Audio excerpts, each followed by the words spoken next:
グレートカーユナイテッドエンパイア今日は試合があったそして彼がエンパイアの応援してくれるんですよみんなブローキンケーブルポッドキャストよろしく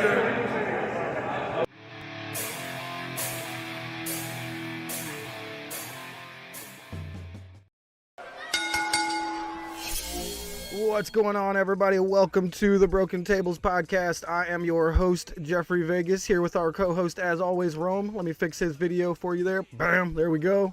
How you doing tonight, Rome?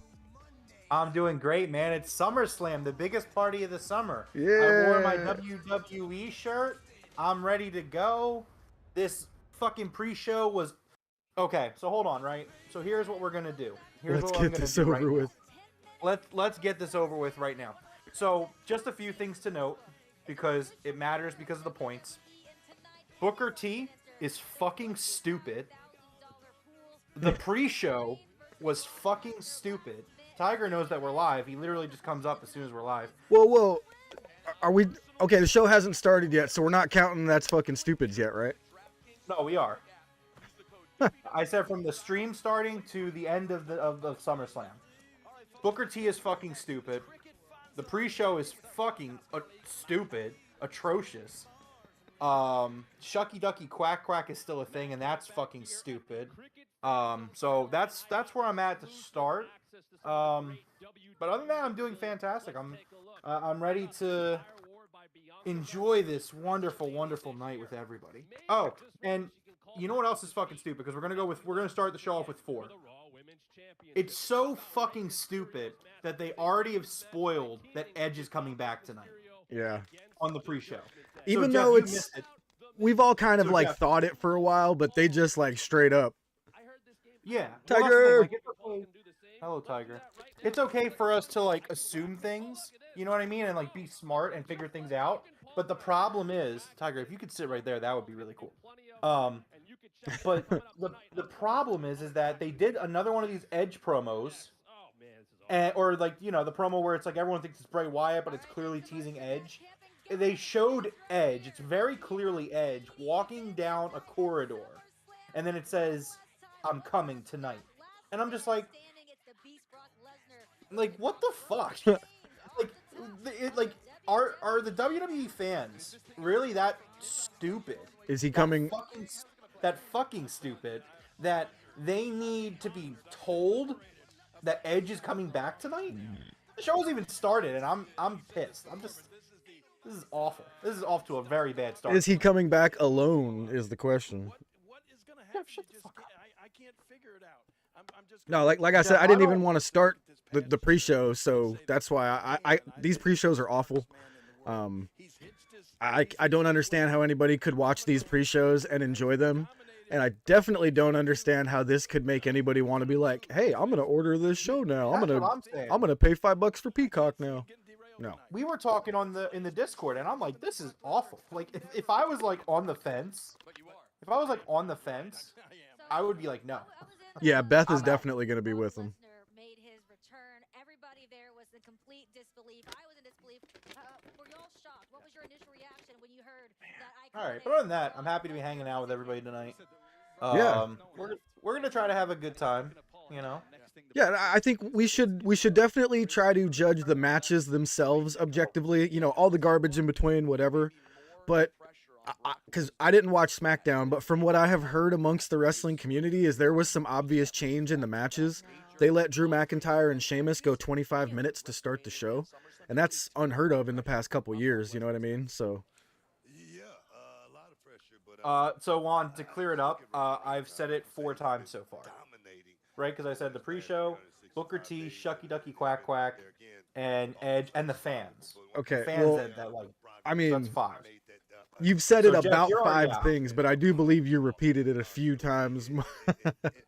Well, I'm more so saying how many times you claimed something was. Yeah, I got you. Yes. So if I say right now, this is fucking stupid, that doesn't count. Because you're like, Booker T is fucking stupid. For example, I already said the pre-show is fucking stupid. Yeah. If I say it again, it's not doubling the points. Okay. So yeah, For each instance Yeah. of whatever you're calling Yes. stupid, I got it. Yes. So right now we're at 5. So if I don't say it again for the rest of the night, the coach will get the point. Coach said. You know Coach said what? 5. Yesterday. I gotta do something Right, real hold on, let me fast. I'll be right back. Yeah, you're good. Yeah. So coach said 7. So coach, you're still good. You got 2. If I say it like another 5 times, then you're out. Jeff right now would win the points because I've said it 5 times. So if this is like the best show of all time, like not even just AEW, WWE, like overall, if this is like the best show of all time, then Jeff's gonna get the point here. Coach saying okay 5. You know, it was 5. It was the pre-show was stupid. Booker T is stupid. There we go. Booker T's Shucky Ducky Quack Quack is stupid. The fact that they spoiled Edge returning tonight is stupid. And the fans that like appreciate this product so far are stupid. I had to throw up Bianca Belair behind me there. Oh yeah, I should try to see. I can't see the stream, so I can't see you at all tonight, which is Oh, that's all right. challenge. No worries. Yeah, because like I can see the chat. Not like you need Usually to it's see me. Well, no, but again, it's so people don't realize this. I mean, well, they probably do because they watch me as we do the show. I'm always looking off, like away from the camera, because I look when I'm having a conversation with Jeff. I'm looking Jeff in the eye, and Jeff is on my big screen TV behind the laptop. So that's just me having a conversation with someone. If I see their face, I'm gonna try to look at their face. Yeah, that makes sense. Yeah, so now I have nothing to look at, so I'm just gonna be like, yeah, you know, this is Oh great. yeah. I just realized that Purple. I got Bianca and Becky right here, and they're having a match tonight. You're a real Fed fan, Jeff. They're hard. They're hard to find pop figures, so when I find them, I grab them. Oh, Jeff. Especially Anyway, this Becky 2 belts here. It's her with both of the belts. Mm-hmm. Jeff, you missed it also. So during the pre-show, they like number one, this pre-show has been awful because there's been like 0 fans behind them. There's like 4 people. That's what I heard. There's nobody there. These people are like the most miserable people. That there's like 4 of them standing behind this pre-show. Dude, there panel. used to be people holding signs, trying desperately to get on TV. Now there's just nobody there. Yeah. Big T's asking what the opening contest is going to be. I actually have the match order from Fightful if you guys want to know. I'm guessing the Mysterios. Hold on, let me pull it up. I can tell you. If you guys want to know, I'll tell you. Absolutely. Okay, sure. Give me 1 second. Apparently, Becky Lynch and Bianca Belair are going to kick the show off. Okay. Followed by Logan Paul and The Miz. Followed by Lashley and Theory. Followed by the Mysterios and Judgment Day. Pat McAfee versus Happy Corbin. Usos versus Street Profits. There is a Matt Riddle segment listed for the show. Liv Morgan versus Ronda Rousey. Brock Lesnar versus Roman Reigns.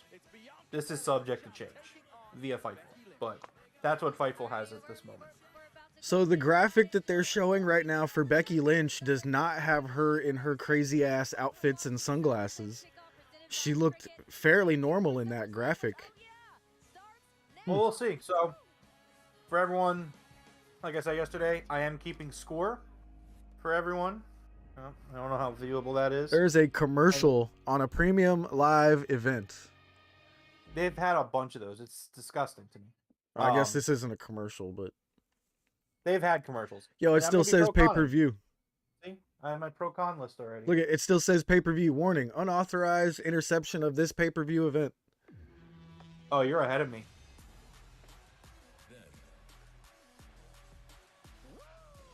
Yeah, you're ahead of me because I pre-show just wrapped here. Are you seeing that warning yet? The FBI warning? It just well, the unauthorized interception or receipt prohibited Yeah. just popped up. With the You're like streams a sec- matching up, you're cool like, coach. You're like 3 seconds, I think, ahead of me. If you can pause it. Yeah, I'm gonna If you do can. that. All right, now I see a Hogan slamming Andre, the logo. Tell me when it says Music City on your screen. Okay.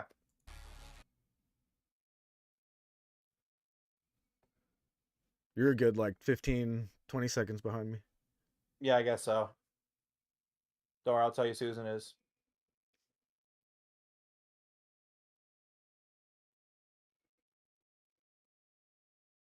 Music City. All right.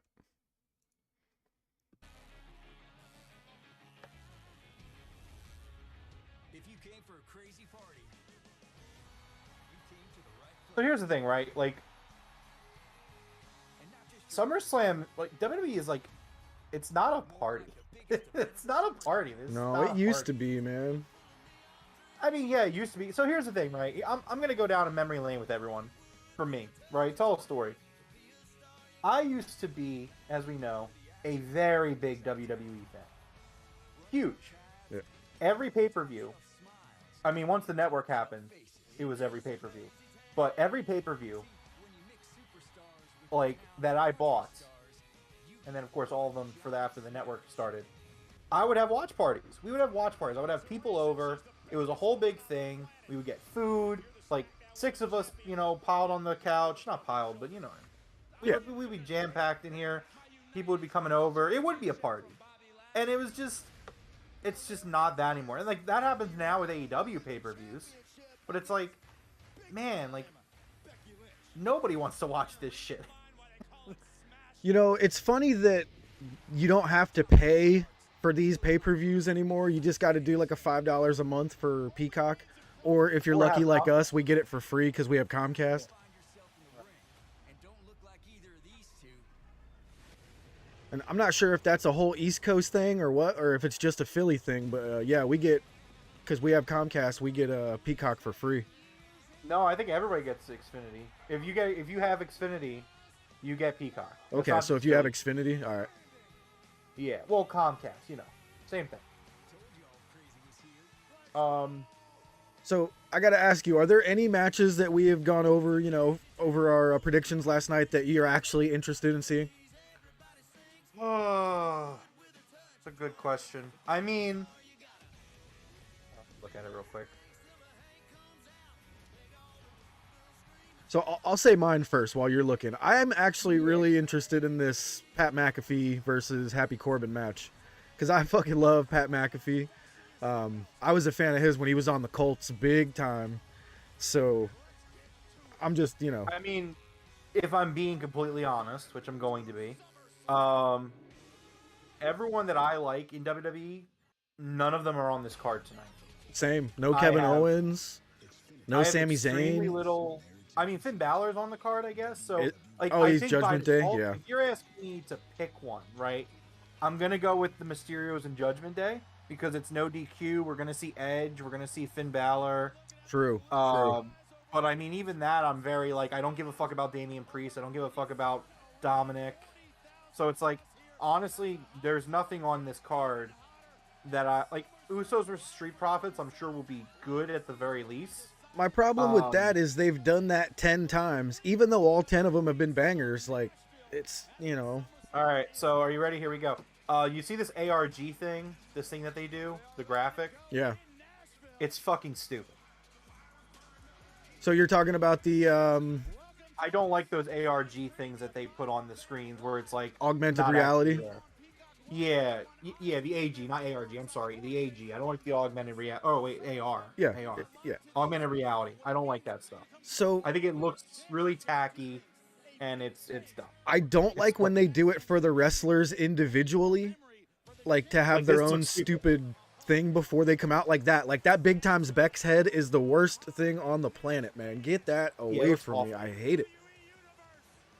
Just This as we're looks talking awful. about Oh. it, the head pops up. Like, it's so bad. And here she comes in her horrifying sunglasses. That doesn't even match. Like that looks awful. She's wearing red Hulk- and yellow. It's Hulk with a Hogan blue- colors. It's red and yellow with a blue visor and a black like vest dress thing. She just grabbed Like- stuff out of her case and was like, yep, this'll work. All right. Well, Becky Lynch's wardrobe is fucking stupid. I'm gonna say it. Who like, picked you know? 40? I think whoever picked around 40 is going to be the winner on that one. Oh, yeah. Well, that was Big T. Big T picked 45. Juan picked 100. So we'll see where we go. Yo, they're making this ring entrance like WrestleMania style. It's like a mile to the ring. They do that for the Royal Rumble now too. All the big four pay-per-views, I think, get this long ramp because they do. Well, they do the stadium shows. Like You you know, have to walk the whole stadium. You know? I like that. You know, remember when the Ultimate Warrior came running to the ring at that one event and he had to like round the corner and round another corner, and that was fun. I gotta say, this looks a lot like WrestleMania. I don't remember SummerSlam having that WrestleMania feel or look or whatever you want to call it. But again, it's an arena show. Yeah. That's or stadium show. They're playing in the Tennessee Titans. Yeah, Stadium. the Tennessee Titans Stadium. Yep. The Nissan Stadium, I think it's called. The coach saying, "Well, shit, they have 10 times." Yeah, I've said it. No, I'm at Oh, was he talking about the rematch? I might have been exaggerating, Coach, but they've definitely had at least 3 or 4 matches over the past couple months. See, again, I hate this AR stuff. It looks awful. Yeah, I don't like it when they do it for the wrestlers, but I like it when they do it for the like the SummerSlam logo. That looked good in augmented reality, but her stupid kiss and hair in the air, no, I don't like that at all. So I will say this: I do not think that Bianca Belair is fucking stupid. I do not think that, and that doesn't count because I'm saying I don't think that. No. I really just don't get it. Like, it just doesn't click for me. Like I said, her character is aimed directly at teenage right now, girls. Like this entrance, like she's skipping down to the ring, swirling her hair whip. Like, dude, purpleness is over here being like, "I love Bianca." What do you mean? Like, her character is directly aimed at females, man. Like, it just. But again, like that doesn't fly with me because it's like I don't hate all women's wrestlers. Like you know what I mean? It just does. There's just no appeal to Bianca Belair, for me. And yeah. But again, see, what you just said is exactly why I stopped watching WWE, because I felt like the product wasn't for me. I felt like the product being made was a product that did not give a fuck about me. Yeah, and that's a valid point, you know. And that's the issue with Bianca Belair. And I don't hate her in ring work. I don't hate her. I'm not saying she's stupid. I don't get it. See, I don't like Becky. Becky has this look on her face like she wants to go over there and murder Bianca Belair. Yeah, see, that's what I like about Becky Lynch. You know what I mean? Like, I want to see Becky Lynch be, like, serious. I want to see her she's being be the Becky Lynch that main evented WrestleMania those few years ago. Like, this her walking to the ring looking like a dummy, like an idiot, like a geek. I don't like geeks, okay? I think she looks good right now.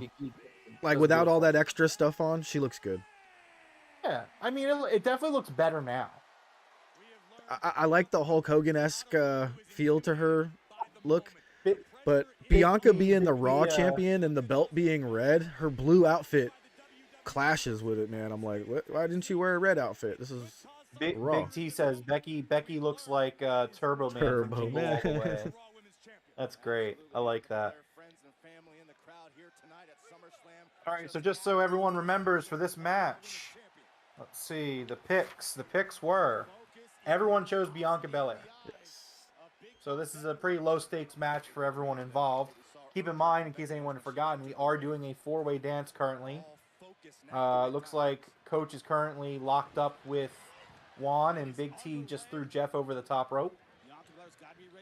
I'm going to lay on the outside and sell for a while. I'll be out for a minute. Oh man, Jeff, his back's killing him. For real. He's like Goldberg. He's like, give me like 30 seconds and then I'm done. So real quick on why I was late.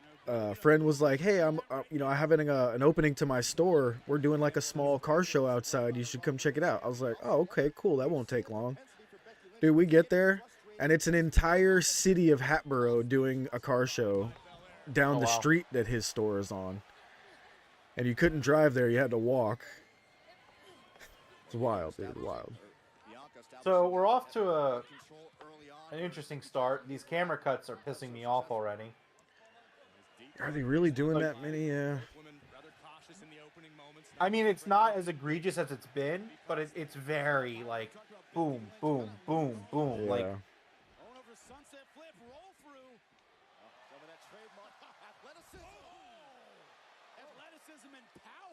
Like that one right there. There was no reason for that camera cut. It was the same angle from 2 different cameras. It's funny because you can actually. Oh my God, there's 3 camera cuts right there. All right, well I'm just gonna get that was get cool. it out of the way because at some point tonight I'm gonna say it. These camera cuts from the Fed are fucking stupid. Dude, I'd never seen that before. Bianca went to jump over Becky's head after she springs off the ropes, you know, just kind of doing the splits. And Becky ducked under and grabbed one of her ankles and made her splash down face first. I don't think I've ever seen that. Much more experienced. Big time Bex. Back going to her submission game. Working on that left arm of Bianca Belair. Maybe trying to slow down the better athlete in the EST. And if you take out the arm of Bianca Belair, that obviously takes away some of her power offense. It's a very smart strategy from the challenger. As you were saying earlier, It's number 8, Coach. I am keeping count today, Coach. Don't worry. I actually decided to just keep a tally, so I am keeping tally of it. So Becky is attacking Bianca's arm. Looks like that'll be the story for the match going forward. Attacking the arm so she can get Is the... that really replay worthy? Is that did they really just show a replay of her just pushing her into the rope? Yeah. That's really... What does that tell you about the product, that is an explosive move? Like, I don't have a problem with the move, period, but the fact that that was replay worthy, their choices in replays... Yeah, it definitely was not replay worthy. I'm not going to say it yet. I want to see a few more replays before I say it, but... No, Coach, you're doing a great job. Coach, you're focusing on your match right now. Don't worry about it. It's all good. Look, and I'm coming in tonight. I'm trying my best to. I'm gonna try my best. Oh! That was a nice moonsault. I think that was a botch. How was a moonsault? No, when she just threw Becky down, it looked like Becky tried to roll, like she thought she was supposed to roll her up or something, but she just slammed her down right on her face. It was essentially a Jade's finisher, but Becky tried to roll and landed right on her shoulder. Wait, I'm confused. Are we're in the same spot right now, right? We are now, I bet. Like, Bianca's hanging Becky's over the edge. standing- Yeah, Becky just did a leg drop off the edge. Yep. Big T, that Bray Wyatt account means nothing to me. I'm sorry. I don't know if it's real or not, so I can't put any stock in it. Could It's be a just some guy. It's just some guy. I like that. I like that spot there, having the little bit of scuffle outside the ring. That was good. That wasn't too bad.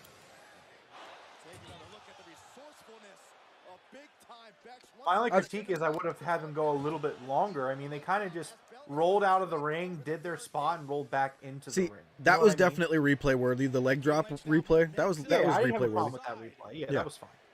Yeah, we thought that Bianca might have a chance to turn this thing around, but Becky Lynch I mean, like, once that- again shifting momentum to your point, Jimmy. It just feels kind of it's interesting, like, because it's like they rolled out of the ring, they didn't do anything else but that spot, and then they rolled right back into the ring. Yep. Interesting. Look, this pace is very comforting for Becky. Damn, that stadium's huge. Yeah, it's a football stadium. Fuck, I can't even imagine sitting up at the top, like watching ants. Yeah, I mean, I go to Eagles games. I actually don't mind sitting up too high because Eagles tickets are like ridiculously expensive. Yeah, there's no bad You know what I seats mean? there. No, there's no bad seats at the Link. That's the crazy awesome thing about Lincoln Financial Field. There are no bad seats for a football game in that building. But even all the way up high, like, you know, it's still not bad. Gonna readjust. Oh, Becky using the hair. Come on, ref. The timing of big time Beck so far attacking Right in front of the ref's face, Becky just grabs her hair, yanks her down. At this point, if you're Bianca Belair, maybe you need to reconsider. Yeah, I mean, well, that's the other. That's true. That's not that great. That's not great. I think they do a ref's discretion thing because Bianca uses her hair as a weapon sometimes. So they're like, look, it's fair play. Well, the problem is WWE has never openly said it, at least to my of course knowledge. At not. least AEW constantly will remind us, not constantly, but they will remind us that referee's discretion in AEW is a thing. Yeah, Excalibur's very good with that. Yeah. So, I don't know. It is, Championship and the Raw Women's Championship needs her. But Belair has other plans. It was a good match. Decent. I would say it's been fine so far. I mean, Okay, that was sloppy. Yeah, that was sloppy. Oh, Oh, look at this. Bianca trying desperately to fight it. Come on, stretch the arm back a little bit. Doesn't yeah. look I'm like gonna it say hurts. if I got someone in that position right there, their arm is broken or they are tapping out. That is game Yeah, over. stretch it a little bit, man. What the hell? Oh my God. Drop kick sends the champ out to the apron. See, here's my concern, right, for this show, right? So, like, when you open a show, you usually want to open with, like, a fire match. You know what I mean? Yeah. Get the crowd going, you know? And this match is not doing it for me. They'll probably turn it up at the end, but yeah, it does feel like it's just a mid-card match at the moment. Oh, okay. Becky just went for a Hurricane Rana, and Bianca just powerbombed her ass into oblivion. And Becky's holding her shoulder. I think she's hurt from that move earlier that I saw. I don't know. It doesn't look like Becky landed the way she wanted to on that powerbomb. She ate that powerbomb rough. That looked nasty. I think they should focus on the ring right now. I don't think they should be focusing on the crowd. These camera cuts, man. Yeah, there's a lot. Kevin Dunn's still there. We know that. I know that, but I mean, again, I'm gonna hold it accountable until she's not there. That was awful. Oh, that was bad. That was not a. Why did you say? Oh, that was awful. I mean, it could have been better, but it was a jaded onto the her face apron. didn't even hit the apron, Jeff. Yeah, I guess. Come on, Jeff. I didn't think it was that Jeff. bad. I think you're excited they were watching the Fed, but that was pretty bad. Her face was nowhere near. Was nowhere near the apron. I thought her ribs hit the apron, not her face. No, it didn't. Not like right here hit it, but like I don't know. It didn't look good at all in my opinion. That's my opinion. It could have been better. That's all, I guess. Yeah. I'm just a stupid mark, as we all know. I'm just. What do I know? I know nothing.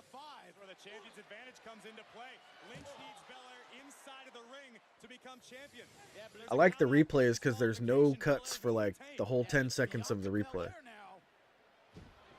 Yeah, well, again, I think that the contents of the replay are still kind of 50-50 for me. Yeah. Some of the replays have been worth replaying. Some of them have not been. So, seemed for at least a moment to find another gear. That second gear that is necessary to remain champion as we look once again at the spectacular athleticism of Bianca Belair. Well, the confidence of Bianca Belair since regaining the title. She has walked tall, she has fought tall as well, and we're seeing that again tonight. Belair understands in many ways this is the toughest challenge of her career here against Becky Lynch. Okay. Lynch connects with an elbow. Now Lynch looking to go airborne. Oh, crossbody reversal. Is that what was supposed to happen? Okay, I guess so. it doesn't look like it. It looked like she was going for a tornado DDT. Yeah. We see the strength of the EST. Oh, I spoke too soon. Oh, tried to do a little too much with that overhead press. Lynch with diamond dust. Wow, that could be it. Hook in the Blockbuster off the top rope? I think they called it a diamond dust. Diamond dust? Okay. That's what they called it. Yeah. Take a look at this. What's everyone in the chat thinking so far? How's everyone feeling? Everyone having a great time so far with SummerSlam, or what's the vibe check? You checking in? I'll say not bad at the moment. I'll say a very weak fine. Like, it's not bad, Yeah. but it's not good. Like, I would not say that I'm enjoying this show so far. I mean, we're still very early on, but Yeah. Oh, beautiful knee. It's becoming a physical, gritty affair. Becky's boots, knee pads, whatever you want to call those things, just look annoying at this point. Once again, Becky holding on to Bianca. yeah, they look. Yeah, I'm not. Again, her tire is just not good. They're like Big falling T off, thinks it's whatever. but not. Oh, they fucked up there. Look at this power from the champion. My goodness. That looked bad too. Yeah. It's just pure will right This there match is from losing me, Bianca Jeff. Belair. Bianca could be looking for the KOD. It's just not vibing. The challenger is up. Lynch wisely grabbing onto the top rope. Will it be enough? Got the rope just in time. Rolling right into. Oh, can she isolate the right? There it is. She's got it. You're not gonna switch camera angles when you have the worst angle on that ever? Seriously, They right? just decided not to switch a camera angle for like 15 seconds. Wow. Yeah, like of all the times for them to stick with this shot, this is the shot they're picking. Wow, that was the worst time to not switch. It was in the worst possible spot for that armbar to look like it was doing nothing. Big T says he has us picture in picture. We're the commentators for them. Oh, for him. nice. Champion's advantage. And the proud champion, Belair wants to do Why would you try to drag her in the ring? You're the champion. Just roll in. So here's my other thing, right? And I'm sure, like, we can see if Triple H changes this, but WWE baby faces are so stupid. Yeah.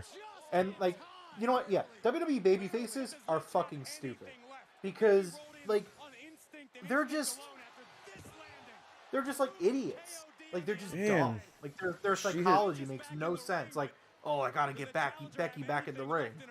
It's She the hit right that- thing to do. I'm like, well, I mean, the right thing to do is to win the match and retain your championship. It's not like you're winning by cheating. Yeah. You know, you're gonna win by countout. That's a legitimate way to win a match. She hit Becky Lynch with the KOD on the outside, and I didn't even react. I was just like, okay. Juan saying he'll be back once the show ends. Oh man, Juan, the WWE guy's tapping out. All right, we'll see you in a bit, Juan. He probably wants to Even listen to the Juan- commentary. even I Juan's not understand. having a good time. Right through the canvas. And the EST looking to put it away. Belair is looking for her home run inside Nissan Stadium. Gonna be a touchdown, Saxton. Just in time. Just enough. I'm just, I don't know, man. It's not very good. Yeah, like I said, it feels like a mid-card match. It doesn't feel like a women's championship match. Right now on the middle rope. Hasn't really watched yet. That's fine, Coach. I don't blame you. Just he's making drinks. Just keep listening to our commentary. You know, as long as you're doing that, you're good. We're keeping you in the loop. Trust me. Oh, manhandle slam. Becky kicks out, or Bianca kicks out. Oof. I thought that might have been it. Yeah, that was a good spot. I don't have a problem with that. Shades of last year at SummerSlam. Coach has it on in the background with us in his ear. That's what's up. Kind of funny. Becky's fishnets are getting more and more torn up as the match goes on. I mean, well, yeah, they don't look very sturdy. Yeah. And Becky Lynch cannot believe that this match is still going on. Understandably. And this is what I mentioned earlier on, potential frustration, how it could affect Becky Lynch. Does Becky Lynch now I don't have a know. meltdown, or does she keep on fighting? Lynch is channeling her frustration. I'd be shocked if it gets even 3 stars from Meltzer unless they do something fantastic for these last couple minutes. Could come down to the road. Becky Lynch had to walk to get here. A roll up off the disarmer. No, they're just gonna do a bunch of quick pins. Yep. Shoulders down. And another kick out from Becky Lynch. Belair gets caught by Lynch now once again. Both these ladies perched on the middle rope. Uh-oh. Ooh. Not even on the top rope. Why are they freaking out like that? Becky. Oh. I forgot Spanish Fly. Yeah, Spanish Fly off the second rope. Big T's ahead of us. KOD He from says Bianca. won. 2, 3. I mean, the ending was fine. Yeah. Jeff, what do you think about this match? Everyone gets a point by this. Mediocre. Didn't feel like a championship match, but it was fine. I agree. I think that this was on the low end of fine. It was kind of a mediocre match. I didn't... again, even after watching one of her matches, I don't really get Bianca Belair. I wasn't really into it. I don't mind Becky so much apart from her stupid wardrobe. But, yeah, I mean, the camera angles annoyed me. The action in the ring felt sloppy. The Spanish Fly was nice off the second rope. That Yeah, was probably the best spot of the finish night. the finish was solid. I don't have a Yeah. problem with the finish. Though the finish was decent. You know, it was very meh. Did absolutely nothing for me. Crowd looks like they enjoyed it. That one guy they're focusing on right there was going a little crazy. Well, to be fair, they enjoy no matter what's put Yeah, in front of them. I mean, he was close. You pay that amount of money, you better be enjoying it. So what's See the guy what now for Becky, man? Like she's lost to Bianca like 5 times. Well, I guess we're gonna find out. And this was clean as a whistle. I'm gonna assume that Becky's gonna shake her hand here.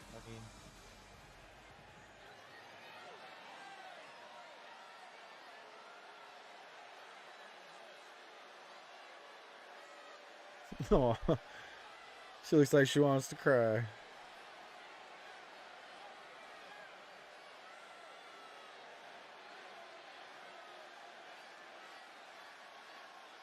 all these people that do the yes chant, I hope they watch AEW too.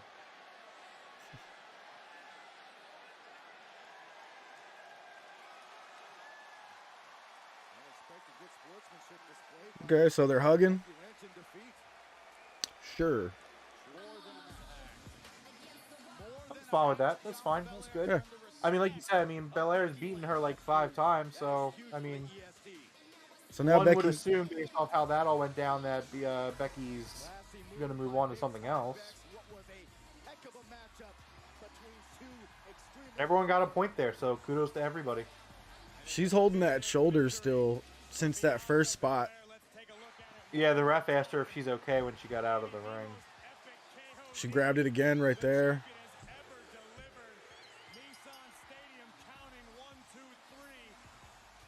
So that first Hurricane Rana where she just got like power bombed right on her shoulder. Juan just spoiled something. Something's coming, Jeff. Don't look at the chat. Yeah.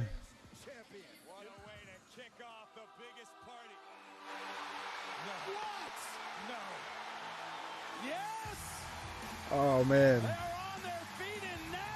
My Fed might show up real hard right now, dude. I might tear up for this. Bailey's my favorite women's wrestler, like, in a long time. Yeah, I love Bailey. I wonder why they waited so long to bring her back. Yo, though. she looks good. She had a really bad torn ACL or whatever it was, and they said 11 months, so they just wanted to give her extra time. Dude, she was out for 2 years. Has it been 2 years? 2 years. No. I'm pretty sure. Look it up. But yeah, she looks great. But Juan's back. I thought Juan wasn't going to be. Juan's back. Your video All good, froze Juan. on Discord here. Give me one. There you go. Juan and Big T are a little ahead of us.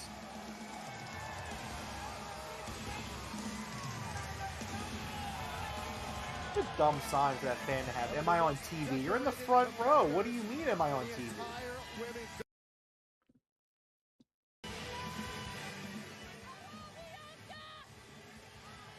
Why is it doing that with your video? I don't know. What's it doing? Oh, I know why. What's going on? Hold on. What's going on? I got it. I got it. If I have SummerSlam in full screen for some reason, who's this? Dakota Kai. Oh, okay. Didn't you get cut? I thought she did. It's Dakota Kai. Dakota Kai has showed up, by the way, with Bailey. Okay, so Bailey's here. Dakota Kai's here. Dakota Kai looks awesome with her hair, that half pink and half white. One saying he's got fam over who are Fed fans. Excuse them. He might pop in every now and then. That's all good, man.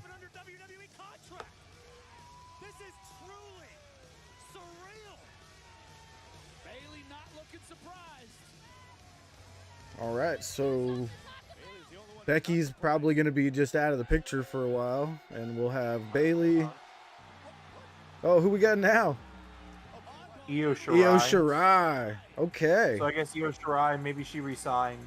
Yeah. Triple H is definitely in charge. I can tell you that much.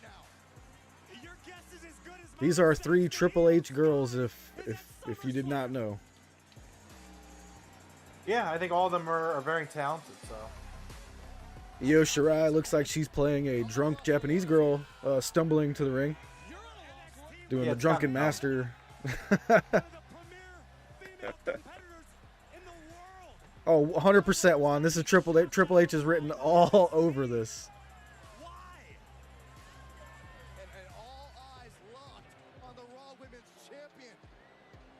Do I like this potential stable? I mean, I think there's a Yeah. lot of talent in this stable. I'm a big Bailey fan. Dakota Kai and Io Shirai, I haven't watched a lot of their stuff because I don't watch NXT nor I haven't watched NXT in long time. Yeah, Coach. These other two are NXT from the Black and Gold era.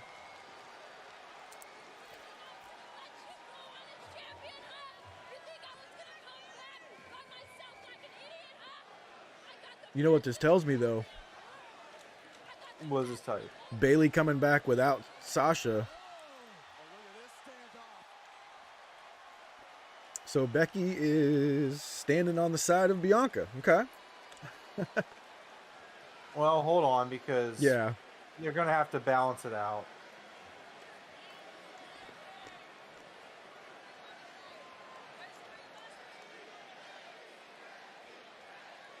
Becky could turn on her here too. That would be smart. I mean, it's how I would do it.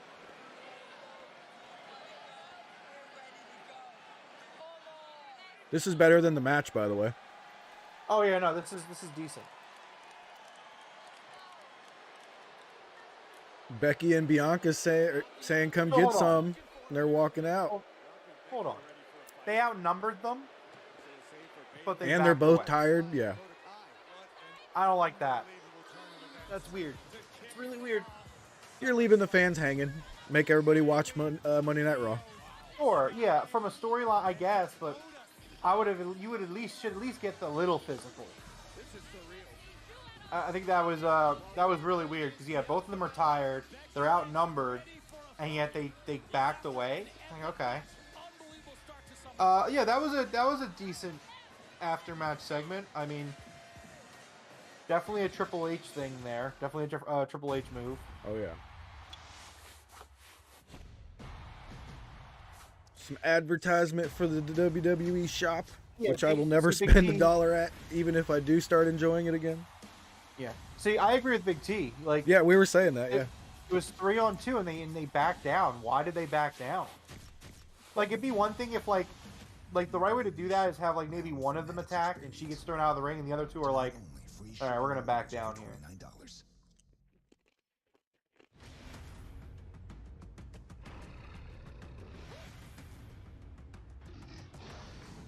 Guarantee it boosts the numbers for Raw. I mean, sure.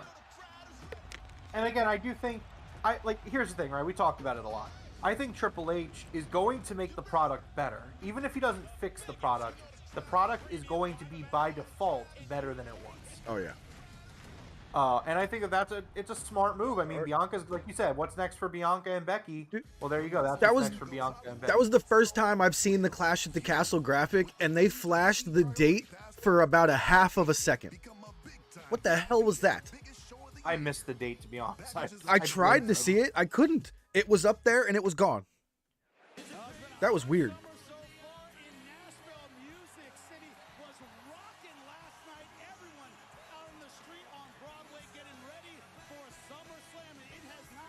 See, like the augmented reality right there with the music notes, that was fine. Just, they go overboard with the wrestlers. That shit looks tacky and stupid.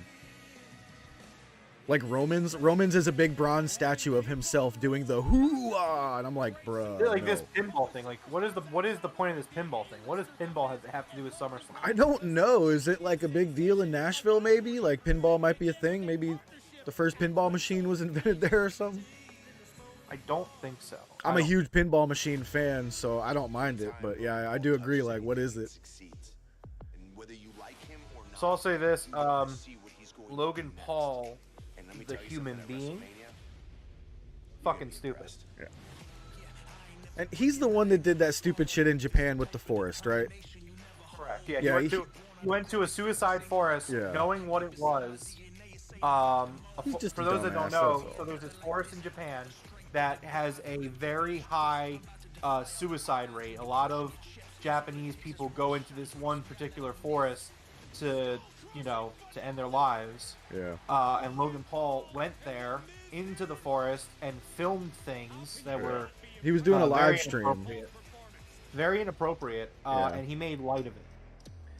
He was just a And dumb ass YouTuber. I think he was like 15 at the time. He was just a fucking idiot. You know what I mean? Like, he wasn't 15. He was like, what are you talking? He wasn't 15. yeah, this happened years ago.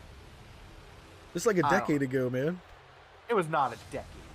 I don't know how old he is now, but it was a long not time 2012. It was definitely like 2017 or 2018. ago. No. Yes. Here, let me look it up. Yes. Yeah, please do.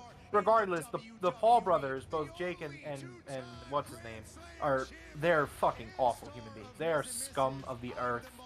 Like internet celebrities. Like Big T saying he was in his early 20s, Jeff. Yeah, like that's the thing. Like, you know what you're doing at that point. He did everything that he did. He did it for the clicks and the views, and he got in trouble Yeah, it was for 2017. You're right. Yeah, that's what I'm telling you. He got in trouble for it, and then he's like, "Oh, I'm sorry, I'm not a bad guy." Like, you are a bad guy. Yeah, he had to post a big old apology video. He's a fucking idiot. But, yeah. Which I very rarely do I care about apologies from celebrities like after they've done something. The Like sad part backlash. about it is that made him more famous than ever, and he's actually admitted it. Yeah, and well, see, that's kind of the thing where I also ask myself, like, is this product still going to be for me even if Triple H takes over, right? Because WWE is very...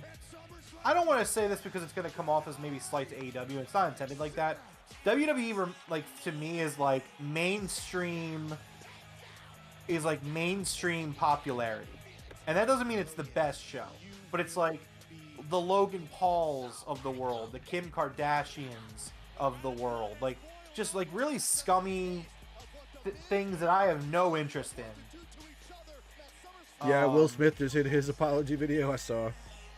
I didn't watch it, but I read that and I was like, I couldn't care less about that. Like, that dude is so, like, I liked Will Smith, but like, man, like that shit really pissed me off because it's like, again, people are like super influential, like to celebrities. Like, celebrities do and say things, and people are just dumb and they follow them blindly.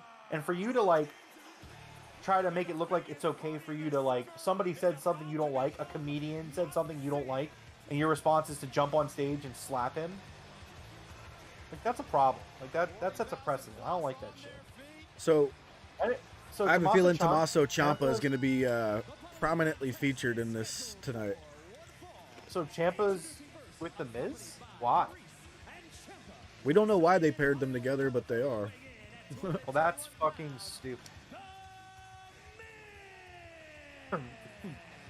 And they don't Maurice even give him. holding the He doesn't ball. get any entrance music or anything. So Marie's holding the balls, and I know that that's like the thing right now. Yeah. Like that's fucking stupid. Like, are they supposed to be like her balls, or are they the Miz? Like, They're the he Miz's has balls because Logan Paul said he's got small balls. So Maurice holds the Miz's balls. Yeah. Most guys' wives, carry them in their purse, So the Miz is a pussy. Okay, well that's fucking stupid. This green gear is giving me DX vibes, and I don't like it because it's them. I like it. I like the gear, but because it's them, I don't like it. Yo, the Miz has...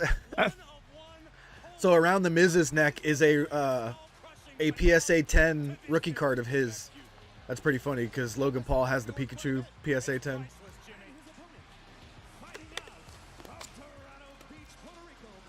Logan Paul looks like a Yo, tool. he's wearing straight up Team Yellow from Pokemon Go. Yeah, Pokemon Go's fucking stupid. So That was my, I don't even remember what they were called. Is that your guild? Team- Your clan? not Valor, Team Instinct. Yeah, that was Instinct, yeah. Yeah, I was Team Valor. I think I was Valor too. I was the red one. Yeah, I think we played together. Yeah. But that game sucks. So, I know. and I'm a big Pokemon fan, so I'm allowed to say. I wasted like, so much gas because of that game, dude. I drove miles to find certain Pokemon.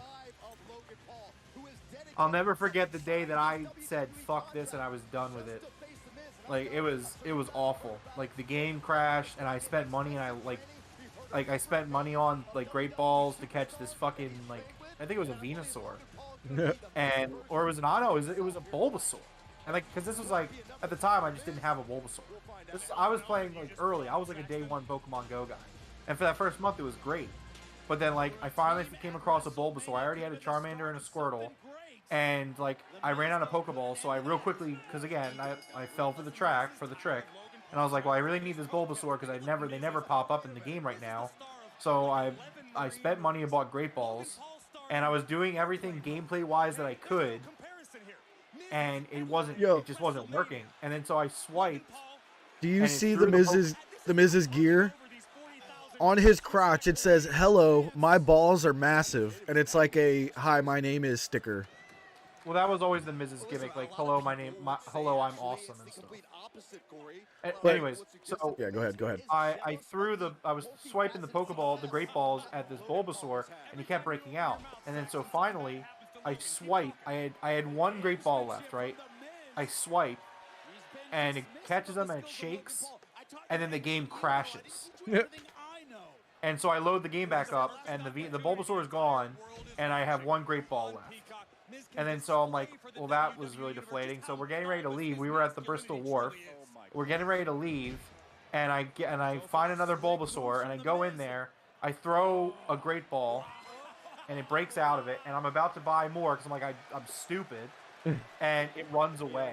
Or like I bought the Great Balls, and then it ran away, and I was like, I'm done with this game. Like yeah. I'm just. So like I sunk money into this game. I felt like I felt so ripped off. Yeah, I never spent any money on it, but I just like randomly stopped playing one day. I mean, like, I love Pokemon, I really do, but Pokemon Go is just not. I just don't find it enjoyable. No. The first month was great, but then like the appeal wore thin really quickly. There wasn't enough. That's how there I to felt. keep Yep. me engaged. And again, the just bad experience. And just so everybody knows. So, by the way, I think everyone took Okay, so Juan took the Miz, and everyone else took Logan Paul. So if this wasn't Logan Paul, because, you know, we obviously don't like the guy, he looks really good. And he's actually not bad.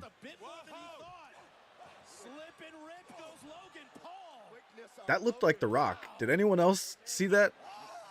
Oh, when he looked back at his hand? Yeah, that was clearly a Rock thing. Yeah. That's for certain. Man went 8 rounds of Floyd Mayweather. Whoa. Wow. Great leaping ability by Logan Paul. And great He just did the splits, what? Kick out from the Miz. That was close, guys. The Miz now realizing he's in an actual fight. All the way to the outside. Logan Paul sends the Miz, and Paul wasted no time. Moonsault over the top. Okay. Whoa. Logan Paul with a moonsault off the apron to the outside. Logan Paul. I think Miz is severely taken aback. Look at the athleticism from the apron. Moonsault onto the Miz from Logan Paul. Okay. Unreal. The veteran Miz always a step ahead. Logan Paul definitely listen to someone at the PC because he came out. I think that was the first chop all night. But right now the Miz trying to take the speed and the athleticism. In AEW, we would have had like 100 by now. People's chests would already be bleeding. Yeah, 45 minutes in, somebody'd have a bleeding chest already. Yeah, Logan. Yeah, they just don't. He's good. They just don't focus on that kind of stuff, you know. Yeah, no, they don't. Yeah, I agree with the coach. I mean, again, like I'm gonna give credit where it's due. I mean, I think Logan Paul's he's pretty impressive right now. I mean, I'm impressed. Did you see his shoulder pad go flying off that chop? Oh, no, I didn't see it. I agree with the coach though. I don't like him I don't like Logan Paul, but he doesn't look hard. That's exactly how I feel. Yeah. And that code breaker just now was nasty, or whatever you want to call that. That was nasty. I don't like the Miz, but the Miz is he's pretty underrated. Like, and I know He's that's solid. kind of weird to say because he's like he's always there. He's always doing something. Yeah. But I think that the Miz gets a rep that he's like awful, and I don't think Miz is awful. Nope. You know what I mean? There was Does that just a make sense? time when he had that go away heat, and I don't think he's ever lost it. You know what I mean? No matter what he does. Yeah, like I don't want to watch the Miz. Like I don't have interest in the Miz. Oh, Ciampa. Still don't understand why you're there, Ciampa. Oh, I hope that wasn't a Freudian slip, man. I hope we don't see Gargano tonight. Yeah, did you see what he said on his stream? No.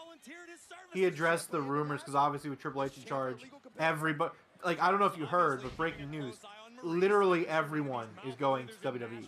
Yeah. Kenny Omega signed, everyone signed. I don't know if you heard. Breaking news. You heard it here first.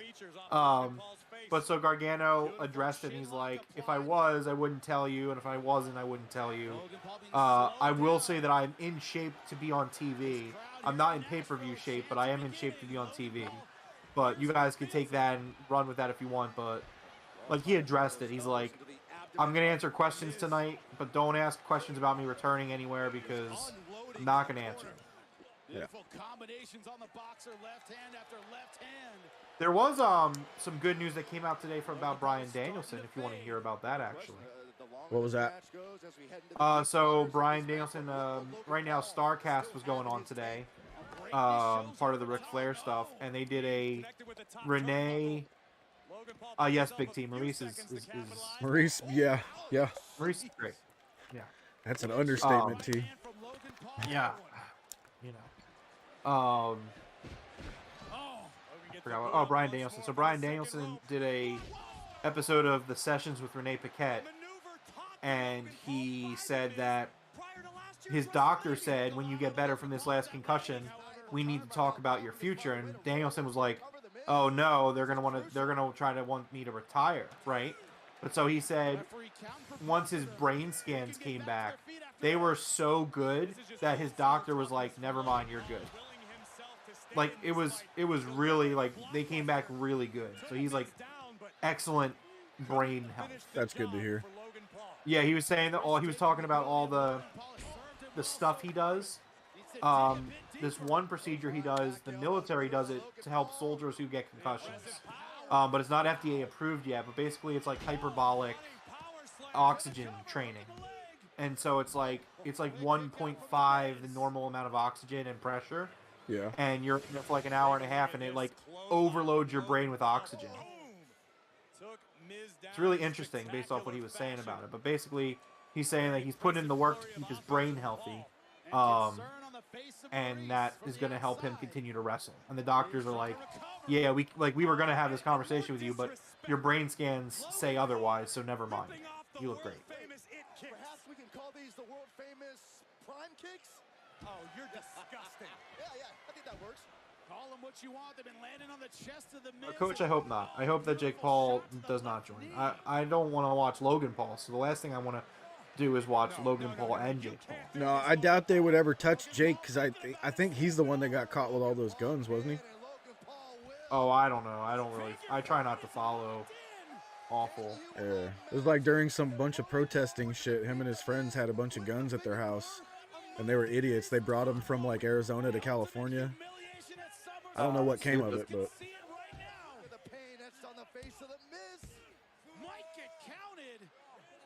So Logan Paul has the Miz in the figure 4 here. Yeah. Is desperately reaching for that bottom rope. A few more inches. Can the Miz make it? And he does. Worst case scenario for the Miz averted. Yeah, Coach. It was like I was saying, like when this match started, like WWE, like I feel like it just tries to appeal to this mainstream, like this mainstream people, like the mainstream people who are just like care about like what, like the people that care what Logan Paul does in his, you know what I mean, like those people. The people that care what celebrities do, the people that read TMZ regularly, like, no offense to anyone, if anyone reads TMZ, but just, like, really, like, I don't know, trashy shit like that. Like, I just feel like that's who WWE tries to appeal to. And it just doesn't vibe with me at all. Yeah. Like, I'm, like, you know what I mean? Like, I'm a guy who loves my pro wrestling, I love my video games, I love my Philadelphia Eagles, I read the news. But like, other than that, I'm just that's what I'm about. I'm not about like, oh, did you see what Kim Kardashian did this weekend? Like, I hate no. Why the fuck do I care about what Kim Kardashian did this weekend? Yeah, I purposely stay away from all that shit. Right, but that's what I'm saying. The point I'm trying to say is like Ciampa that just WWE got caught. Ciampa just got thrown out. That was dumb. Why did Ciampa think he wasn't Get gonna outta gonna here. get caught there? That was fucking stupid. Dude, Ciampa is ripped. Holy shit. And Ciampa absolutely furious going after the referee. Try all you want. Ciampa's out here as an invited guest of the Miz. Don't even try. Ciampa doing? Where's he going? After the match, tried to do it again. He's grabbing a chair. Oh, he's had it. He's done. He's like, this is bullshit. I'm Ooh, done. that chair almost hit her right in the Wait, face. is he saying? He's saying I'm not leaving. Oh, he's supposed to leave. I like this. He's like, no. Someone's coming. It's AJ Styles. Oh, okay. Well, it's the music. I think it's AJ Styles. Yeah, it's AJ. They don't want none. They don't want none.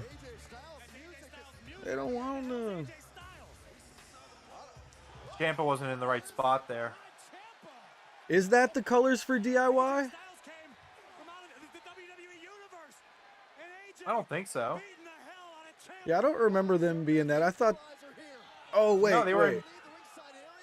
I think so. Okay, DIY was his thing with Gargano. Yeah, I don't think that was their color though. Was AJ Styles a part of this feud? They made a tag team with him and Logan Paul for one night for no reason whatsoever. All right. Well, that lack of coherent storytelling is fucking stupid. I know, dude. That long hair for AJ Styles just looks so weird. No, I miss the old clean cut AJ Yeah. Styles look. He's had long hair since he came to WWE though. That was his look from day one.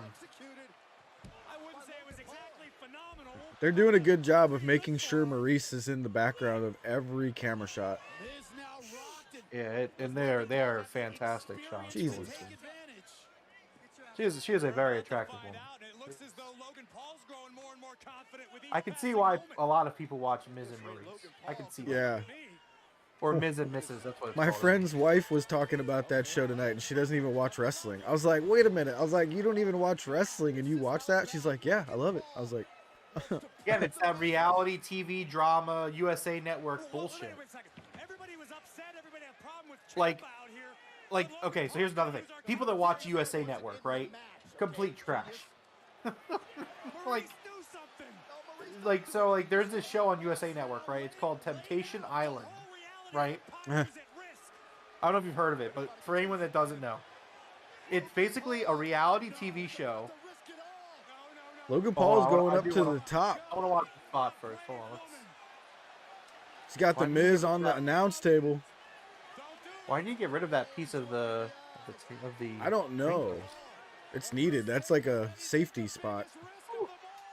That was nice. Oh, And that's one damn. broken table, by the way. So right now, Jeff and Coach guessed one. So if there's no more tonight, then Jeff and Coach will get a point. That was a nice spot, man. Logan Paul very just nice hit a huge frog splash from the top rope to the announce table. Yeah. Frog splash too, yeah. Yeah, Juan, it's the only broken table we had this week, to be honest with I you. don't know if I like the camera angle. See, this camera angle's better. Yeah, That's this a one better was good. camera. That's a better camera angle. Oh, Oh, that one's even better. They should have led with that one. They need to pick their camera spots better. dude, he got some air. Oh, yes. Yeah, Yes. Maurice, pl- please. Oh, thank you. Thank you. Mariz with a distraction on the apron while Yeah, Logan Paul had the It pin. is, in fact, very distracting. What does he got? Oh, he's got the card. How is she standing in those boots? That's impressive. Oh, he almost hit Maurice. Oh. It's just a card. Would the card have really hurt like that? Yeah, it's in a plastic case that's like sealed. Very tough. Logan Paul with the win. Logan Paul wins, and that means I think everyone except Juan gets a point here. I think. I'm just double checking. In the meantime, Jeff, tell me what you thought about that match. So if it wasn't Logan Paul, the human being in there, I'd be much happier about it. I thought it was a great match. What's he drinking? Oh, his water. I agree with you. I thought that was a very enjoyable match. Yeah. I don't like Logan Paul, and I'm not happy that he is there. I have no interest in him as a human being or a character being on TV. But, yeah, it was a good match. I thought it was a good match. It had some decent interferences. You know, Maurice was there. That's nice. made that very entertaining to watch when the match wasn't entertaining itself. And that frog splash on that announce table, that was something. Coach Big T, what you guys think about that match? Juan, if you're here too, you can say that. You know, let us know how you thought about it. Coach too. was like, "Oh shit, Logan, all right." Coach liked it. It was a good match. Yeah, again, I was surprised. I thought it was a good match. There's somebody in the audience with a sign that says "Marry me, Crystal Quinn." I'm hoping that's a real proposal and not like some internet chick that he's like, "Marry me." Oh, I don't know. I think it's trashy either way. Yeah. Could you imagine your girlfriend's at home and you're like, "Turn on WrestleMania, babe," and she's like, "No." And she turns it on and it's a fucking wedding proposal. She's like, "Fuck you." Like that would be awful. That would be an awful wedding proposal. I bet you this is going to be talked about quite a bit. Logan Paul looking really good here in this match. That's how a champ does it. And that's how a champ does it. That's how a champ does it. You're not a champ, Logan Paul. What does he mean? Big T Probably didn't gonna- mind it. Probably going to go after the U.S. title. You're my favorite. All right, during this commercial, I will be right back. I'm heading to the kitchen. Yeah, go ahead. Big T didn't mind it. Juan thought it was a great match. Yeah, I thought it was good. You said that? I never said that. It was definitely better than the opener. That's for sure. Definitely an improvement on the first match. But yeah, I don't care for Logan Paul at all, and him being on TV would affect my interest in watching on a weekly basis, I would say. This pepperoni did not get here by accident. Oh, no, no. It was carefully placed here by hand by a pizza maker at Papa John's. And they didn't stop just because they hit the crust. They took all that. Damn, fucking Sylvester Stallone just got fucked up for this commercial. He's just got wrecked. There's no way he's still alive. How is he still alive? Like, that's... I'm sorry. Old-ass Sylvester Stallone should not be alive at that point after getting hit by that car like that. With Xfinity Internet, you get advanced security Like, at no home way. and on the go. You feel so safe, it's as if, I don't know, Evander Holyfield Okay. has your back. I wouldn't click on that. Advanced security that helps protect your devices in and out of. Yeah, I think he's a horrible human being, Juan.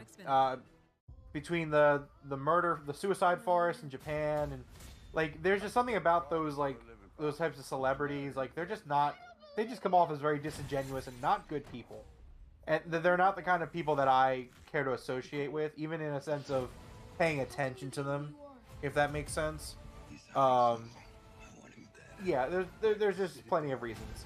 I really hate that I'm watching a commercial break on a pay-per-view. Yeah.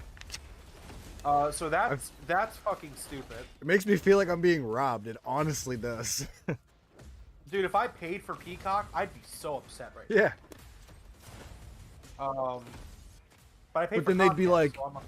you pay for cable and you get commercials. To which I'd be like, fuck off. It's not the same thing, though. I know. Samaritan. What a terrible name for a movie. After the biggest event of the Oh, summer, boy. the heat wave So we're about an hour continues in. on Monday Wow, night. we're only 2 matches and we're an hour in. Huh. Did both of those matches get 30 minutes each? Only on USA. Pretty much. Huh. With all these video packages before and after, though. Good guys, right here. Oh, the maximum male models. Yes, the best thing in wrestling. Excellent. Let's take 5 guys. Thanks. Oh, I guess you're a second ahead of me again. I know. The maximum male models So thirsty. are fucking stupid. Excuse me. I'm gonna say that the gimmick is stupid. Is fucking stupid. The name is fucking stupid. Did we just have an advertisement? Is that a real water or what's? After a Oh, long it's day an in the ad. bright light, I'm sorry, the but this is fact that funny. that's- something cool and refreshing to quench their thirst. Just like you. Drinking water supports healthy hydration. Oh man, it's a shame that they're so stupid they don't know how to fucking drink water. This is fucking stupid. 100%. This is one of those things that I think they meant it to be so fucking stupid that you're laughing. I'm laughing. I'm fucking laughing. This is dumb. This is like dollar store water. Too. It's not even like a brand. It's like that's dollar store water right there. Official water, maximum Eli Drake. Yeah, I wish Eli Drake was in AEW. I think it's a damn shame that he. And now they're not wet anymore. How'd that happen? Hey, you're ahead of me again, Jeff. Jeff, can you pause for like 2 seconds? Yeah. Hello, shit. Tiger. Tiger has returned. Another ad? What the fuck? We've already seen It's for this the same ad. fucking movie. Oh my god. This... Are you okay? Oh, cool. Yeah, I said it while you were gone. How the fuck is he not dead there? Well, Ridiculous something's that up. He must be a superhero of some kind because his bones started like going back together. Oh, maybe. I don't know. Yeah, the length of this commercial break, the fact that we're seeing the same commercial twice, is fucking stupid. Yeah, literally the second commercial for the same movie. Yeah, in the same commercial break, you went to the bathroom or whatever, and this was on, and you came back, and now it's playing again. I went and got some hummus and pretzels. That's what you did. I'm sorry. I thought you went to the bathroom. Included with Prime Video. All right, I get that for free too. Oh my god, there's still commercials going on. What is going on here? This is wild. This is like legit. Like, you know, I had a feeling back in the day when we would get those segments where they were like eating some Carl's Jr. or eating some Burger King. I was like, dude, this is the beginning of the advertising on the show that's just gonna ruin it. Like,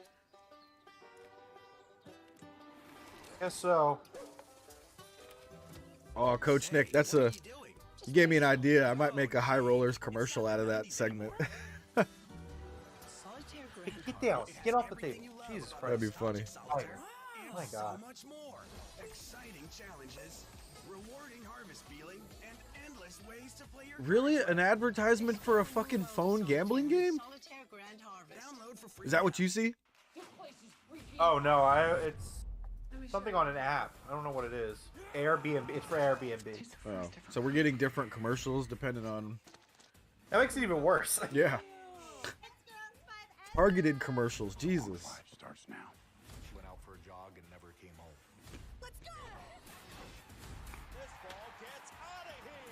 This is pretty so like it really sucks because that last match was somewhat enjoyable and like they should have capitalized off of the high of like let's get into something else, and instead I just had to watch fucking 5 minutes of commercials. Yeah. Why? The crowd probably got like, hey, look at this Hall of Fame guy or something, you know. Yeah, that's ridiculous. Wait, are we about to go to the World Championship? This is the U.S. title with Bobby Lashley and Theory. Oh, no, they were showing Roman and Brock.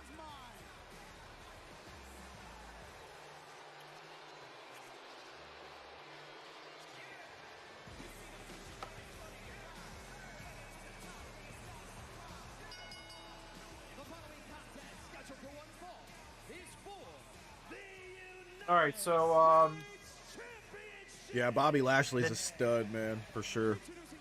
the name Theory is fucking stupid. It was good when it was Theory. Austin Theory. Yeah, I was fine with it when it was Austin Theory, but the selfie gimmick, fucking stupid. Sorry, it is. Let's see here real quick. So I think everyone chose Lashley for this match. Yep, everyone chose Lashley. So this is another no stakes match. So something happened that I didn't know about on SmackDown is Paul Heyman started talking to Austin Theory and walked away with him, put his arm around him. Huh. So And that was on SmackDown, you said? Yeah. So I have a feeling that they made a deal with him to not cash in, and they're going to help him win this. He just dropped his briefcase. He dropped his briefcase? Yeah. I missed it. Oh, yeah, I see that.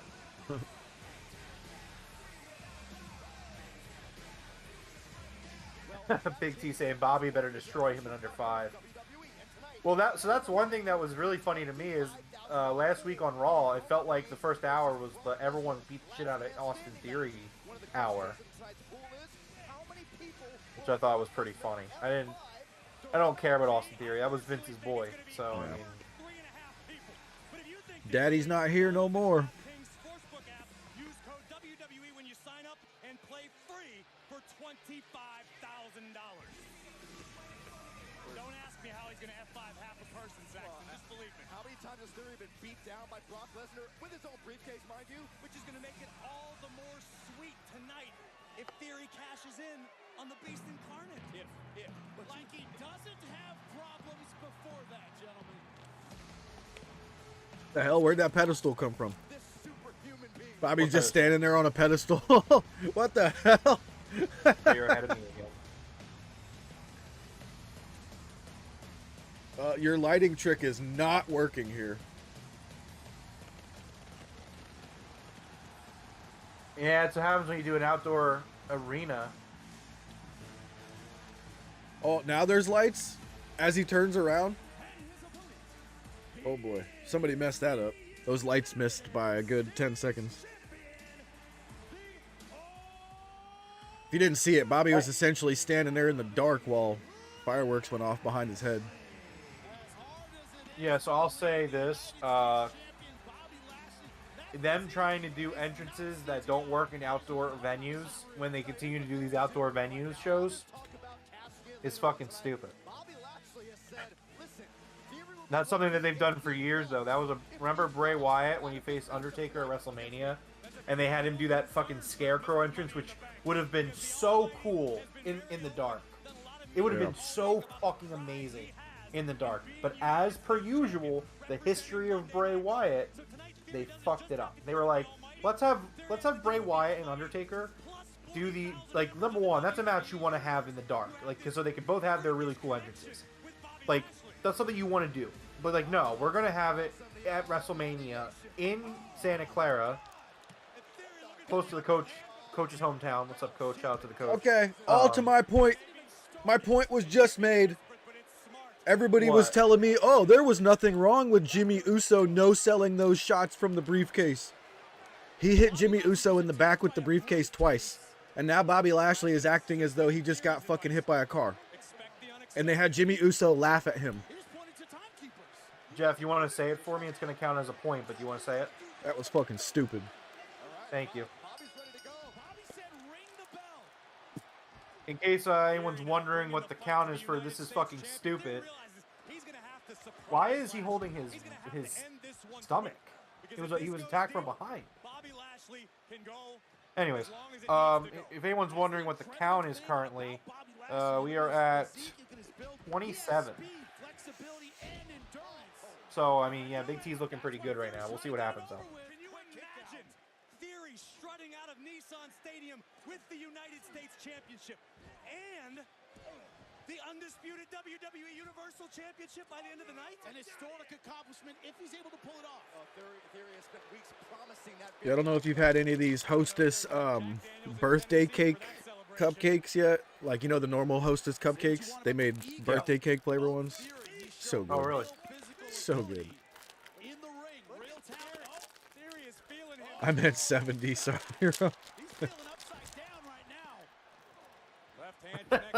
Coach meant 70. Great athleticism by Lashley. Boom! Oh, now Lashley coming back to life. This is exactly. Well, Big T, that briefcase was a reason why it wasn't going to be in under 5, but... You know what, Coach? You've been good to the King's Court. So... I'm going to change your locked-in pick to 70. King's Court takes care of its own. Referee's discretion. Yep, I am the referee. I'm the official on duty tonight. Going for his briefcase. The weapon he I know used Jeff wants to sit back and enjoy the show, so Theory's taking a walk. kind of friend would I be? No, referees count up to 7. Why is he grabbing the briefcase? I think he's just leaving. He's like, I'm done with this Why match. is he Fuck leaving? this. It's a championship match. Does he not want the championship? What the fuck? Dude. This is fucking stupid. Why would he leave? It makes no sense. Why would he be like, oh, you know what? Yeah, I don't want the U.S. Championship anymore. I'm going to take my briefcase and leave. Like, what? Like, why? Because he was getting his ass whooped. Again, like, the biggest problem, like, not the biggest problem with WWE. I don't know exactly what the biggest problem is. But the problem is like, why are they all so fucking stupid? Why would Austin Theory not want to? Why would he want to like walk out on a championship match at the values of the U.S. Championship? The fact that he doesn't give a shit about it. He's like, I'd rather not be in a fight right now. Like, what? Why? Why are you a pro wrestler then? Oh, I'm sorry. Why are you a sports entertainer then? No, I get it. That's a heel thing, but that's something that the heel shouldn't do in a championship match. I totally agree. Yeah. It's all right, Coach. I know we all make mistakes. I'll allow it. It's a nice drop kick from Theory. I think Theory is really overrated. Theory, you know what I think of when I think of Austin Theory? I think of poor man's Sammy Guevara. Like dollar store Sammy Guevara. I mean, he doesn't even do any of the high flying stuff though, so I wouldn't even go that far. Maybe. It's like, you know the meme where it's like, Mom, can we get Sammy Guevara? And it's like, Mom says, we have Sammy Guevara at home. And like, Sammy Guevara at home is Austin Theory. I would say like the dollar store John Cena fits for him. Yeah, I don't know. John Cena had charisma. Oh, he did. That's what I'm saying. Like, I don't think Austin Theory has a shred of charisma. You haven't really watched. I mean, he's okay on the mic. He's okay when he was interacting with Vince. Like, oh yeah, you're right. I mean, you have watched, so yeah. My mistake.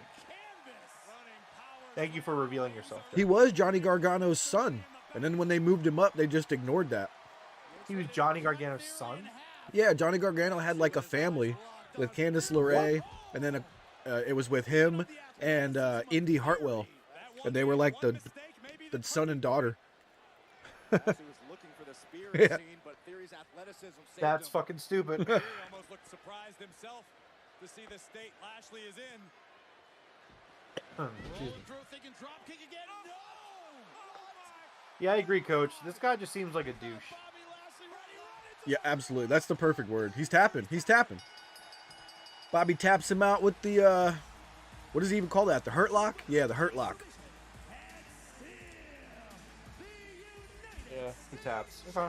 It came out of nowhere, too. Bobby just locked it in, and he tapped immediately. Hey, Jeff, do me a favor. Pause real quick. And count to 3, and then resume it. If you don't mind. No, you're good. So I thought that match was not good. I did not it was find okay. much enjoyment. It was just too long. Yeah, I think that match went way too long. And Theory just... I know it's like... Theory's probably going to cash in tonight. But it's like... It's such a boring formula to have, like... It's just a bad formula at this point. Where, like, okay, Theory had a title shot or had a match, and he lost, and then he's going to cash in later. Yeah. Like, that's just a... Coach is 3 for 3. Coach, are you a Fed fan? Is this... I mean, everyone chose Lashley, though. But yeah, Coach, man. You could just say... You could say it's predictable. Yeah, you could say that. Coach was in the film room last night, man. I know, because I was in the castle as well. He was up until the crack of dawn last night. You just gave me such an awesome idea. He was just studying tape, you know? I'm going to have a surprise for us. Maybe on... by Dynamite on Wednesday, I will have a surprise for us. It's going to be fun. I'll tell you what it is later. Okay. LA? What's in LA? Is WrestleMania in LA? No, WrestleMania isn't. Oh, yeah, it is in LA. Yeah.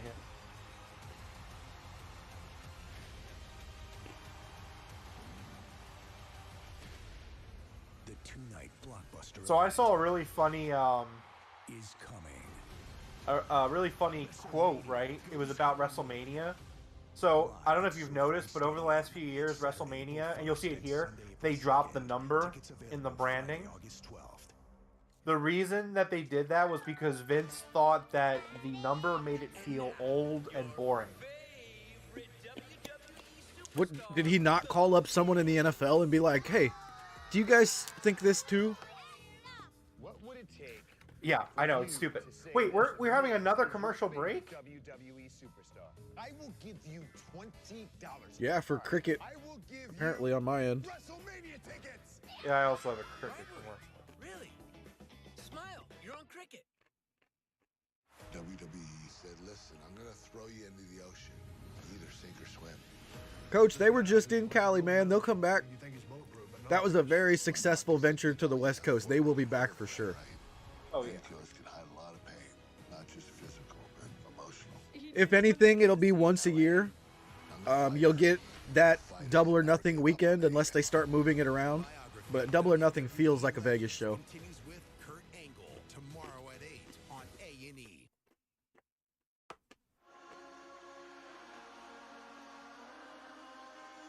What is this graphic? Oh, is it Jade? No, Is this Judgment Day? It looks like there is a giant fucking storm over the stadium with the augmented reality. Yeah, it's Judgment Day. Yeah, it is Judgment Day. Rhea Ripley is here. Finn Balor. And Damian Priest.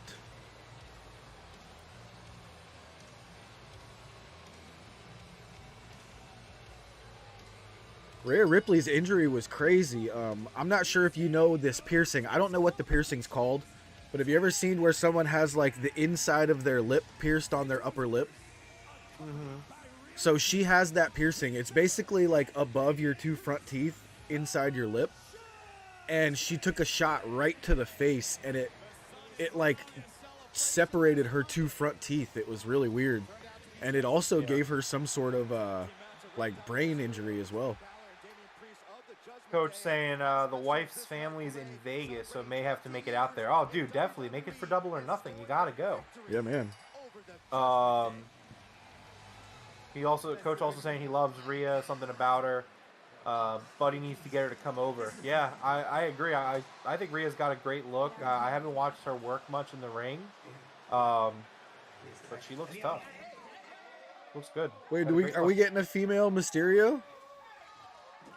No, I think she's just accompanying them to the ringside. If you were not aware, Buddy Murphy is dating Rhea Ripley. Yeah, and she also had a storyline thing with Ray's daughter. So it's funny that they were going face to face.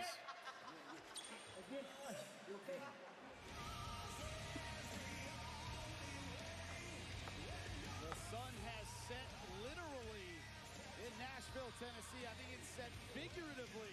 Coach hasn't seen her work. Well, I mean, maybe we'll get to see her tonight. I mean, it's no DQ match, so. So if there's ever been anybody since China that's believable to be in the ring with the men, it's her. If she got in the ring with the men, I wouldn't think much of it. I'd be like, sure.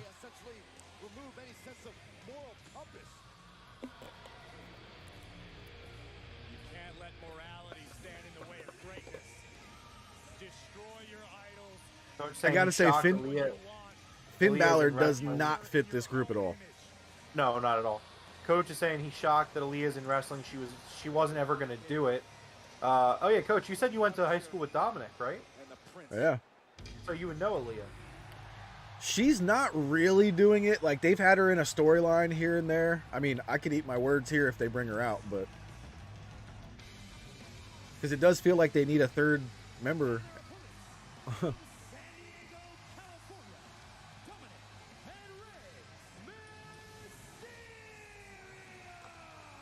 hate Dominic Mysterio's look. Yeah. He looks like such a geek. Yep, that's why he needs the mask. I don't understand why he hasn't put a mask on yet. Yeah, I think it would be way more fit. Like, why? Yeah, like his dad's literally Rey Mysterio. Ray said he wants him to carry on the mask, so I'm thinking he's not going to wear it until Ray retires, and then he's going to give it to him. But that defeats the purpose of the mask. Yeah. I like that shirt, though. Oh, that is cool. It looks like the Scarface shirt.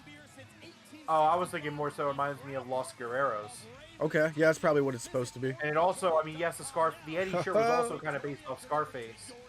But, I gotta say, that is one of my things I do enjoy about Ray is when a kid with a mask is there, he always makes sure to, you know, let the kid know he sees him. That's cool. Yeah, Coach says he knows them all. That's awesome, man. That's crazy. Coach, if you ever have to run into Dominic again at like a high school reunion or something, just let him know, like, bro, wear the fucking mask. Just tell him, you don't look great. You're not gonna. I know you're not actually gonna say it to him, but it's like, man, just be like, bro, just get a mask. Like, it's okay. You have the heritage that makes sense. Like, dude. Is it possible that Ray and Eddie are both his dad? Like, can that happen? Is that a thing that can happen? Well, I mean, in kayfabe, in the storyline, Eddie is his dad. He is a Guerrero by blood. I'm just saying, like, I've seen pictures of him with Eddie, and I'm like, holy shit, that's his kid. And then I've seen pictures of him with Ray, and I'm like, okay, yeah, that's his kid. And I'm like, how does he look like both of them? It's crazy. Right there. Hold on, I'm trying to see. Can the camera cut stop? Oh my god. I know. There was a Final Fantasy sign. I wanted to read it. Coach Nick saying that he went to high school with them. His wife's mom is best friends with Ray's cousin. And also, one of his linebackers he coaches dates Taker's daughter. Damn. Damn, Coach, you rubbing elbows with the Fed? I don't think Taker is ever out here, though. I think his daughter lives there. Juan says, WWE knows how to do it right. This is an actual 2-on-2 match. Oh, he removed it, unlike AEW. Oh, Juan, I saw the first half. Juan, if you want to be a WWE mark, if you want to be a Fed fan, just say it, man. Just own it. Yeah, that's right. He zipped right up. Juan, if you have a negative AEW opinion, feel free to say it. Like, you know, we're all good here, you know. Okay, I do have to say, Dominic's gear, he looks like Ronald McDonald. That is the worst combination of yellow and red. Juan said he's dead. But no, I mean, for the record, I mean, I'm always up for debate and discussion. I'm okay with dissenting opinions. So, Juan, you can say whatever you want to say. Coach said it's funny, though, because he watched AEW. One of the football players he coaches, TJ does. Oh, that does. Latino heat, baby. Juan, I catch almost everything. Takes a WWE Legend's daughter and watches AEW. Gotta love it. Yeah, you gotta love it. Oh shit, Finn Balor's wearing pants. Thank you, Jesus. By the way, I just realized Finn Balor's wearing pants and not his the normal tighties that he wears. I thought this was a no DQ match. I think it is. They're tagging in and out on a no DQ match? It's a no DQ tag match. Well, yeah, I guess, but like, I expected a no DQ tag match to be Tornado. Coach, you're drunk. Stop typing. Yeah, Coach waste. He's gone, man. Yeah, if you're like me, Coach, and you don't drink very often, and you're 3 deep, oof, I would be trashed if I was 3 deep. See, I've got a pretty high tolerance, and I don't get drunk very often. Yeah, I barely drink like maybe once a month. So last night, that 1 glass of mead that I had, I was trashed. I started slurring my words after I got off the pod. Funny. What a shot to the cover. Kick out. So something that I'm noticing about myself here is they've done such a poor job of building up Damian Priest and Finn Balor for this that, like, I'm not interested in this match very much, but it is a good match so far. Like, you know what I mean? I don't think it's a good match. I'm not enjoying it. I mean, really. considering it's a no DQ and they're still tagging in is very awkward, but Well, so I'll start by saying that is fucking stupid. Like having a no DQ match where you don't tag, where you tag in and out. And like, look, I give AEW a hard time for the tagging in and out stuff too, whether it be a three-way dance or whatever it is. So this is just, in general, this is a personal preference, but I still think it's dumb. If you're having a no DQ match, that means everything's all bets are off. You can do whatever you want. So the fact that, like, storyline-wise, what is stopping Ray and Finn from getting involved? Like there's like the referee can't count them out. Like enough, like that's not a thing. So like, Final Fantasy VII is the best one. Like that's ironic that WWE that is the best one. That's a WWE fan with a smart video game sign. I'm surprised. Juan, you think Edge returns here? Yes, Juan. They actually spoiled during the pre-show that Edge was coming out tonight. They spoiled it for some reason. I don't know why. The only way it's not here is if it's during the Seth Rollins, whatever happens with Seth Rollins or Riddle. Maybe. But why would Edge not return? Because they kicked him out of the Judgment Day, and maybe they just want him completely still separated from it. But so he's gonna completely like ignore the fact that he got put on the shelf by this faction. I hope not. That's what I'm saying. So.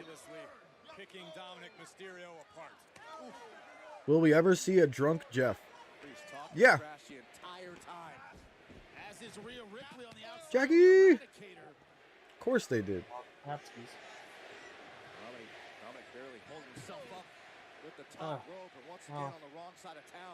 Big T, so that that's like the Judgment guy with the sword, like it's just a symbol of judgment. Like the justice system in America has the lady with the sword in one hand and the scales in the other hand.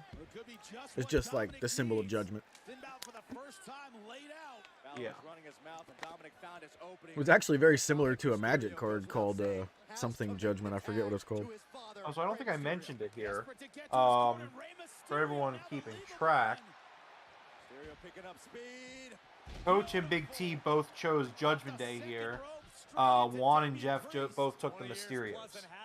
All right, Juan, time to get that point back.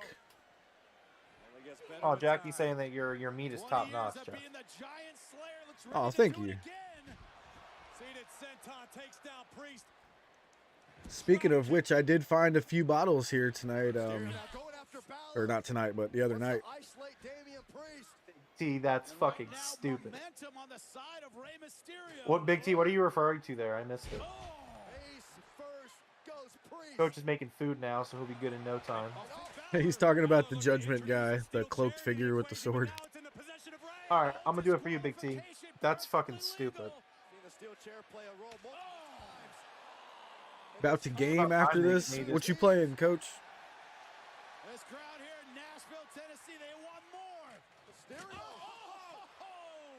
He hit him right in the nuts with that chair.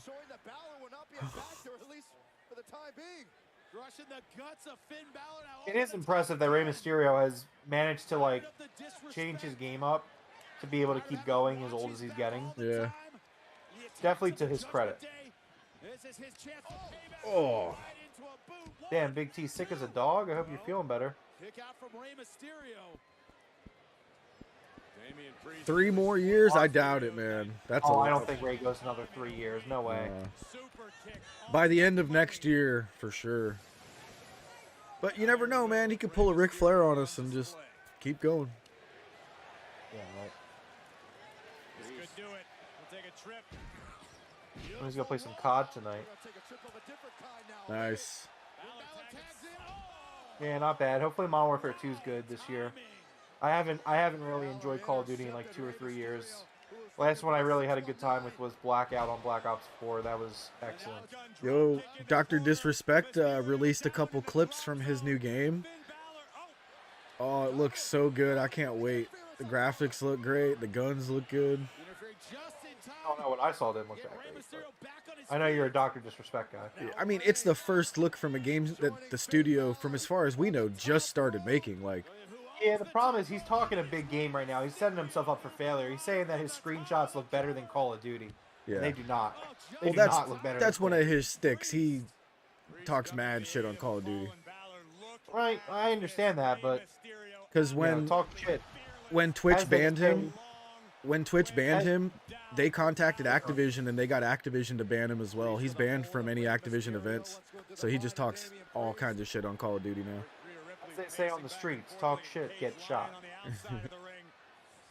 Coach's homie's into Pokemon, trying to get him to watch AEW. He would love us. Yeah, he definitely would. I would love him too. Pokemon, let's do it. I got some new Pokemon shirts coming tomorrow. I'm gonna have to show you them, Jeff. What's that now? So I got some new Pokemon shirts coming in tomorrow. They're gonna be they're nice. pretty dope.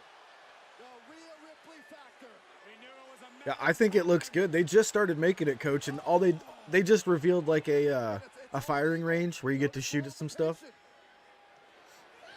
See, Juan's saying he's trolling right now, and I'm always something about Juan, right? Where I'm just like, I don't know, like this guy's clearly a Fed fan, you know? Ooh. Juan saying something big just happened, guys. Yeah, they're destroying Ray right now, and the lights have gone out. Fire is lining the stairs. It's gonna be Edge. It's Brood Edge. It's gonna be a little elevator to put him up. Fire! It is Brood Edge. What does that look? That's from the Brood. He just doesn't have the long hair. When he was with Gangrel and Christian as the vampires. Yes, Jeff, I know that you're like 3 times my age, but I know what the Brood is. The sunglasses are back and everything. That shirt is dope. I wouldn't wear an Edge shirt, but damn, that's fucking cool. First thing I remember me paying attention to Pokemon was the gold things from Burger King back in the day. Everyone showed a couple weeks ago. So yeah, he's coming back and kicking the shit out of Judgment Day. Yeah, again, it's just so dumb that they spoiled that he was coming back tonight. Like, again, it's okay for people to figure it out and just be smart and know, but like, why would you spoil that during the pre-show? Like, it still just kind of rubs me the wrong way, and it takes away the meaningfulness of Edge's return here. I'm like, is this even Brood Edge? This might even just be rated R or a new one of some type. Wait, the match wasn't over? Oh, okay. Oh, Juan and Jeff get the point there. Yes, sir. It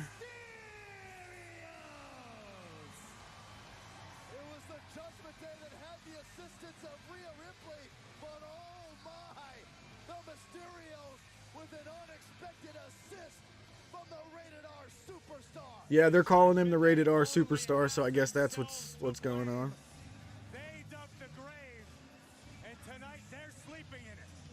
He's wearing the jacket from Michael Jackson's Thriller movie. What a shocking turn of events. The WWE Hall of Famer, whom we haven't seen since being taken out by his own creation, the Judgment Day, has returned to play Executioner.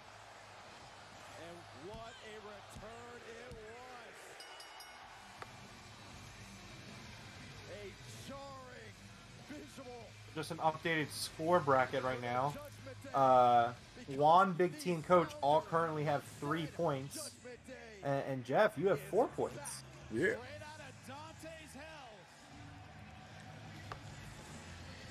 Judgment Day is on notice. Straight out of Dante's Hell. That's Yo, fucking... that shirt has... The shirt for Edge has a wrestling ring with a giant demon coming up out of it. Holy shit, that was cool.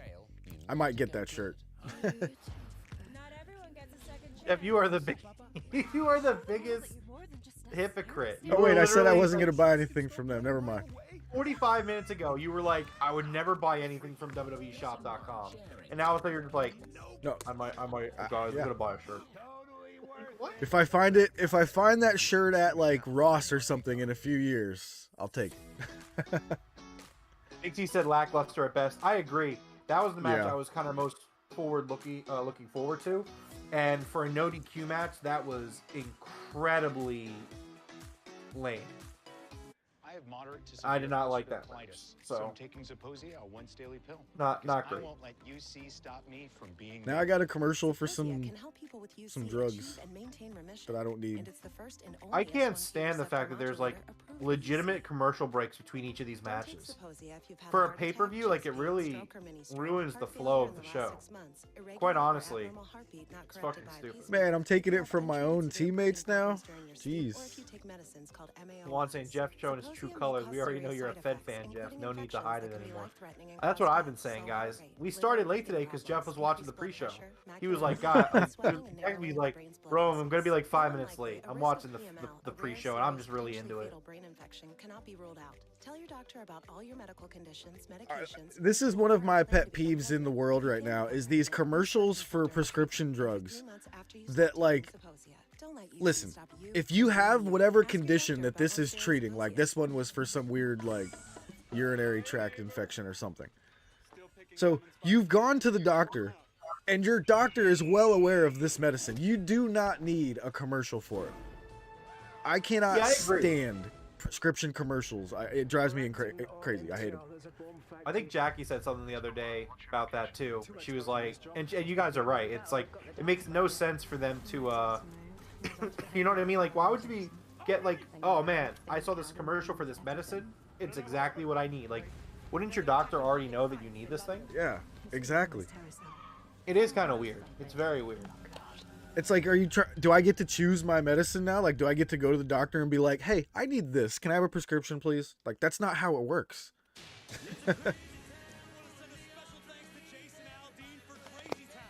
And then half the time, the side effects are worse than what it's curing. They're like, do you have a headache? Here, take this. Possible side effects include cancer and rectal, like, it's crazy. Yeah, right. I think it's the first time they've showed Corey Graves tonight. He is wearing an awful leopard print suit jacket. That's horrible. Yeah, that suit is fucking stupid. Even Seth Rollins would be like, nah. And also, to add on to that, not only is his outfit fucking stupid, he is fucking stupid. And those are two different things, as we've established. Pat McAfee versus Happy Corbin.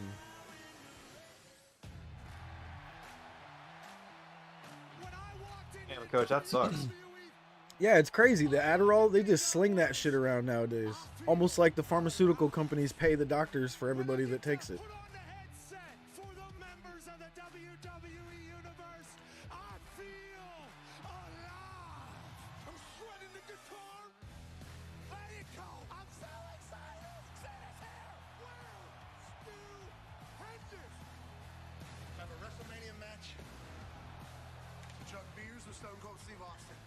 So I gotta say that Stone Cold and Pat McAfee spot where he got stunnered and Pat McAfee was just laying outside and there he is, he's pouring the beer in his mouth while he's on. That shit was hilarious.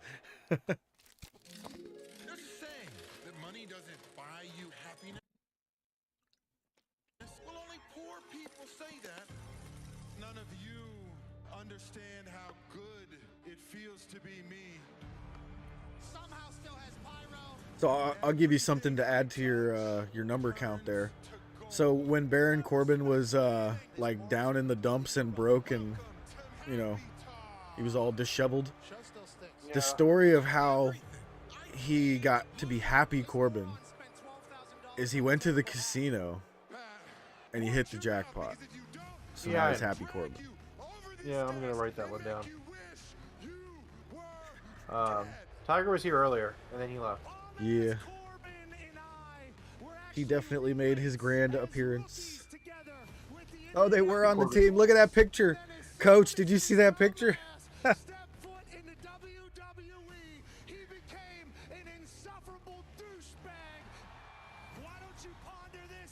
is all about. You got some football guys going at it.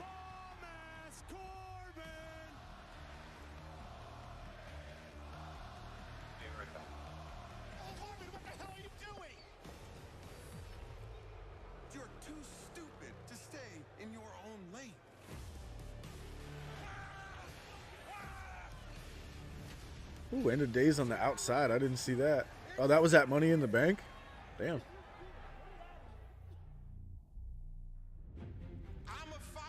It is realistic, but not if you're broke, Juan. Like, if you're broke and you go to the casino, you're not going to be able to play a machine that is going to hit you a big, Oh, I guess you could play, like, a $1 million jackpot with the dollar machine. He would have to hit lucky on, like, the first go. He would have to hit one of the $1 million jackpots or something. Because I believe somebody gave him $100. I think that was the story. They gave him a $100 bill. It was Kevin Owens. Kevin Owens gave him some money. He was like, "Can I borrow some money, please?" And Kevin Owens was like, "Sure." I just don't like Baron Corbin. I No. just want him to go away. I couldn't care less about the guy. I liked his gimmick when he was the lone wolf and he was like a metal dude and he was just a badass. And I didn't like him then either. He was tolerable. Like, this is intolerable. This Happy Corbin crap. It's terrible.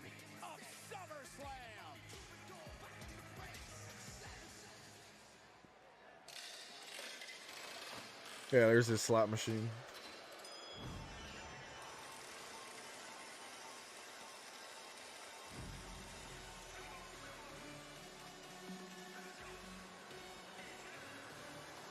Does your thing refresh? Oh, it must be after the ads. Yeah, it keeps on pushing me to be current, right? Yeah, it's fine. Oh, here, there we go.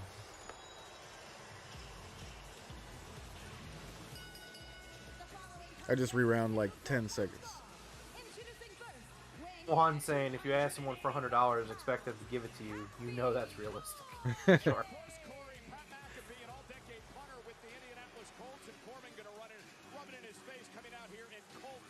It was pretty funny how Kevin Owens, he was like, "I know I'm not getting this back, but here you go." But then he actually did give it back. Oh yeah, that's a great. They just said something on commentary, right? That makes this even worse. What did he say? So Corbin and McAfee, obviously, we both. This looks like Joker guy there. Jesus Christ, that was a. So Corbin and McAfee both played for the Colts, and they're playing in Titan Stadium in Tennessee. Wait, is there a choir? There's a choir singing "Baron Corbin Sucks," I think.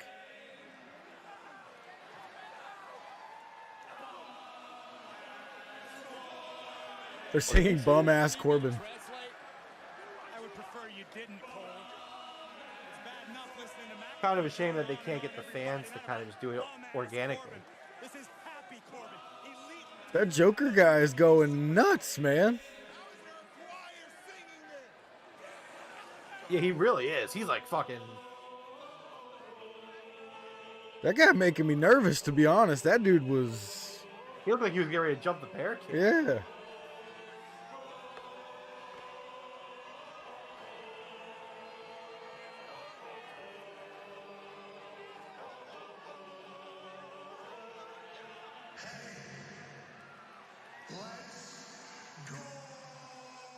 But let's go. I did not know that was his entrance.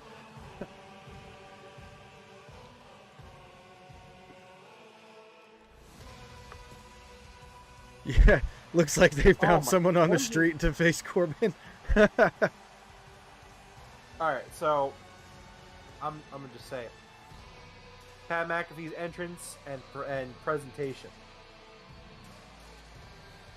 Fucking stupid.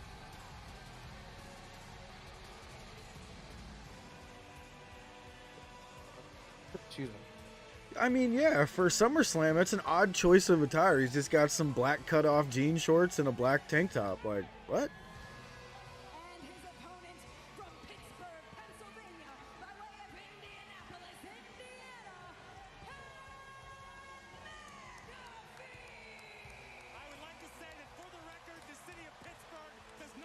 You see that guy with Roman's glove on? How do you even find that, man?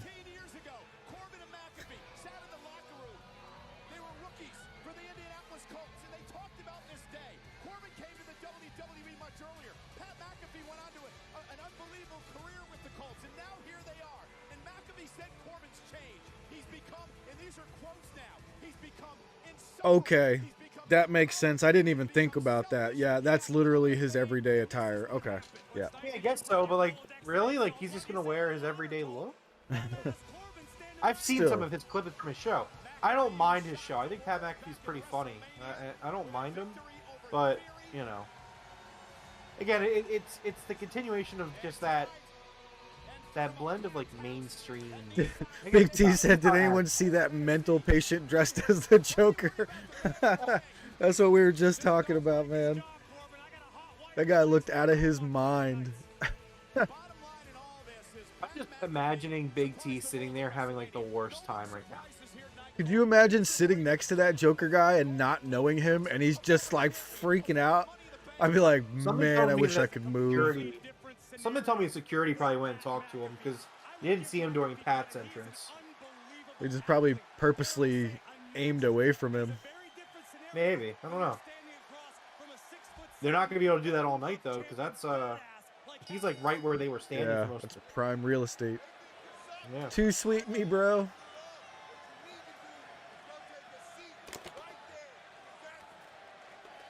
I just almost spilled my pretzels. That was a close one.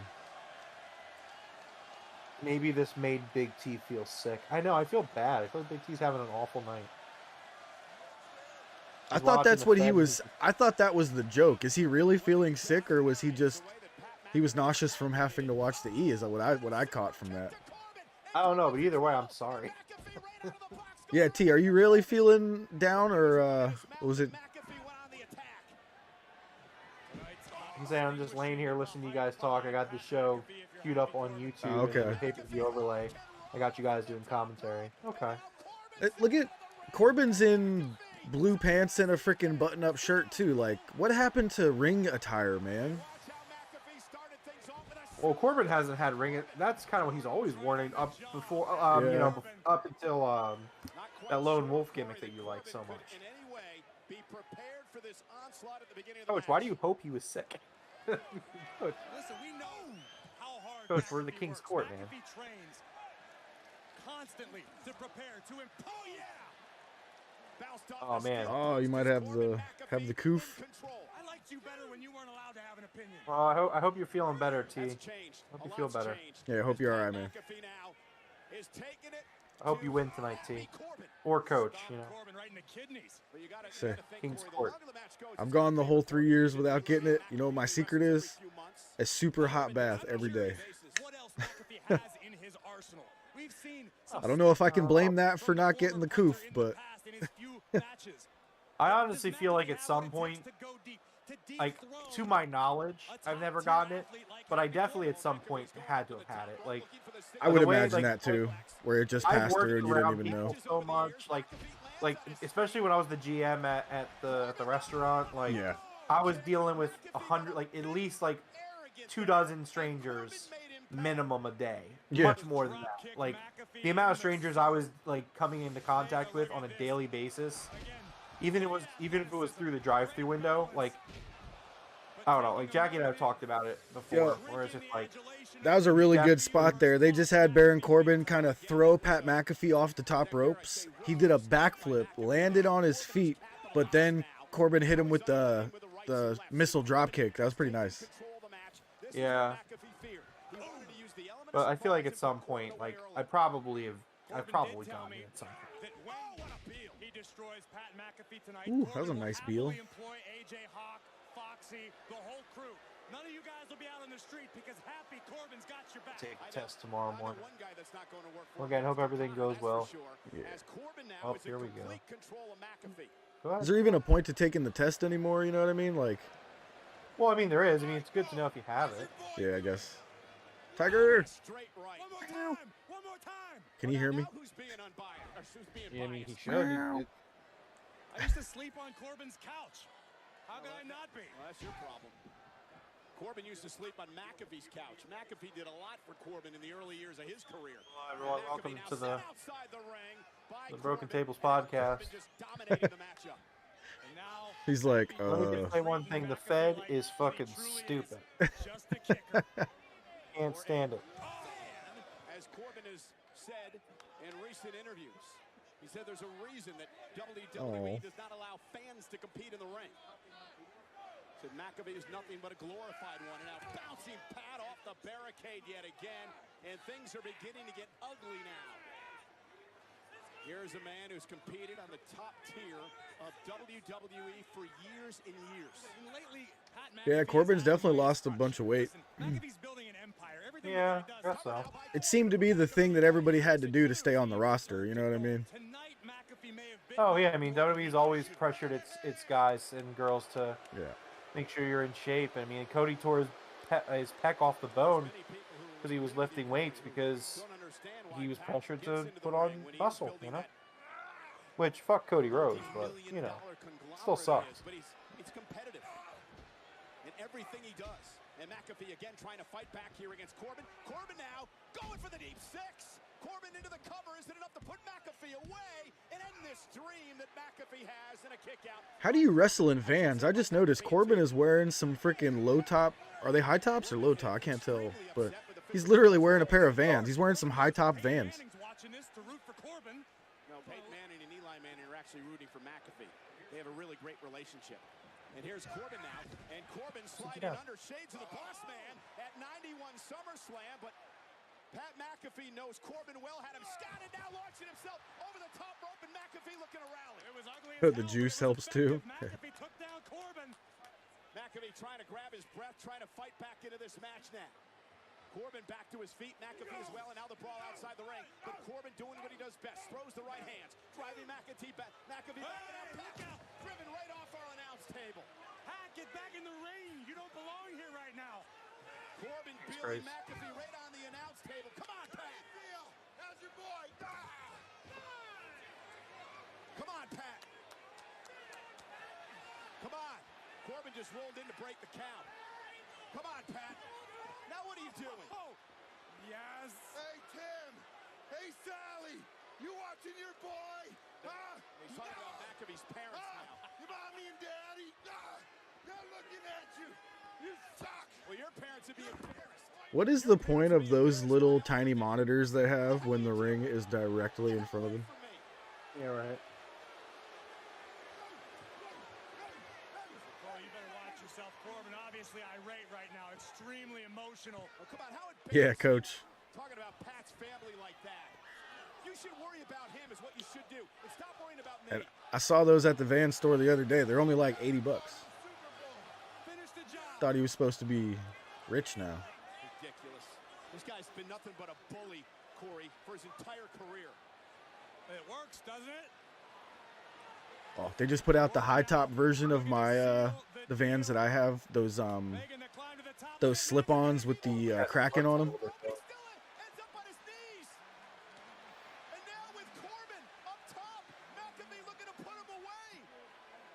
Superplex from McAfee.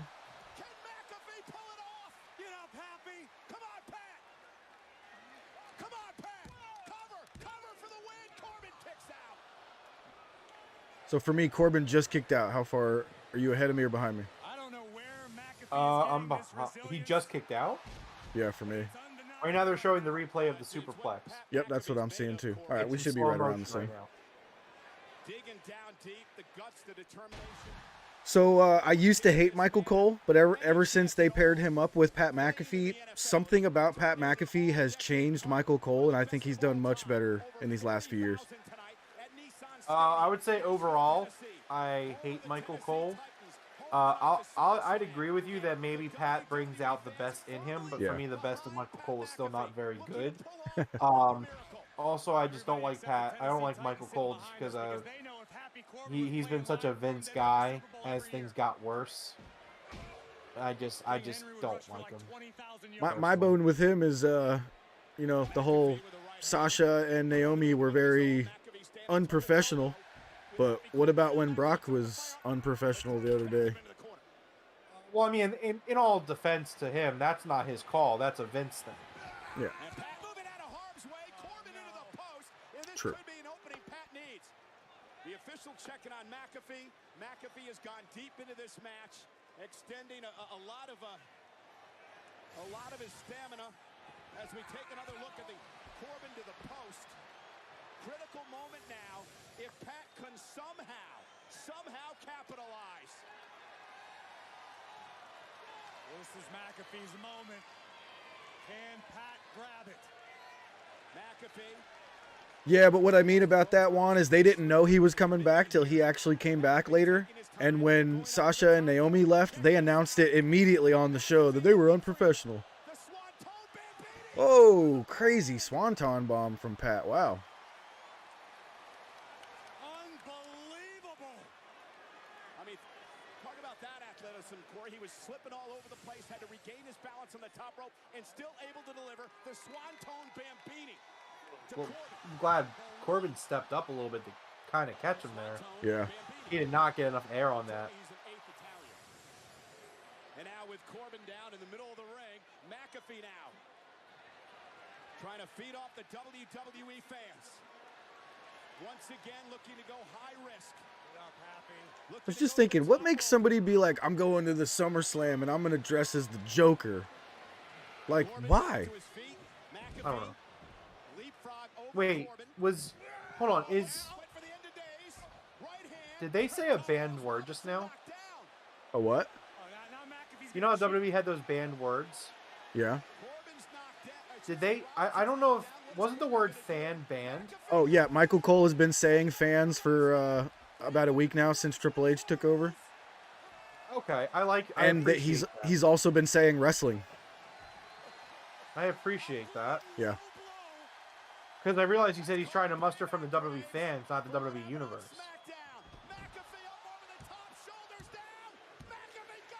McAfee wins with a code red? I think everyone chose Pat. Yeah, everyone chose Pat. A decent match. It was fine. Look at Corey Graves, looks all pissed off while Michael Cole's flipping out. So, by the way, the ref was distracted, and Pat McAfee just kicked Corbin square in the nuts to get the win. He said wrestling, too, again, just now. Yep. I appreciate that. Oh.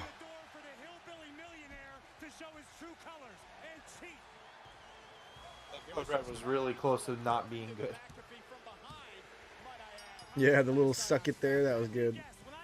Yeah. That's just fine. I like Pat. He's cool. It's okay.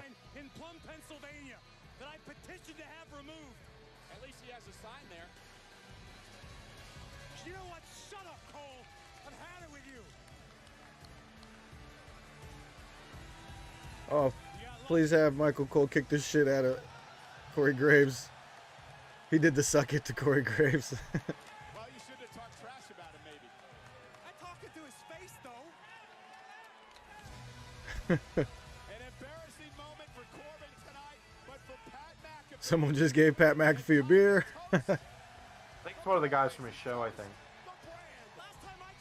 There's a dude in your jersey, bro. You see the guy with the jersey? Oh, I really wanted him to see that guy wearing his jersey. Yeah, see, the Joker's gone. Security. He is. Security Joker got rid of is him. gone. Yeah, security got rid of him. Wow. I didn't think they would get rid of him, but they did. Oh yeah, they want to be able to like actually like use their footage, dude. Wait, why are they showing all these awesome old belts? They're not all old. I hate the new belts. I hate them. I hate the new belts too. The new belts in WWE, fucking stupid. The only one of the new ones I actually like right now is the new United States title. That one actually looks I don't okay. like that one either. It doesn't. I don't like it that much. Just, but the WWE Championship, it's terrible looking. It's just a big logo. Like what? Come on. There's going to be a party tonight in Nashville, down on Broadway, probably at the stage or maybe at All right, I'm running back to the kitchen, find some chocolate or something. I am going directly back to the hotel where I will lock myself in my suite and drink my feelings. Hey, later tonight, Roman and Brock, last man standing for the undisputed title. Well, the winner will defend Labor Day weekend at Clash at the Castle in Cardiff against the winner of last night's SmackDown match. A good old-fashioned Donnybrook match between Drew McIntyre and Sheamus. Ridge Holland would get involved. Remember, no disqualifications, but what a match this was. We knew that McIntyre and Sheamus would bring the physicality, as did Butch, as did Ridge Holland, but ultimately a Claymore for Butch. Throw kick for Drew. And just when it seemed like Sheamus was heading to clash at the castle, I found a Nature Valley almond butter biscuit. Yeah. Sheamus to the table, and then an emotional moment for Drew. 20 years, friendship of Sheamus, and now bitter enemies. The Claymore. Wait, there was a broken table in that match last night? Definitely no, I didn't watch if I didn't even know about that. Ladies and gentlemen, please welcome the man who will challenge the undisputed WWE Universal Champion at WWE Clash at the Castle. Oh, okay, so it's not that Drew's facing Roman. Drew is just getting a title shot. Yeah, this is how they're rolling back what they said before. I'm pretty sure there was even a graphic with him and Roman. Gotcha. Okay. Because when you said that, when you were like, when we were talking last night on the stream, and you were like, yeah, they said that he's facing Roman for the title at, like, oh. But, I'm just gonna say it. I don't mind swords, obviously. The sword gimmick is fucking stupid. The rope breaking thing too, same thing. I'm gonna count that as one, but it's fucking stupid. Either Roman Reigns or Brock Lesnar, and if you're McIntyre, who do you want? I look at it this way. Remember what the rivalry he had with Lesnar? He took the championship from Lesnar at WrestleMania, but Roman Reigns. What is with this stupid podium to make them look taller? Hey, there's connecting people through wrestling. What's going on? That sign right there, connecting people through wrestling. He's big time on YouTube and Twitter. He's cool. Home of the Titans who are in the house tonight. In fact, I love this place so much. It's the home of the new #1 contender for the Undisputed Championship, Drew McIntyre.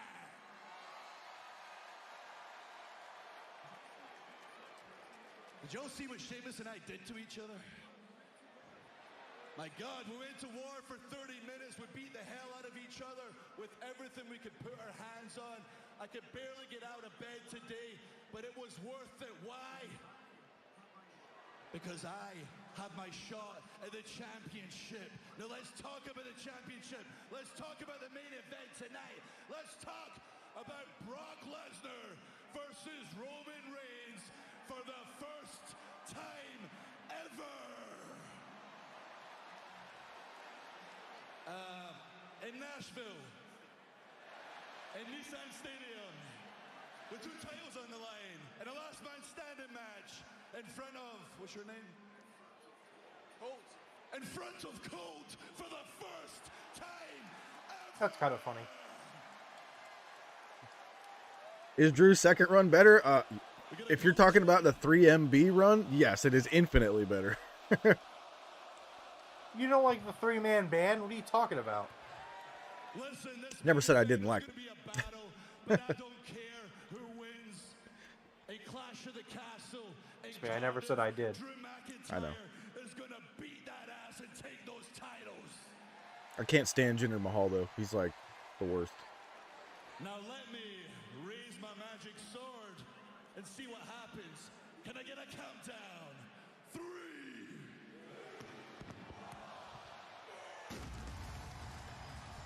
It was underwhelming. The sword thing was underwhelming. His promo wasn't actually that bad. No, but I really don't like the sword. It's like you're bringing a weapon of murder to the ring. I don't like it. Might as well have a gun. You're bringing a murder weapon to the ring. Might as well have a gun. That would be my response. Like if it was in real life and, you know, he's like, I'm bringing my sword. I'd be like, okay, I have a gun. Let's do this. I think Jinder is under contract, Coach, but I don't know if he's actually... Is he still around? Yes, he is still wrestling with some new giant they have named Shanky, who likes to dance.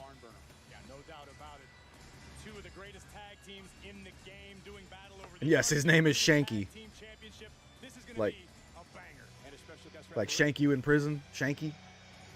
Please welcome special guest referee, J-E double F, J-A double R, E So- double T.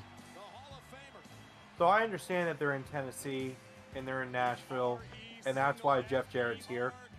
But the fact that Jeff Jarrett is the referee in this match with no storyline significance to it, it's fucking stupid. Yeah. Highlight of the night is presented by Xfinity. Unbeatable internet only from Xfinity. Currently, I'm at 41, so we are very close to Big T's prediction. Match of the night, calling it here. What match is this? Is this the tag? Yeah, this is the tag. I agree with Juan. This will probably end up. Why is he the guest referee of the tag match? What?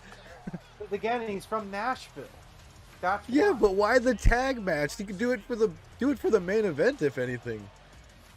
I don't know, dude. I don't fucking. He wasn't. Was he ever even tag champion? Like, is that even a thing? No, I don't believe so. I don't think he ever won tag team gold in WWE. It just dawned on me. I knew he was going to be a special guest referee. I just realized what match it's for. What the hell? Ooh. Oh, man.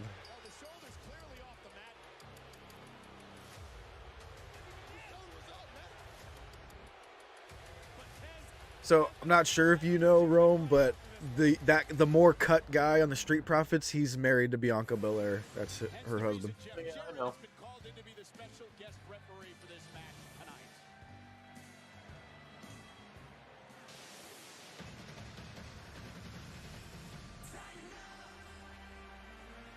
Hey, the Tennessee everyone, Titans cheerleaders are coming. It's the Tennessee Titans, everybody. Is that Sonny Kiss? One of the literally most underwhelming teams in the NFL. Everyone get excited. They got Sonny Kiss dancing in the middle. What? Not Sonny Kiss. Obviously. You dummy.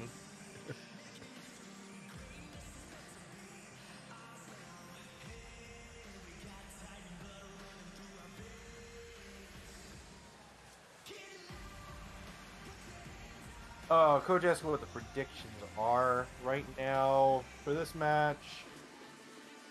We both, let's see.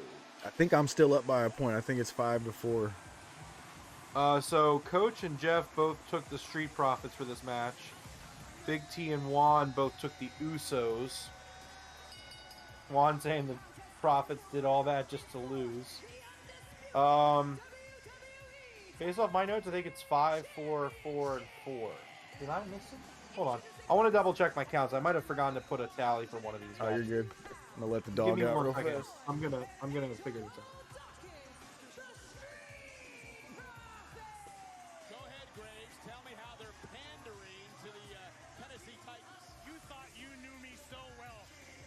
Montez Ford, Angelo Dawkins. Wasn't the dog wanting to go out? That was my cat jumping on some shit. They know they need to up the game because the stakes can't get any higher. This could be the Street Profits night, but it will not be an easy task. Jeff Jarrett. Yeah, I don't know. You guys can't really see it, but Anna Jay is still laying over there, knocked over after I flicked her over on the Dark Order slot. Then we had a big special guest referee at SummerSlam. It actually happened twice. You know who it was? Jesse the Body Ventura. One of the greatest of all time. Cole, you think I could be governor someday? No, no chance. You have Okay, yeah, I didn't update the rankings after the Pat McAfee match, which everybody got right. So, Jeff is currently in the lead with 1 point, or like with 6 points, ahead by 1. Juan, Big T, and Coach are all at 5. Jeff's at 6. And again, this match, just to remind everybody, Coach and Jeff took the Street Profits. Big T and Juan both took the Usos. devices at home and now on the go with advanced security, unbeatable internet only from Xfinity. Where did this go? And by Samaritan from MGM, starring Sylvester Stallone. Talking about WWE Hall of Famers coming soon to primetime video. I just realized I bought a really cool playmat for my desk, and it's not in the box. What the hell did I do with it? I watched Rocky on Wednesday night. Never get tired of that. No way I bought an empty box. Jeff, do you acknowledge? acknowledge them? I do not actually. If we were gonna put up a number for the Usos, I'm probably putting up like a 4, maybe a 5. Coach saying, damn, he could go to solo last place here. I mean, Coach, you don't watch the product, so, you know, it's... Ow, Tiger, that really hurt. Tiger, like, freaked out because I moved a little bit and ran away with his claws out. That AR looks fucking ridiculously stupid. They did it for them now, too? That's so bad. It's like bronze statues of them. And it looked like something from PlayStation 1. Tell me that didn't look like PlayStation 1 graphics. It looks awful. It looks so awful. It was like PlayStation 2 at best. It kind of drives me insane that, like, the Usos are, like, considered to be, like, such a good tag team. I don't think they're that... I think they're so overrated. Like, especially in recent years. Like, I think they were better in the early days. I think they're way worse now. Like, they are not. They are not anything. No, Like, if you ask me to, like, rank, like, top 5 tag teams in the business today, I don't even think they make the list. I definitely think you got to put them in the top 5. Like, definitely got Young Bucks at number 1. Got FTR at number 2. Why would you put them in it? Just because they're the only tag team that's booked consistently in the company? Well, I mean, I'm looking at all around in the world of tag team. Like, so I got the Bucks in first. I got FTR in second. I got the Lucha Brothers third. Okay. And 4 is where I would struggle to put somebody in front of them. Who do you got? Who you got? You would tag teams. Yeah, it would take me a minute. I'd have to look at some teams. But to be honest, without going through a list of AEW's tag teams right now, I might put these 2 teams at 4 and 5. I got Bucks, FTR, Lucha Brothers, Usos, Street Profits. That's probably my 5. Oh shit, I forgot about the Briscoes. Hell yeah, there we go. Briscoes go into 4. The Briscoes? Like, absolutely. Like, yep, Jesus totally Christ. forgot about that. Thank you, Coach. Thank you. And are we talking, like, tag teams today or tag teams, like, overall? Oh no, we can't say of all time. No way. Like, okay, well, all right, that's different. I mean, but I'm saying, like, let me rephrase that. Are you talking, like, active tag teams? Like, yeah, I'm talking about active today. Yeah. But I'm saying, like, are you talking about what they're currently doing, or are you talking about the active tag teams and what they've done in their careers? The active tag teams and what they've done in their careers. Yeah. Definitely not the current stories. I don't know, man. It's just, I just think that the only, like, I would put the New Day in front of the Usos. I would put Kofi and Woods or Kofi and Big E above them. So they're trying to get Jeff Jarrett involved as a referee, like physically, like when they won't, you know, break the 5 count. That's gonna be a story here. Yeah, Coach. Yeah, give me the Acclaimed over the Usos. Oh, please. The Acclaimed are, like, right now, like, my favorite tag team right now. They're not, like, all time or, like, you know, but, like, and they're not the best tag team, but I love the Acclaimed. I follow Max Castro on Twitter, and someone asked him about the basketball jerseys, the Acclaimed basketball jerseys. He said that he thinks they're pretty close to happening, but if they want to see more, like, Acclaimed special merch like that, we have to make sure we buy the jerseys. And I was like, yeah, I'll definitely buy. I don't know if I would. I don't like basketball jerseys that much. Like, comparison, like, I would rather get the football one that he was wearing the other day, but. Yeah, I really hope they do the football one. The basketball one it's cool and all, but that football one is really nice. Yeah. Baseball one's really nice too. New Day over the Usos. I don't know. I would take the New Day over the Usos. Absolutely. Usos are bigger legends in the E than Briscoes in the Honor. I mean, yeah. Yeah. Sure, but again, like, we're talking about, that's just because WWE has historically been a one guy company for years. Like it was Roman Reigns' company.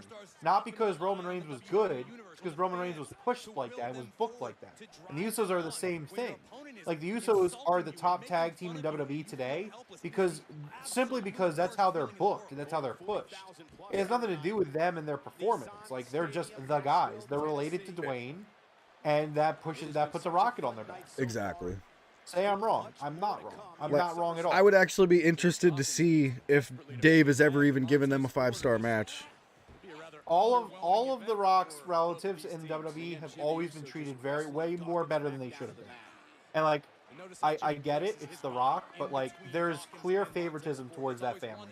There always has been. And it's how they keep The Rock in their good graces. Roman's related to The Rock. The Usos are related to The Rock. Tamina's related to The Rock. Tamina is awful. And the fact of the matter is that she still pops up in storylines and she's still in the company is a joke. And she's awful. Sorry not to. Didn't one of the brothers get a DUI? Yeah. Yes, Coach. Yeah, one of the Usos. He's got 3 of them. Yeah, and the company has done nothing about it. Absolutely zero accountability. When Jimmy got his DUI, the most recent one, the third one, they did something about it. They gave him the tag championships. Right. Like a week later. You got me, Jeff. You got me.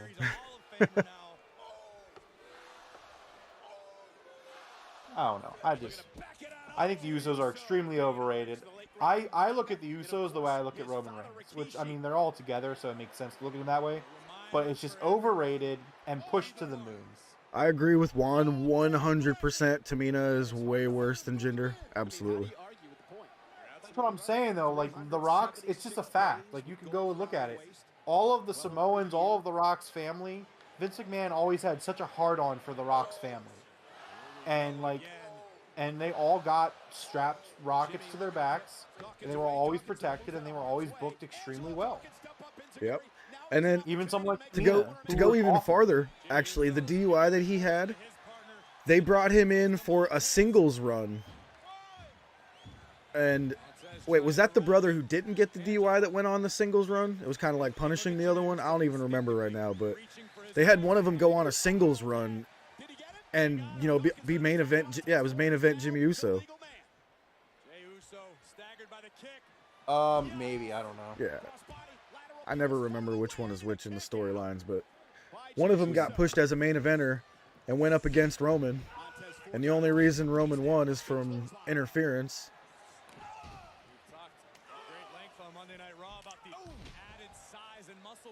Same thing with Kevin Owens. The only reason Roman won was interference, like all 3 times that they wrestled. I hate the interference.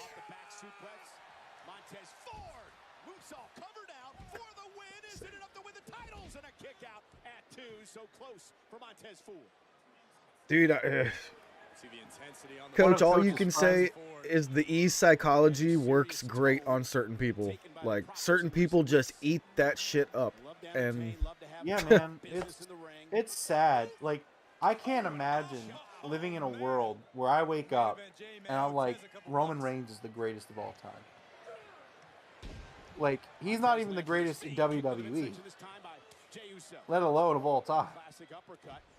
His matches are mediocre at best. There are a few things, a few figures that, like, I look at and I'm like, yeah, that's one of the reasons why I stopped being a WWE fan. Roman Reigns is definitely one of them. And, like, it's not a personal thing. It's just he represents everything that I hated about WWE. Pushed to the moon regardless of how people felt of him. I'll never forget that Royal Rumble where he won it. And it was in Philly. And all of our heroes, everyone that I loved and wanted to see win, got eliminated super early. Daniel Bryan got eliminated. Fucking Dolph Ziggler got eliminated. Bray got eliminated. It was just awful. It was so painful. Sorry. And it was just to see Roman win that match and, like, The Rock comes out and holds his hand up and, like, they boo him. You can see it on The Rock's face. The Rock was like, oh shit, like, this is not good. So top 3 WWE. Male currently. I mean, it's a tough question. Not for me. I mean, like, are we talking about who I like? I would definitely say Seth Rollins, Kevin Owens, Jimmy and Jay, stereo and I mean, I am a big Finn Balor guy. But I don't know if I want to count like what he's doing currently or in terms of the talent. I'm gonna say Seth. Although I don't like Seth's like jokey, laughing, crazy character. Yeah. But I like Seth. I like AJ Styles. I like Kevin Owens. I like Sami Zayn. Based on performances lately, my top 3, that'll be Kevin Owens, Sami Zayn, and it's weird. I want to say Riddle, but at the same time, I don't want to say Riddle because I don't really like him. But Riddle's been he's been great. So those are probably my. I hate Riddle. That's another one of those characters that just like there's something about WWE characters like for me like in AEW, right? Like if I'm not feeling a guy, I don't mind him existing. You know what I mean? But like in WWE, it's like I can't stand half of these characters. That was cool. Did you see that? I did. That was a pretty cool. Looked like a 3 count though. I think Jeff Jarrett kind of fucked up a little bit there. So Dawkins just kind of shoulder tackled one of the Usos. He went flying through the air, and Montez Ford caught him into a German. That was, I've never seen that. That was nice. Right down the middle, and we are watching 2 great tag teams do what they do best. Now Jimmy in trouble. Doomsday. Going up the top rope. Jimmy able to fight Dawkins back down. Super kick now by Jay. Again, picture perfect tag team style by the Usos. Super kick tag. And there's more. Jesus Christ, man! If I have to see a million super kicks every fucking episode of wrestling, I'm gonna. Tag. Jimmy's legal. Jimmy's gonna go up to the top rope. Anybody else bothered by the amount of super kicks? I think we just saw like 7 in the matter of 30 seconds. I like super kicks. I do too, but not when everybody's doing them. Jimmy Uso's gripe shouldn't be with Jarrett. And the thing about Jarrett, he's not backing down either. Jeff, I think the problem with that is you're just kind of old and you don't want them to. You probably would put up signs that say like no leg slapping or something like that. I'm a Shawn Michaels fan, so like the super kick is supposed to be something special. Now it's just a left jab now. No, I mean I get it, but I like the move, and I like the move enough where I want to see people do it, but like it can't be everybody's finisher. Yeah. It's too good of a move not to use on a regular basis. It's just too good. No, I'm not like trying to be like CYN or anything and being like no super kicks, they're banned, but I don't want 7 of them in a minute. I know that much. It's a tag team match with 4 guys. Yeah.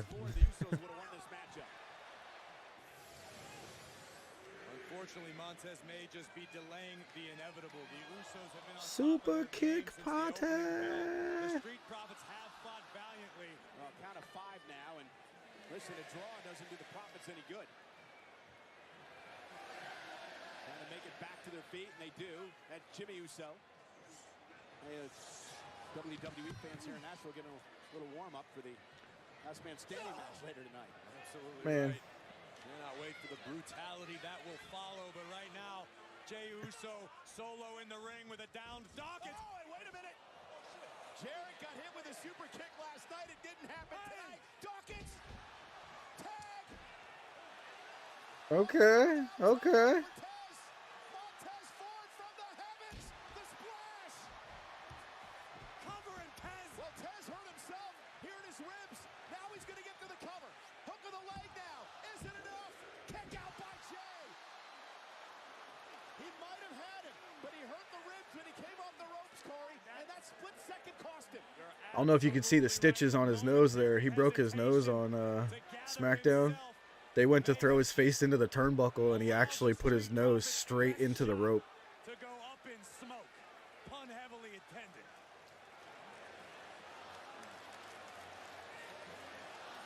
quick update on where we are. We are at Montez Ford, shocked that his frog splash did not result in a 3 count. Yep, it's a tag team title match. The Usos versus Street Profits. Why is he mad at Jeff Jarrett? Why are you mad at Jeff Jarrett? Jeff Jarrett's doing the counts. Yeah. He kicked out. I don't understand what the problem is. I don't get Yo, it. Montez Ford is noticeably getting bigger almost by the week. That was a really bad drop kick. That was off. It looked like it was supposed to be 2 super kicks. Was it? I didn't. It wasn't good. Whatever it wasn't good. It was a double super kick. That was terrible. It missed. That was also There's not another a very double super kick. Jesus. Yeah, those not good super kicks.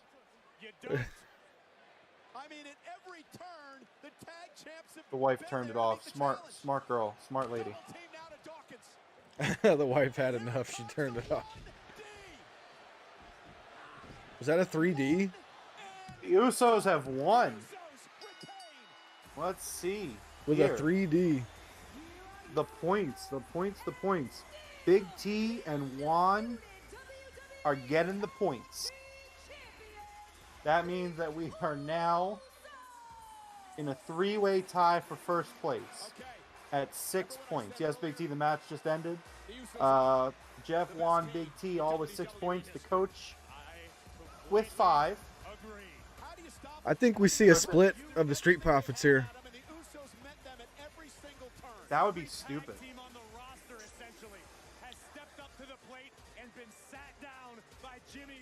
Well, I think Montez Ford's supposed to be going solo. It's been rumored for a while. WWE has this obsession with splitting up tag teams, and it's fucking stupid. Will continue. And you know what? Respect to the Street Profits. On multiple occasions, Montez Ford and Angelo Dawkins, they brought their A game, but it just wasn't enough to topple the Usos. Well, the Profits thought they wanted here. No shenanigans, really.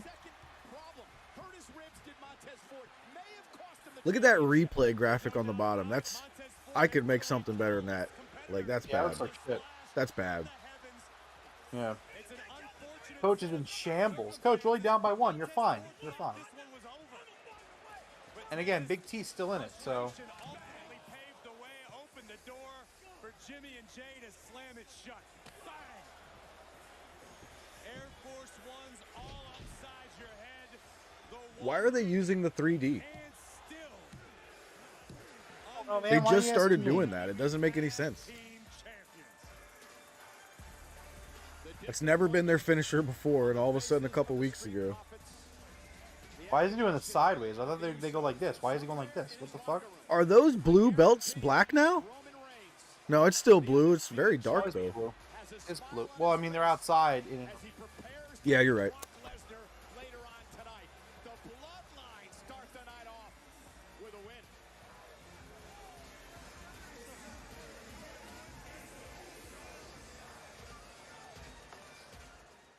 Something about that word shambles. I love that word. 3 times the electrolytes word. of traditional sports drinks. 2 times faster hydration than water alone. Number 1 powdered hydration brands in America. Liquid IV. Fuel your play. With Xfinity Internet, you get advanced security that helps protect you at home. This is and literally on the go. like watching TV. So safe, Why? it's I don't know. Evander Sucks. Holyfield has your back. I wouldn't click on that. Like, I get it back when it used to be like WWE commercials and stuff.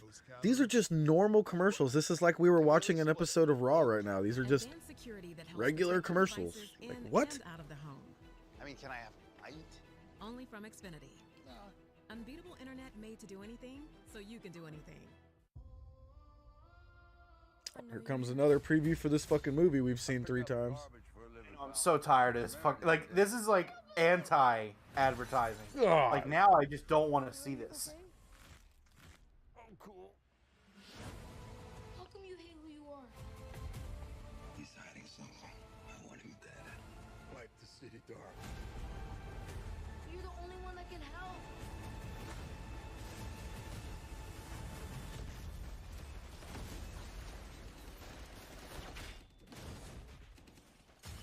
It's like, did he watch that Bruce Willis movie, Unbreakable? And he was like, I want to be a superhero like that too.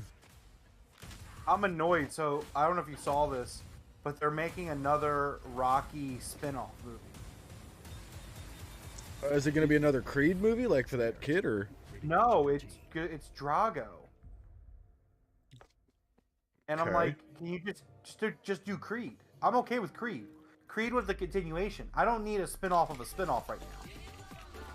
But yeah, they're gonna do a movie about Drago and his dad, also named Drago, because they're both Drago. You know? Because Drago is his last name. I don't know if people remember that, but it's Ivan Drago. Yeah, Ivan Drago. Rocky IV.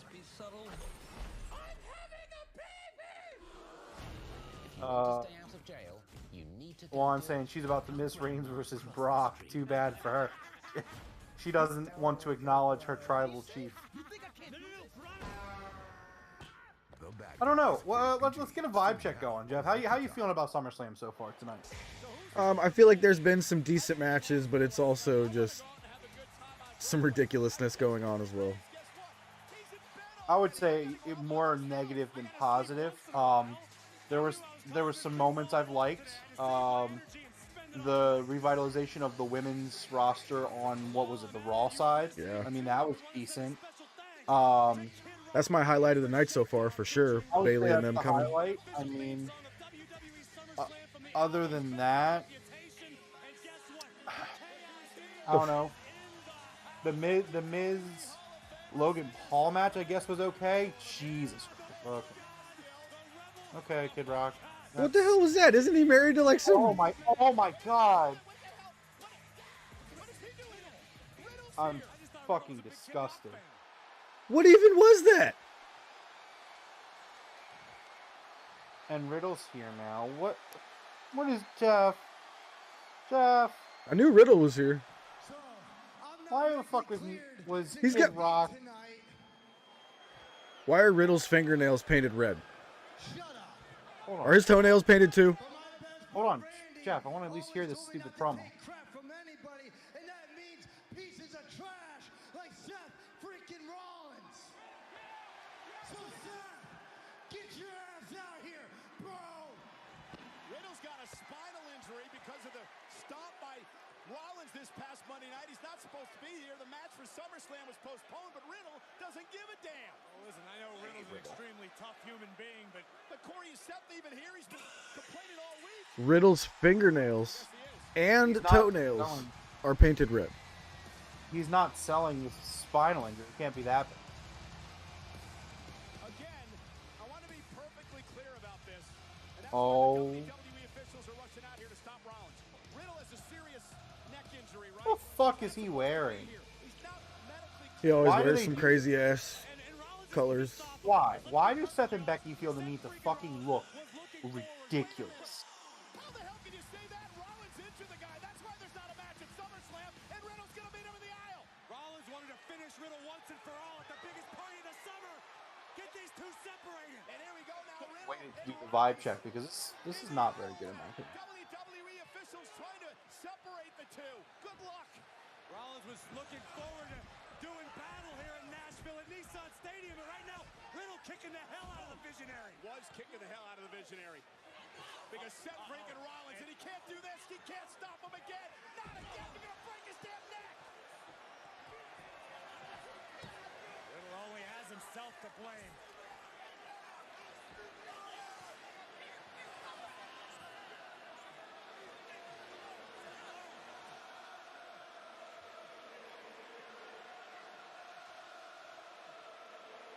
So what were those bonuses about Seth? It was, does Seth come out? Does Seth Rollins get involved, have a segment, or wrestle? Coach said yes via interference. So Coach gets 1 point because it's not interference, but he does get involved. Big T says yes, Goldberg. So that's a point for Big T. I said Juan yes with says- interference as well, I think. No, you said yes, he was going to wrestle Bray Wyatt, which, go fuck yourself. Well, no, you I get- said he was you going to get- have a segment and it was going to be with Bray Wyatt, so yeah. So what, is that a point? Yeah, that's one for me. Yeah, it's 1 point. Who's this girl? Juan said no. So Juan does not get a point. Who the hell is she? Who? This Cora Jade looking girl. Oh, she's a trainer right now. She's in there wearing Chucks. Coach got that 1 point.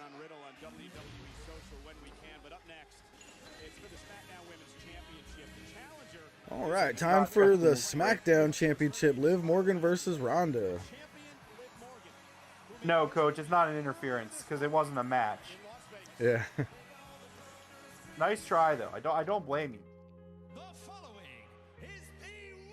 I mean, Coach, you're still chasing, man. You're one behind. Jeff and Big T are tied right now.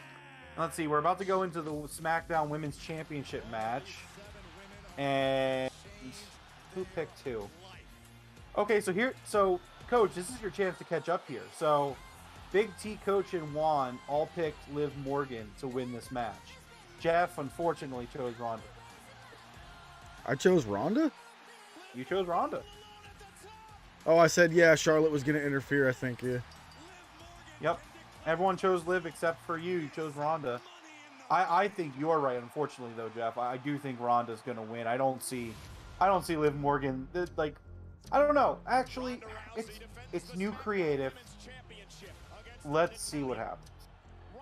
Could go either way, honestly. History would say that Ronda wins this. That's history. History would say Ronda wins this.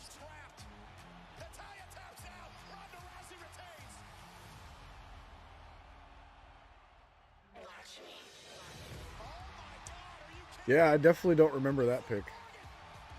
But I did say Charlotte was going to interfere, so I think that's where I was going.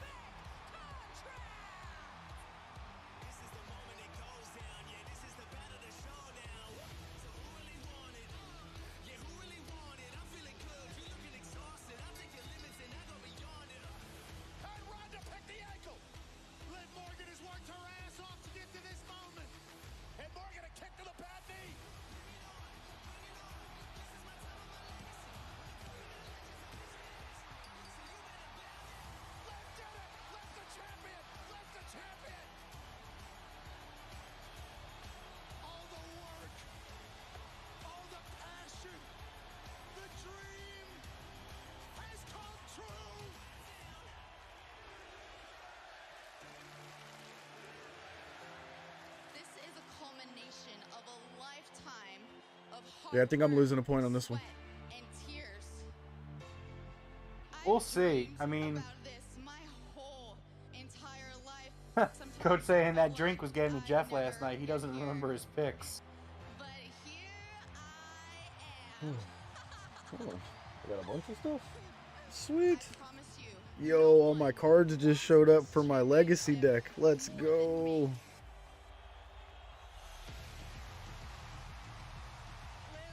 So 4 out of 8 packages.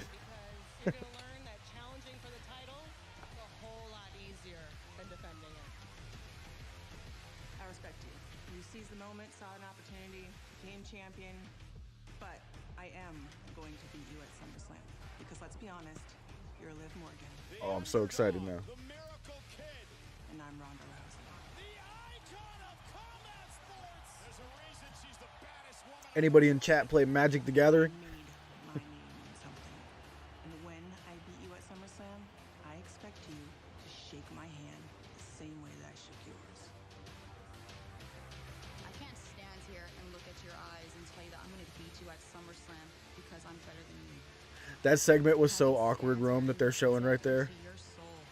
They were both like, "You're so great," and they're like, "I know, but you're so great too. You're so great. We're gonna have an awesome match." Like that's what that was. It was so bad. More than you do. So when I beat you at SummerSlam again, I promise you, I'll make sure to shake your hands. You know what? That's why everybody loves you, Liv.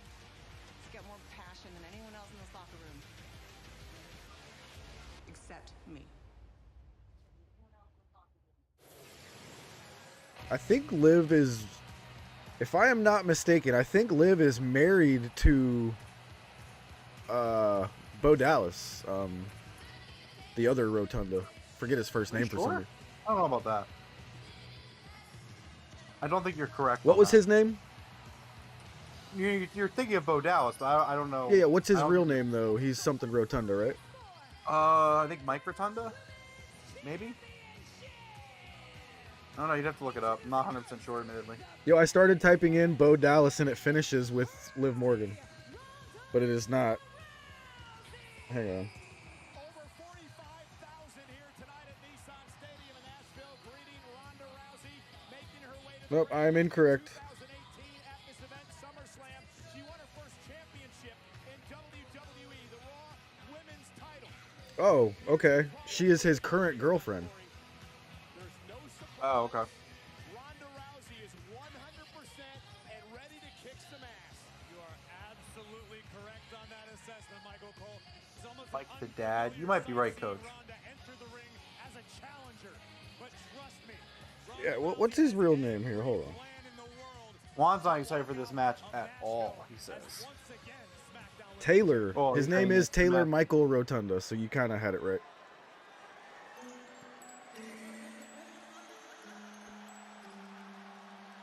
See, like, Liv's little graphic there, like, that wasn't so bad. Like, it wasn't, like, meant to be a big object floating in the sky.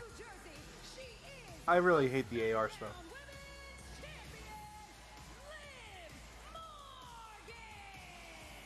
Corey, for the very first time in her career, Liv Morgan is competing at SummerSlam. She looks like she's already crying. I wonder if they just told her she's losing. Caught up in the emotion of the moment. She is living her dream. Half point for Liv. Slowly giving way to reality. But there is this, Corey. It's probably pretty emotional coming out as the champion for a big-ass SummerSlam. Have pinned Ronda Rousey. Charlotte Flair, Becky Lynch, and Liv Morgan with the element of surprise on her side. This is where we find out what Liv Morgan is made of as a champion.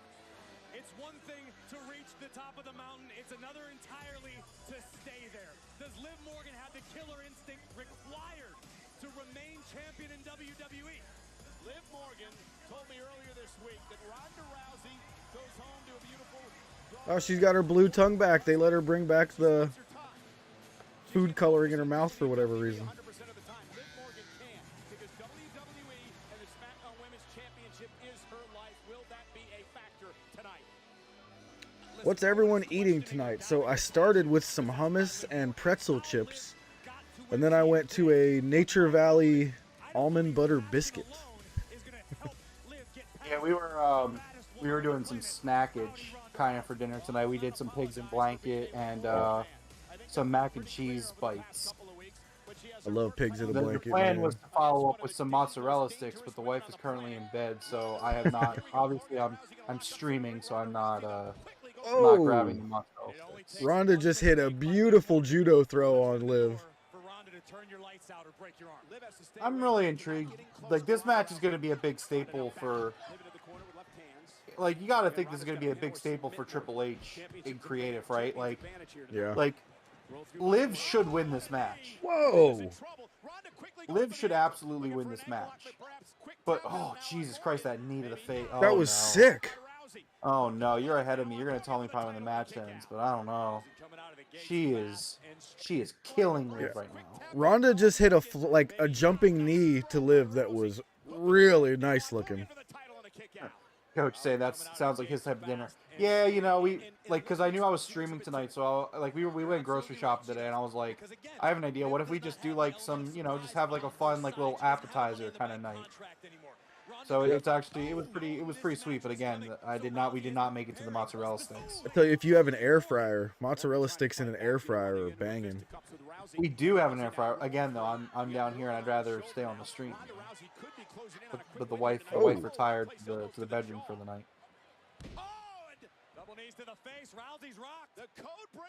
Anyways, like I was saying, this should be a very big point for Triple H's creative. I mean, Liv should win this match. It creates a star. I think for the first time since Jericho left, they just referred to that as the Codebreaker. Possibly. I could be wrong. 'Cause, I don't watch enough. Yeah, I mean, like Liv should win this match. This should be a star-making match for her. Because they gave her the title, now have her win. But are they going to do that? That's the question. Whoa. Ronda's about to have a wardrobe malfunction if they keep this up. Rousey able to get her hips underneath her. It's going to minimize the pressure applied in this submission. Morgan now hanging on for dear life. Yeah, power of Ronda Rousey. Just powering Morgan up. Oh, my goodness. Oh, shit. And to retain. Shoulders down. Kick out by Ronda. Sweet move by Morgan. It was a massive, massive maneuver by Liv Morgan. Sort of a crucifix driver high on the back of Rousey's shoulders. You know what sucks?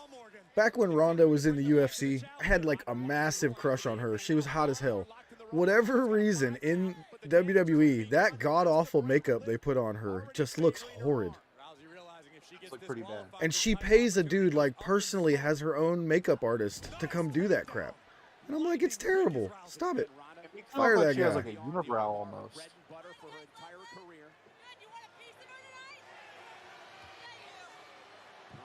Yo, the dude in the audience just yelled at her. He's all, break her arm. Break her arm. Come on.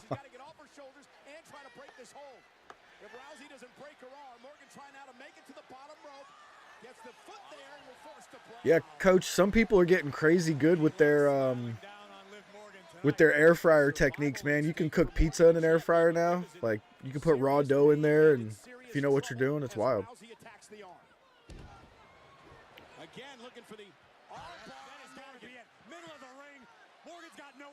So wrestling Ronda looks like it sucks just as much as wrestling Bryan Danielson. Those judo throws are real. That shit's gotta suck. But how much damage is being inflicted on Liv Morgan's arm every time Rousey locks in the armbar? Liv is writhing in pain. The official Morgan may very well already have a fractured arm. Referee Dan Engler, I believe, calling for one of the ringside. It's not that, T. It's not that. It's that makeup and her hair in the cornrows braided to her head. I hate it. I hate it. Liv saying, don't you dare ring that bell and call this match off. But she has one arm, Corey. Morgan's wrestling Ronda Rousey with one arm. Liv is a proud champion. So Ronda's got a shirt on that says baddest. And isn't Bianca Belair supposed to be the baddest? The EST? Oh, she's the EST, isn't it? Yeah, but it's the baddest, you know, all the EST words. What the fuck? What the hell was that finish? Oh.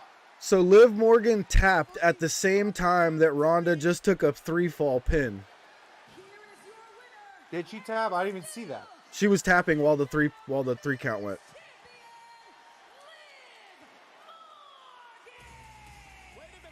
He's like, "What are you talking about? I didn't see that." Why wouldn't Ronda hear the ref, like hear the ref right next to her, counting the pins? Oh man, they really fucked this up, huh? Now here, I'll give it. They did it perfect, but it just sucked. They executed this perfectly. Ronda's shoulders were down. 2, 3. Where does she tap you? You'll see. She taps her up on the ankle. That was a bad angle. Right here. This should be pretty clear here. Now watch Engler. Dan Engler, now there's one, there's two. Yeah, man, this is bad. Liv wins though, so I mean they're everyone gets a point except for Jeff. Oh, the official blew that call. Juan gets a point. Oh, Ronda's taking her out. Coach gets a point. Oh, she's gonna break her arm. Jesus Christ! Fuck, man. Oh, she judo throws the ref.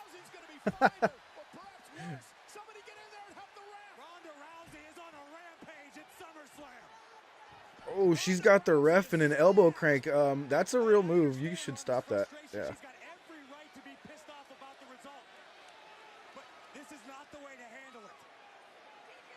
Is that Jamie Noble? That is. Jamie Noble's out there.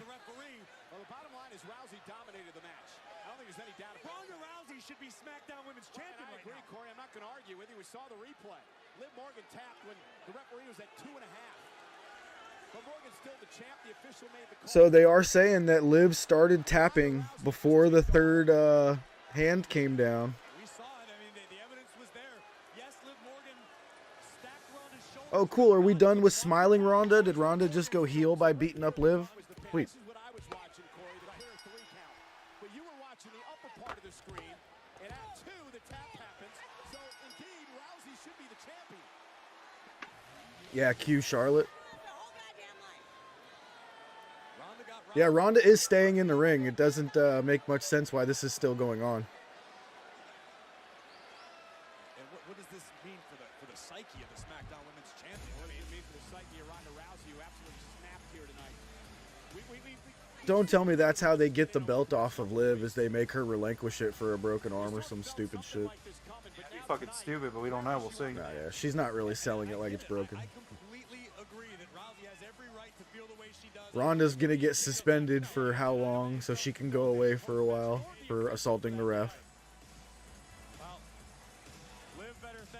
So I don't want to. I don't know if I want to jinx it, but somebody has currently predicted every single match correctly.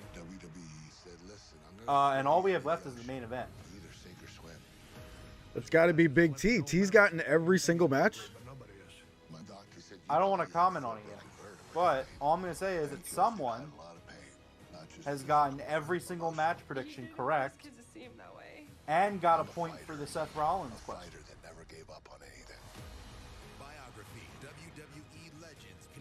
I mean, we know it's not me and Juan. He had a missed one earlier, and I had a missed one just now. And the coach was in last place, so I know it wasn't him. It's got to be the T. Funny thing is, everyone picked Roman for the main event. There are bonuses as well, though. We'll see what happens. This is far from over. Coach Nick's got them all? No, he was in last place earlier. Remember, he was in shambles. Yeah, he was in shambles.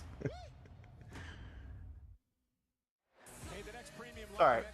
Yeah, Coach's like, not me.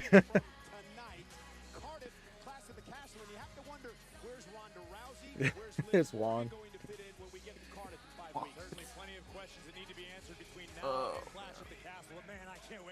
Yo, look at that guy in the background just staring the camera down. Do you see him? He was just not moving, just staring at the camera. Ooh, oh my God, they have this fucker in the ring. Hey, it's Kane. Mr. Glenn Jacobs himself. Said that he's here. He's a piece of shit.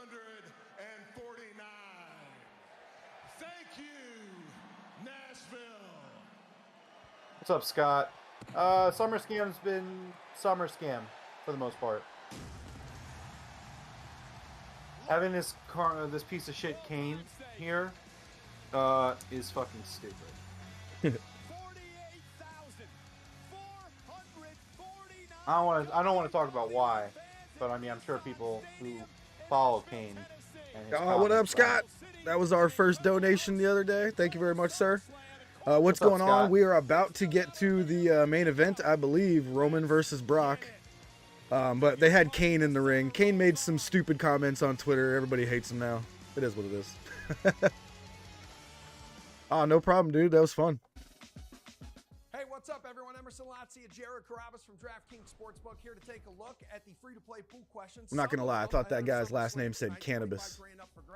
So the main event, where's it going to end? In the ring, ringside, somewhere Who is this guy? Just to kind of update people on points that are still remaining. We have the World Championship, which everyone chose Roman, so it's kind of... 6.5 over under. You know what? Roman No, nothing really up for grabs there. We have Will Theory cash in, and will he win? And then we also have the Broken Table still up for grabs. This is a spoiler. And also the fucking stupid the head of the points. table Kane's an absolute scrub. To answer the rest of Oh, okay, these guys are from questions, DraftKings. download the All right. DraftKings Sportsbook app to play free for a share of 25 grand in prizes. When you make your first bet of $1, you get $100. Yeah, I always remember what Kane, all the shit Kane was saying. Like, Yeah. The thing was when X-Pac was like, bro, it's like I don't even know you anymore. Like, how could you say shit like that? Yo, Brian Alvarez just said they had Kane come out to lie and inflate the attendance by 10,000. Yeah, well, they do that all the time. Yeah. Well, like, and you know what? They do it all the time, and it's fucking stupid.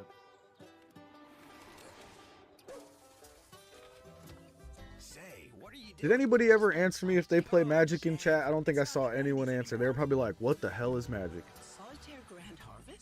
Big T saying we're over 50. We'll have to see, Big T. I know the number, but I can't say it. I'm not gonna say it yet. Got to keep a little bit of excitement. You know Damn, dude, you've been there since 9 a.m. and you're just leaving? The dedication of a business owner, guys. That's respect, man. Yeah, for sure. More ads at a pay-per-view. Yeah, It's and great. yeah, we're watching commercials on a premium live event, what formerly was called a pay-per-view. It really bothers me. Whether it's a laugh before bed or an ugly cry after work. When you want to start the latest episode. Or can't wait to figure out who done it. Wow. It's for me time. Us time. I think I gotta get myself a new computer chair here because the one I have right now, there's no spot for the cat to sit. But I used to have a different chair that had like a big headrest behind me, and she would jump up there and sit there while I was playing video games and stuff.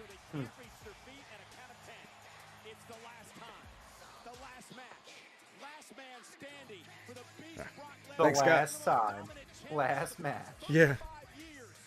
I wouldn't doubt if this is Brock's last match. No, it's very likely. Yeah. I mean, we'll see what happens. This is my WWE. I'd love to see him pull an AJ Styles, fucking win the belt, and be like, all right, peace, I retire.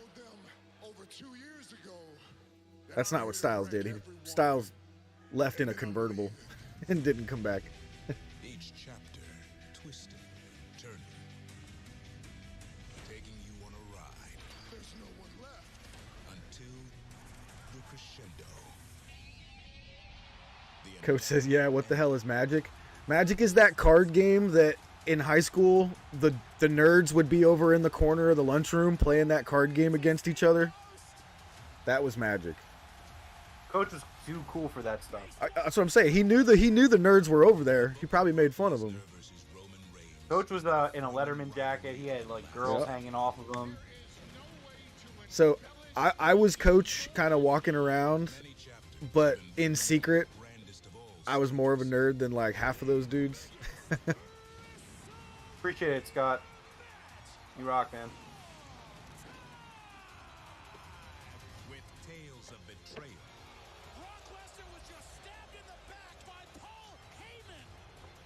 Heartbreak. Roman Reigns could not conquer the conqueror. Victory. Roman Reigns did it. Reigns is the champion.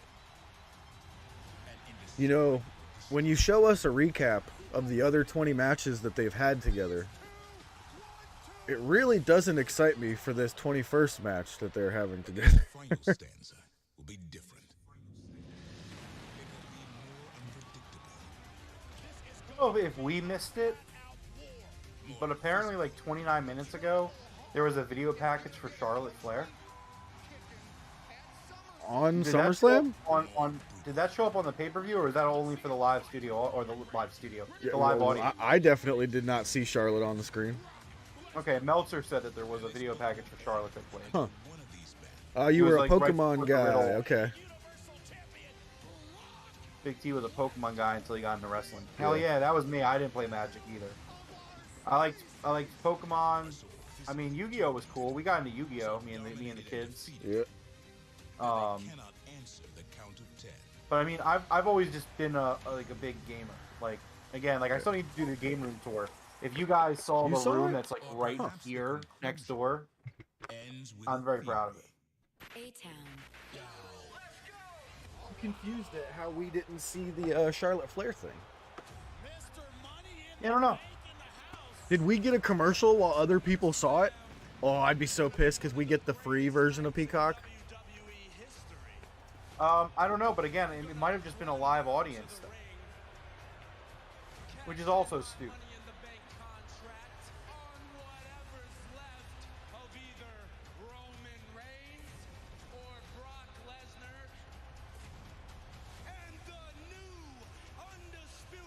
They did one for Kevin. I didn't see the Kevin Owens one either. What? I'm pretty sure we're getting commercials while this stuff's happening because we have that free version of Peacock. Man, that's fucking bullshit. I don't even remember ordering these cards. What the hell are these?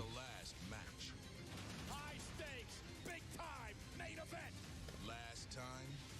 Will it be Reigns or will it be Lesnar? Okay. This might be the dumbest thing I've ever seen. So I ordered these cards. They sent them in the mail. The cards are here. The hard sleeve is here. They didn't even put the cards inside the hard sleeve. What? Apparently, Coach did see the Charlotte video, and he has the free version as well. All right, everyone, point up, or do what Jey Uso did and do this.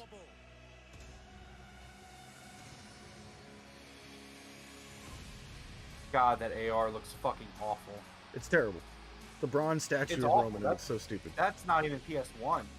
That's like, I don't even know. Ooh, my Blade of the Oni showed up. Sweet. For 680 days, Roman Reigns. All the commercials you guys have gotten, I haven't. Big T, do you pay for Peacock? Like, do you actually like pay for it?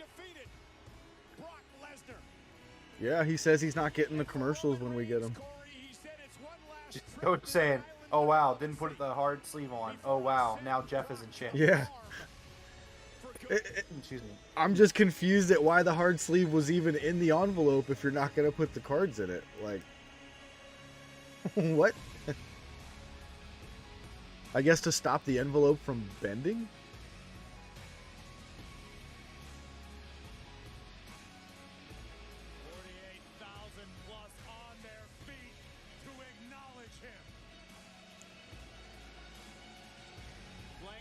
AEW Galaxy, appreciate me. Oh, wrong show.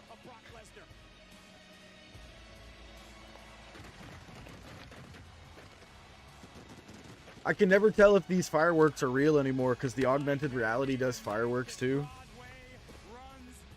Yeah, I'm just gonna say it because, I mean, I'm always gonna feel this way.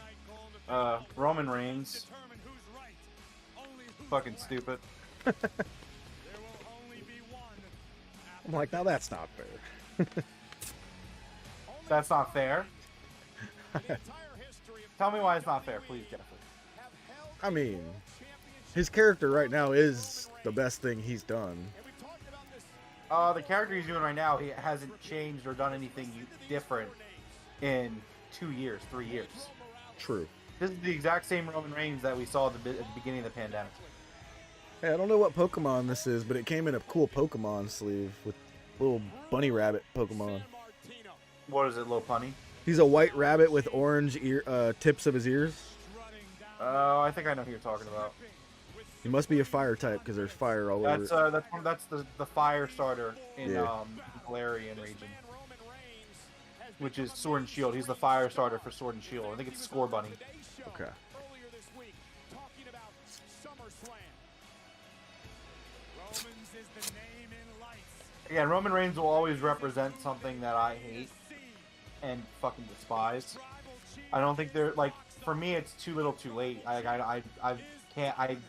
don't have the capability to care about Roman Reigns or even respect the guy. Nothing personal, just what he symbolizes to me is he symbolizes the Rome is not welcome as a fan in WWE. That's what he represents. That lady was very unimpressed. Me neither. I'm also not very impressed.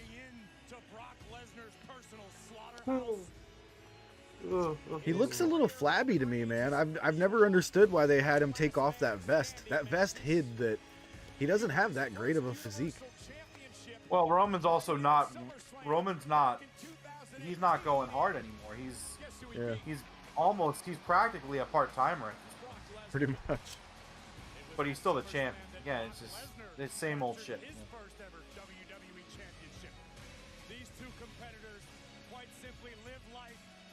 Yeah, see, this is how it's supposed to be. In the hard sleeve, all the yeah, bam. This guy did it right.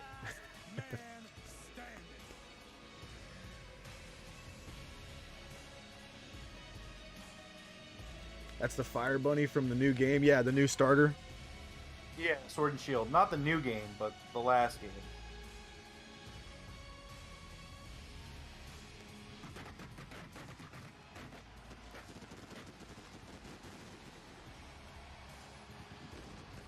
Move this along.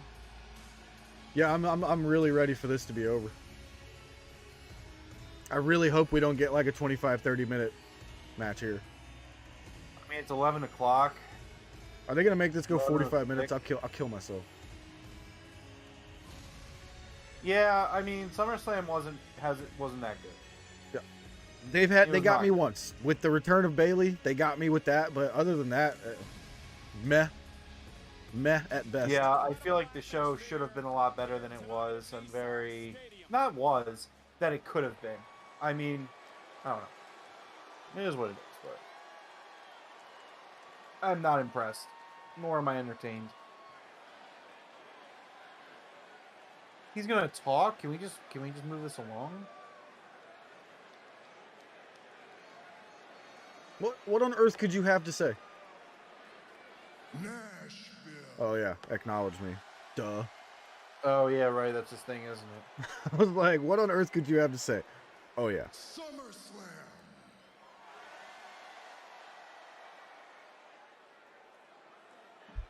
Acknowledge me. Yeah.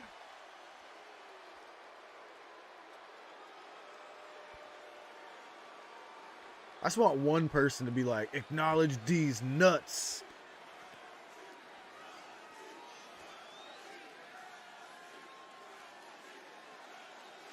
But Eddie Kingston's in a different company, so. The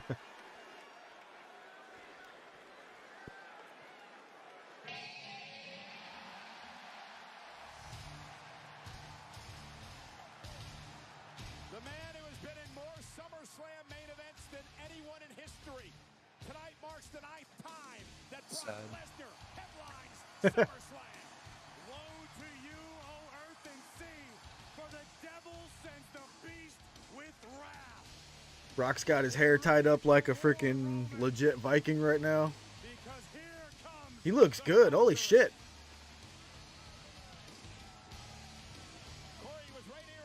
Are those new tattoos? Brock has new tattoos on his back. He's got meat hooks. Okay. Those are dope.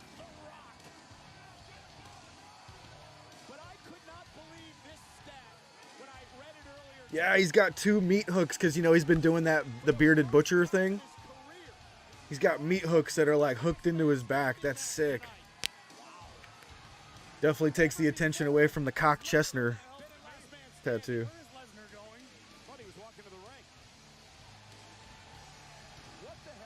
Why is there a farm equipment here? Well, you might as well put on the flannel if you're going to drive a tractor, right? We are in Tennessee. Reigns and Heyman are This is like, this is going on so long.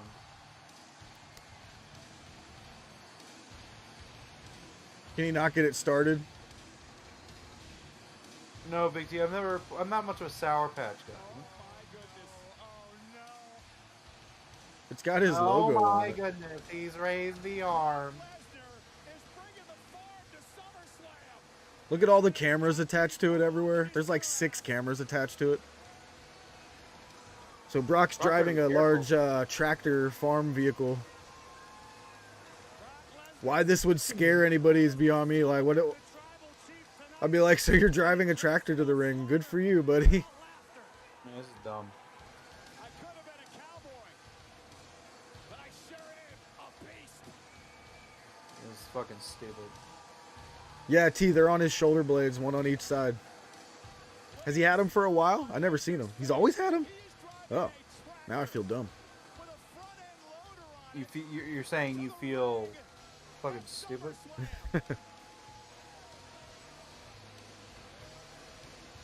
It is so fitting that he drove a fucking tractor. A slow-ass Slow as goddamn fuck. tractor. I'm so ready for this to just get on with him.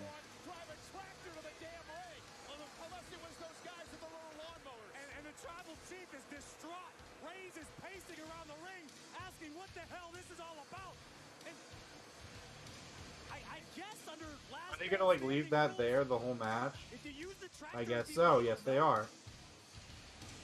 That's too far over. That's dangerous. I hope they don't have to run the ropes.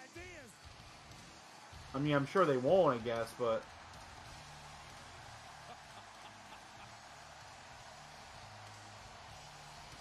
That is truly a sight to behold. What is the ref gonna do? The last man standing. Yeah, Roman's like, tell him to get that thing out of here. He's like, what do you want me to do?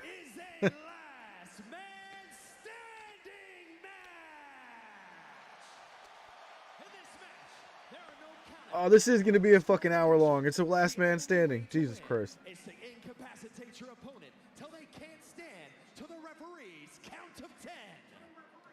Introducing the challenger from Minneapolis, Minnesota.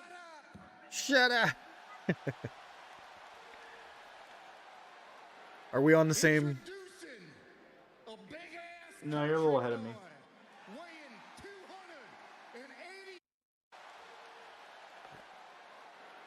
Introducing a big-ass country boy weighing 200. Why is Brock doing his own announce? Why? Here tonight to kick Roman Reigns' ass in the last man standing. Because Roman got to talk. Is Roman gonna do his announcing, like now from the Isle of Samoa? Did he catch the mic? He threw it at him and he caught it. And his opponents, accompanied to the ring by Paul Heyman. He is the undisputed WWE Universal Champion. Brock does look dope as fuck standing up there, though. That's a great camera shot. Dive off and take him out, Brock. Yeah!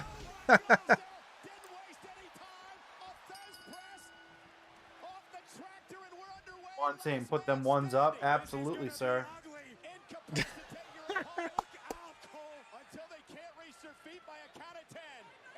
Jeff, you gotta get me next to CM Punk. Oh, hold up. Bam, there he is.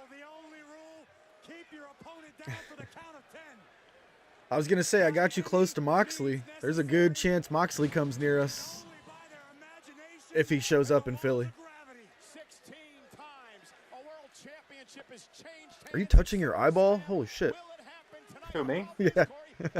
No, I'm itching like the side of my eye. Sorry. No, it looked like if you've ever done that to someone where you could like no. pull your thing and poke your eye. No, I had a cat hair in my eyes from Tiger. Tiger was sitting on me like 10, 20 minutes ago. Brock is annihilating Roman, by the way. No, Jeff, I don't just poke my eyeball. Understandably so.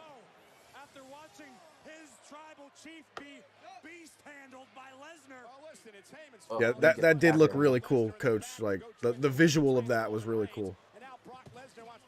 Yeah, it was decent, but again, the entrances took so long. How did Roman not even go over the barricade there? Like, come on, dude.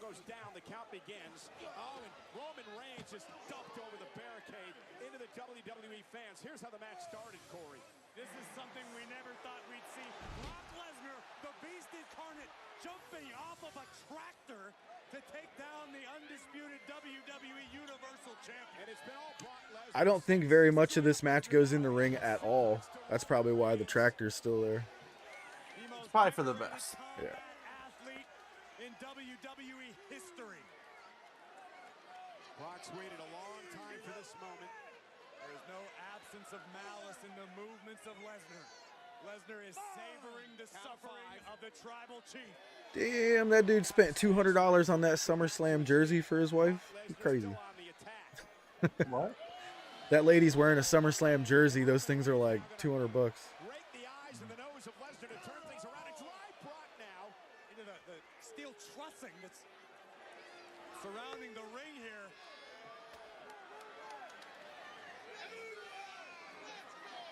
An extremely dangerous situation for both athletes.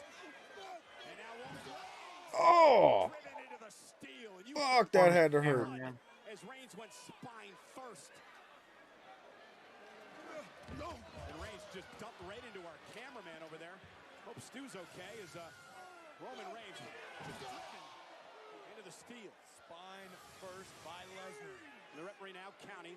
Roman Reigns trying to crawl away. Going to use the barricade now to make it back to his feet. You know what's weird?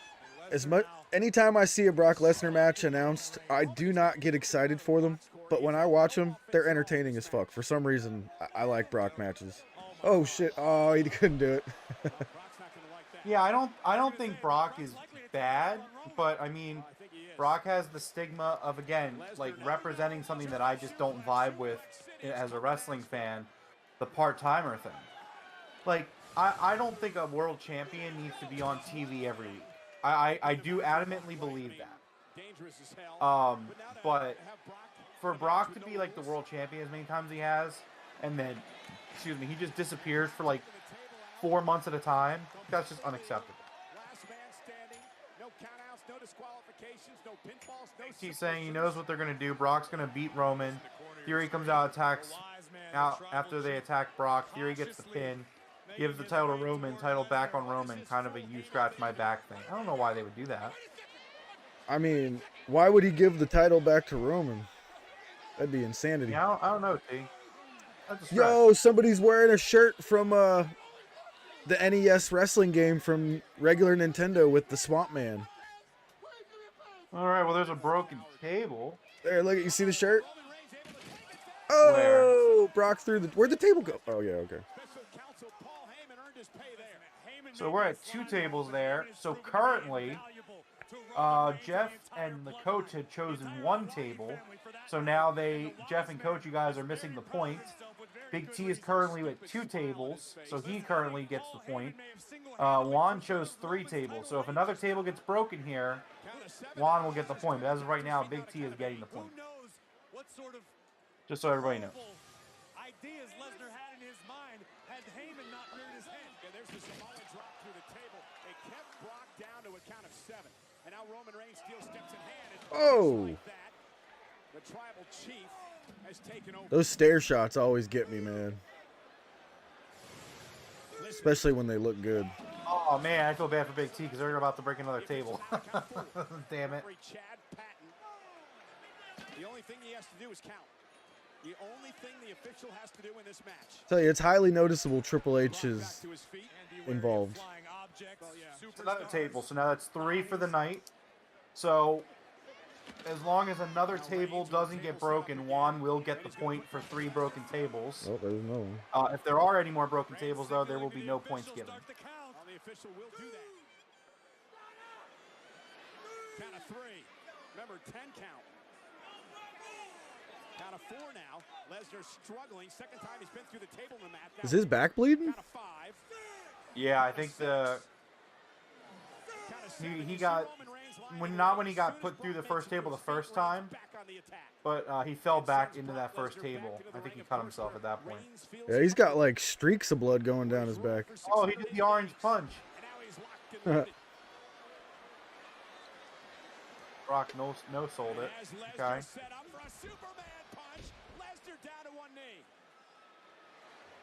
And back up. Reigns cannot believe it. Always takes two. It always takes 2 to put Brock down. Another orange punch. Roman Reigns Reigns locked and loaded. I feel like they're wrapping this up. Am I wrong? Yeah, me too. But Brock only momentarily. And if you notice that the back of Brock Lesnar's been busted up after going through the tables. He's got cuts and the like all over the back. Well, this may do the job. Reigns with a spear. Will Brock Lesnar be I think if the match ends here, it kind of ends up being disappointing because this match was very one-sided. And if it's Brock's last match, I get it. They're not leaving any room for Theory to come out yet. That's what I'm saying. Like, if Roman's in good shape, which so far he should be, like, you know, I don't think it would make sense for... I hate Roman Reigns so much. Back on his feet, but under spaghetti legs right now. Does not look good for the Beast. Counters the F5. F5. I can predict this shit so easy. Well, I guess he didn't hit him with the F5. Set through the ropes into the floor. Very hazardous scenario on that side of the ring. Broken tables, busted lumber, steel ring stairs. Like a death trap on that side of the ring. So you got Reigns down outside and Brock down in the ring. The official now to count of 3. Roman hit hard. Now to count of 4. Lesnar now will roll outside the ring. He's back to his feet. And Brock might want a little insurance that Roman's going to stay. That's the most tables I've seen broken in the E in years. Roman Reigns down, makes it to his feet. Yeah, definitely. That doesn't count, right? What? Oh, I think I'm ahead of you No, now. yeah, you're a couple seconds. No, that table was already broken. Okay. I mean, I don't know. I don't know. I mean, I guess it was already broken. Can you be put through a table twice? The same table twice? I mean, we just saw it, so. I don't know. Is he going to use the tractor to, like, pin him down? I'm a little concerned. Let's take a look at this table. Is he going to lift up the ring? It breaks twice. I don't know. That's a real tough one. Jeff, what are your thoughts on this? I'm not even sure if Brock knows what he's doing right now. Are you talking about the second table break of the same table? Yeah. Yeah, do you count that? I feel like we should, because it was another table that somebody got put into and it broke again. Even though it was only a piece of the table. Okay. Alright, gonna count it then, so that means nobody's gonna get points for the broken table. Might have another one here. Oh, God! Yeah, Brock matches are entertaining, man. This is okay.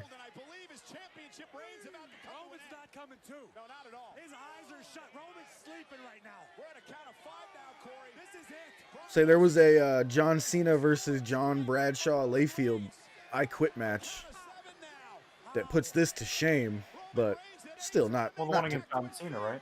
What's that? Wasn't that the one against John Cena? Yeah, John Cena and JBL. That was one of my favorite. That was a I Quit match, but kind of the same as the Last Man Standing. What's he doing? That'd be funny if he just dumps him in the ring. Yeah, that's what he's doing. Yeah, that's what he's doing. It's not going to be that crazy of a spot, though. I mean, that's gonna be funny. That's about it. Or wait, is he gonna go up there with him? no. Just dump him, That was a really bad-looking spot. That wasn't very good.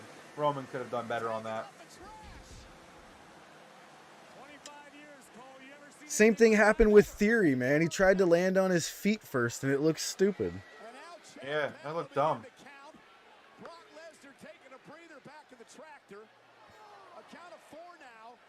That would have looked a million times better if it wasn't into the ring, because it was only like a 3-foot drop.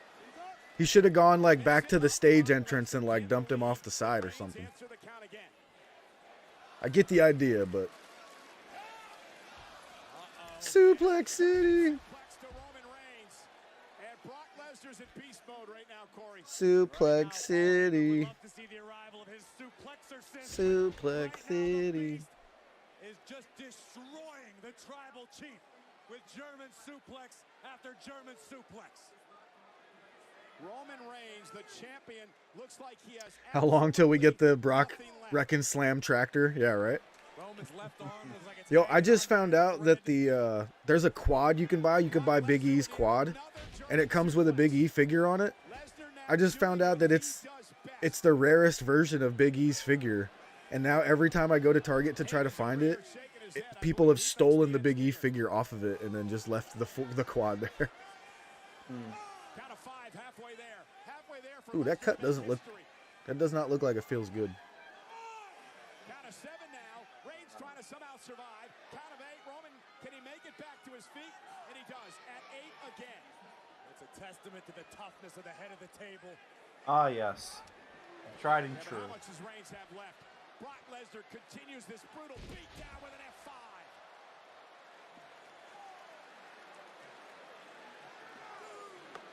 You feel like it's inevitable, Corey, that the end is near for Roman Reigns. It's inevitable. The end is near for Roman Reigns. Hoping to celebrate a championship. At a count of 6, Reigns has barely moved. A count of 7, it could be over. This reign of Roman Reigns could be over at a count of 8 now. A count of 9, Roman Reigns. Roman Reigns barely makes it back to his feet. I don't even know if that counts. How does that count as him standing up? He's not standing up. Holding He himself really wasn't. against the ring ropes, and look at Lesnar, ready to dish out more. He made it. If this was boxing, the referee would have been like, 10, you're fucked. Brock Lesnar now once again with a champion up on his shoulders. This is going to do it. The brutality continues. Went for an F5. Roman Reigns though.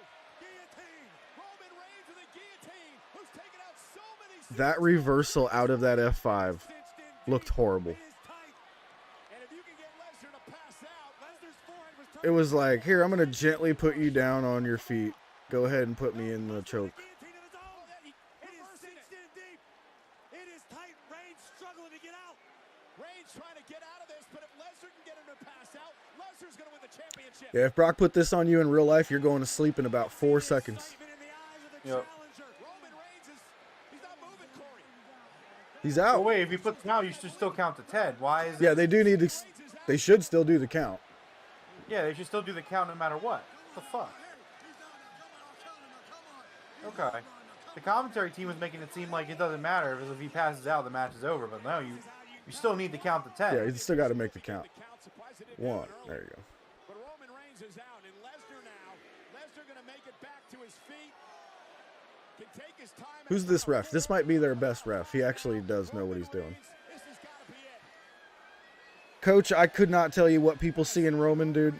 He is the most average guy ever. I do not know why they pushed him to the moon like they did over these years, but I'll tell you why. It's because he's related to The Rock. Of He's a course, pretty boy. He's a pretty Samoan boy. Yeah. Big, pretty Samoan boy. That's why Vince did that. He was related to The Rock. He was a pretty Samoan boy. Vince loves large Samoan men. That's why. So we do have room for theory now. I don't know what fans see in Roman, like except for the fans that like just buy the WWE like singularity booking. You know what I think it was? Is Oh. Roman was so bad for a while that everyone hated him and his character. And then he came up with this character. Whoa. Brock just moved the ring with the tractor. Can he flip the ring? Because if he flips the ring, bro, if he flips, oh my god. All right, that's really cool. I'll give him that. I'll give it to him. That was cool. Whoa. That's cool. I gotta give it to him. That was cool. I agree. Wow. I didn't think they would do that. So Brock just lifted a corner of the ring. That's got to be 10, 15 feet in the air. At minimum, that's like 12 feet, 13, 15, somewhere around there. Yeah, and Roman was... It's not enough to end the match, but... Roman was in the ring, and that looked natural. He went flipping and backflipping and fell out of the ring. That was cool. Yeah, no, it was cool. It was very cool. Can they get back in the ring now? It's probably too dangerous to get back in there. If they break this table, then our argument from earlier doesn't matter at all because it'll be more tables. I've seen many things in my Oh, yay. Look who it is. And of course I gotta, oh my god, I gotta pee so bad now. And here's the Usos.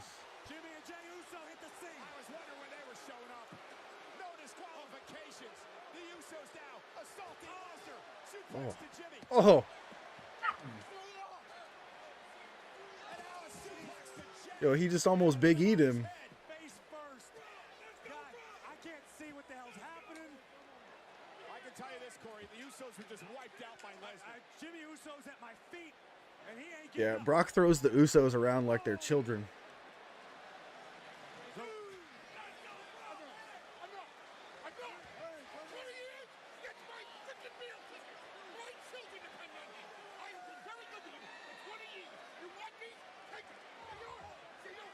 My tribal chief. Oh, Snapskis. Oh! Oh, is Heyman gonna be the one? He is. Oh! Unexpected as fuck right there.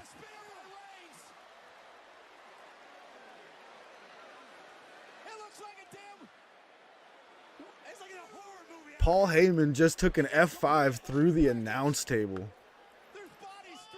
So yeah, this is good. This has been a good match. Yeah. I have enjoyed this. They're definitely saving SummerSlam here. Oh, absolutely. SummerSlam without this was awful.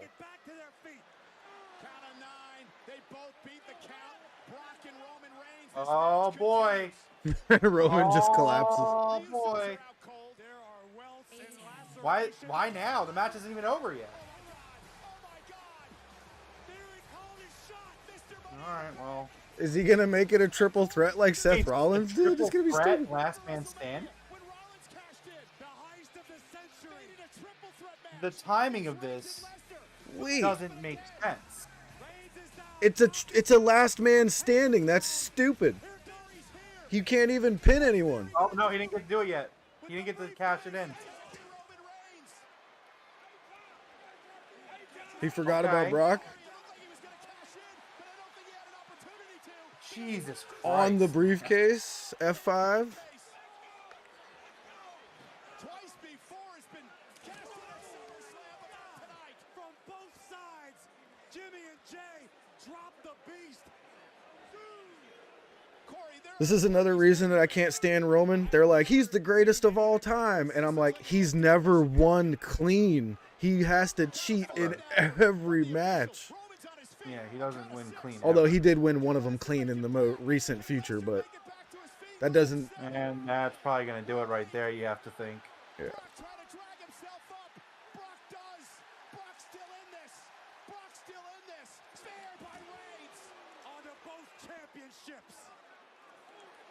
Oh, on to the championships? Are we going to say that now?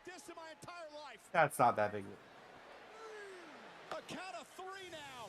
Lesnar down after this massive spear by Reigns. Corey, Roman Reigns is 2 feet away from me. He's shaking his head. He can't believe we're still in this match. But Lesnar is still stirring. Count of 8. Count of 8. Can Brock make it back to his feet? We're at 9. What? Why? Okay. Oh, shit. Jesus. But that's not supposed to hurt. The Usos no-sold that on Friday. Yeah, I know. It's stupid. The briefcase isn't supposed to hurt.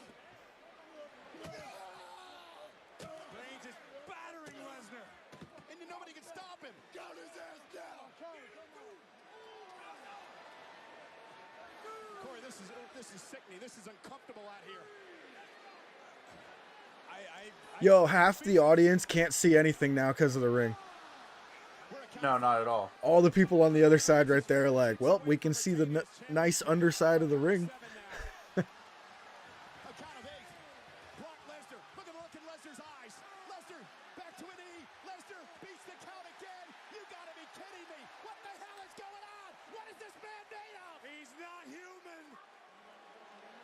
Why would... Wait, Michael Cole, that is... That is some bias. Why are you asking him to count faster?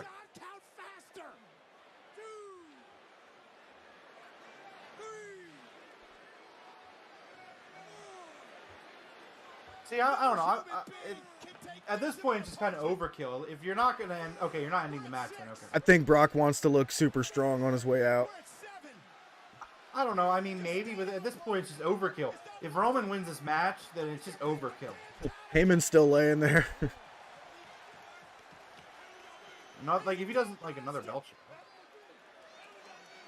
He's bionic or something. He's bionic or something. Reigns with the championship yet again. Roman's like, what do I have to do? This has been the biggest fight in his career. Again, like all right, like.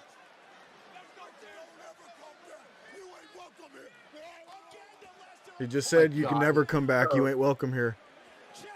Now this is getting dumb. This is losing me. Oh, this is it. This is it. Whoa, yeah, they're burying him right now. There's a piece of paper in the front row you could use to help bury him, Roman. Jesus Christ. Oh, I bet that didn't feel good. Well, there you go. Wait, are you allowed to do that in a last man standing match? I don't know, man. It's fucking stupid. Sure. Well, everyone got it right. You guys all picked Roman, so. Brock's probably like, get the fuck off me. All right, so no points for broken tables because there's too many. Let's wait to see if the show closes. I don't think, obviously, Theory's going to cash in here because the Usos are both there too. So again, it's 4-on-1. And we're supposed to think Roman is so awesome. Juan, that's just not correct. Juan, that is an incorrect statement, sir. Yeah. Go ahead, retract it. I dare you. I dare you to retract that comment. No, I mean I disagree. I mean Brock's good. Like, it was a good match. It was a really good match. But I mean I think the ending kind of soured a little bit. I think they went on that ending of the match went on way too long, doing the same thing over and over again. Brock wants to look real tough on his way out. Look like a monster. Yeah, I get it, but at the same time, it's like it lowered the quality of the match in my opinion. Dude, I can't believe the ring moved the way it did when the tractor hit it.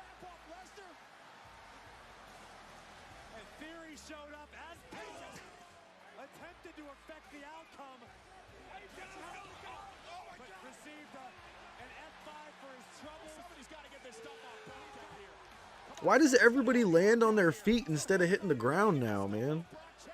Because they're scared. Learn how to take the bump, that's all. Yeah, WWE doesn't teach people how to sell. It's not about selling.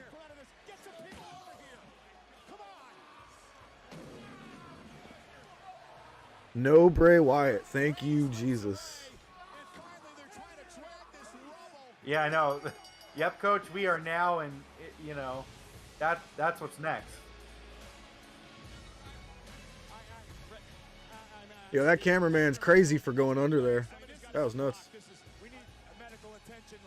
Oh, look at him embracing the tribal chief and the wise man.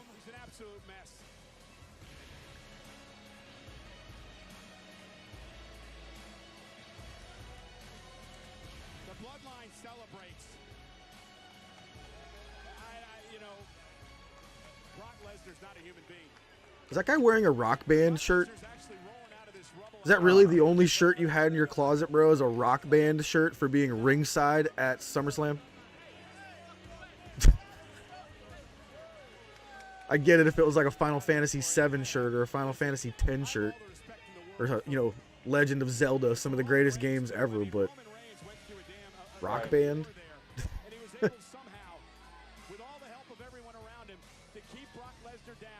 Continue this historic championship reign of what is now 680 days. Drew McIntyre now awaits 5 weeks from tonight at Clash at the Castle in Cardiff. And if you're McIntyre, what is going through your mind? That person had a championship belt from AEW hanging over the railing right there. It looked like the Atlantic Championship, but I don't think you can get that yet, but maybe. The tribal chief, the most dominant force in WWE history. How about that? It's hard to argue. I mean, this rivalry was a decade in the making. We thought we saw everything until tonight. Heyman's selling that F5 really good. He looks like he's gonna die.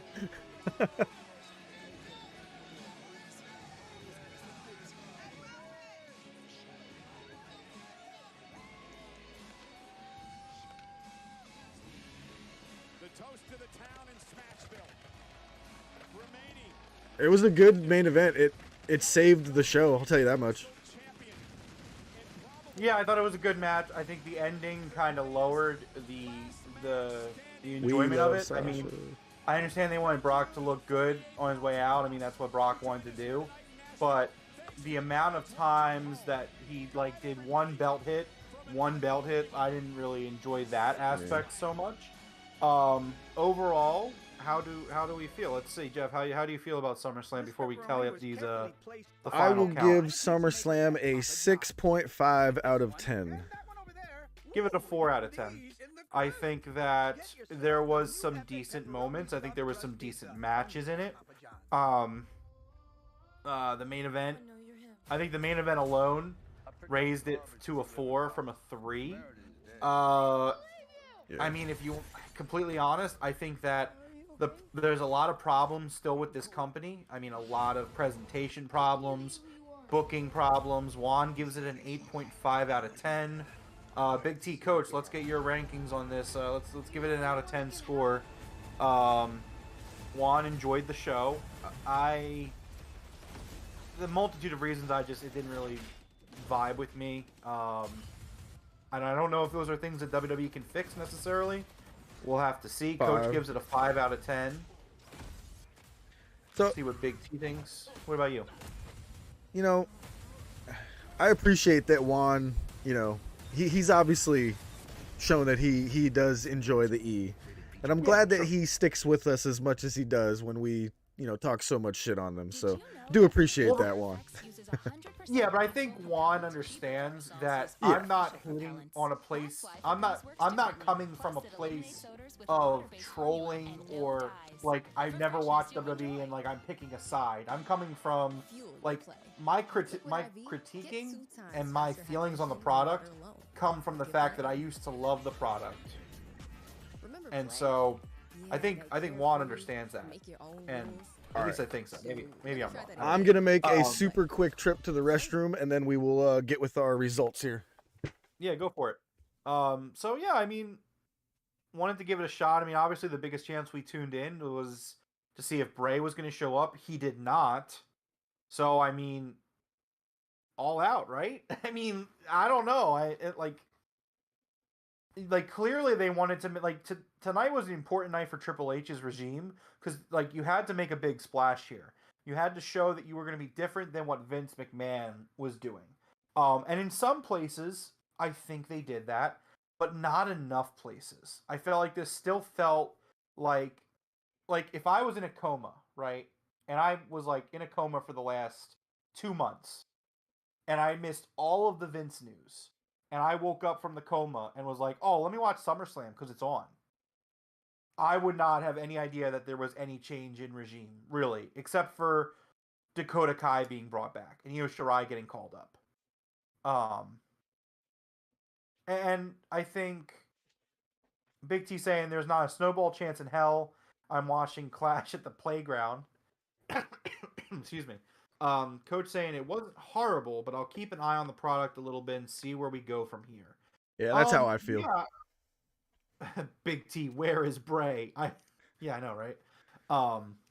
Yeah, it was interesting. It's very interesting. I'm still not going to be watching weekly. I know Jeff will be. I doubt it.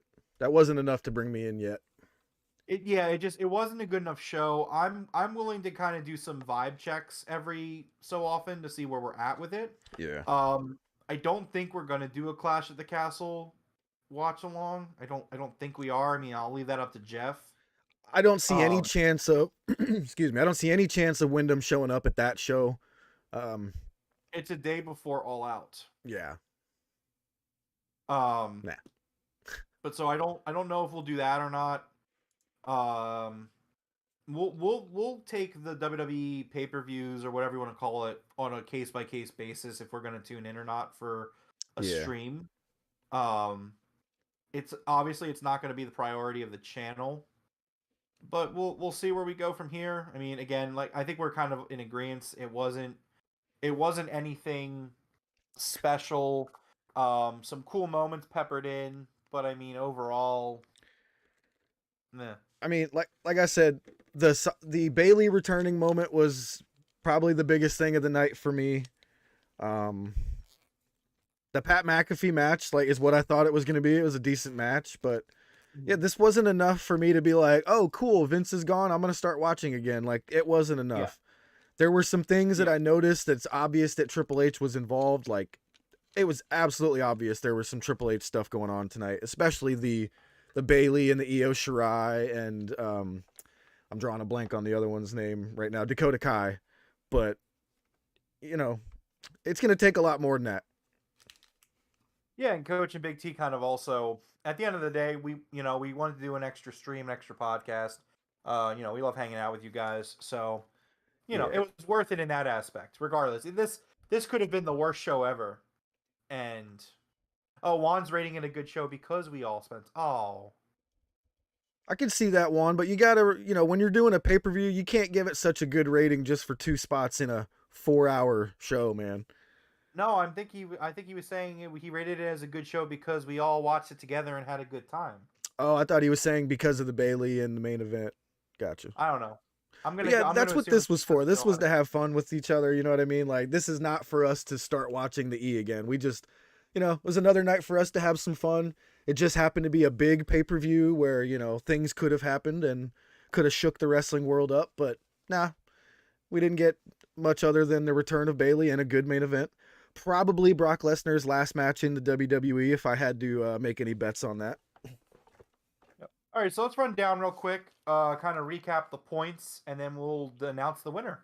Yeah. All right, so this is not an order of the match card. This was the order of the predictions we made yesterday. So for the Mysterios versus Judgment Day, no DQ match.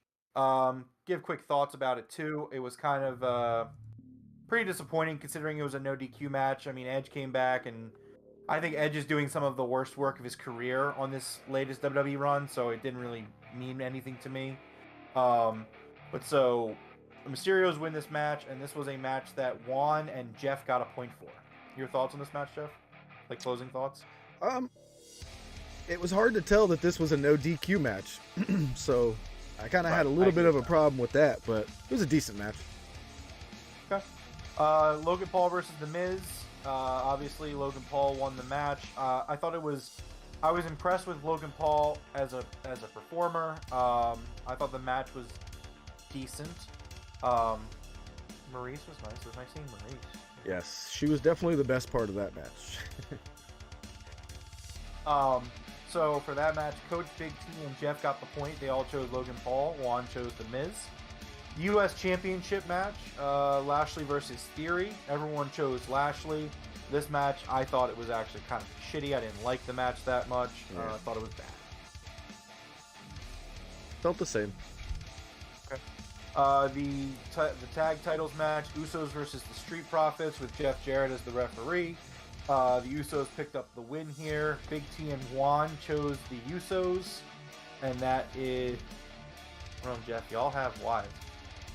My wife would sit here with me and agree that Maurice is extremely attractive. Yeah, mine too. Yeah, trust me, I'm not leaving my wife. I'm a very loyal person. 2022, Juan. Yeah, Jesus. We're not garbage people. Like, just she's a very attractive woman. What do you want us to say? Jeez. Anyways. Big T Juan chose the Usos.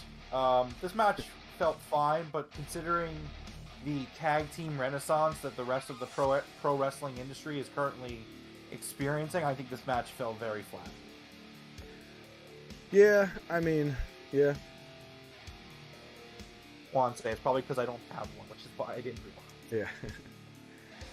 Yeah, I don't know. This match, it wasn't as good as the last couple that they had. You know, they had a few really good matches that stole the show the last couple times, and this one didn't. I felt like this was the breaking up of the Street Profits, to be honest, but we'll see. Well, we'll see. Well, I won't see. You'll see. Pat McAfee versus Happy Corbin.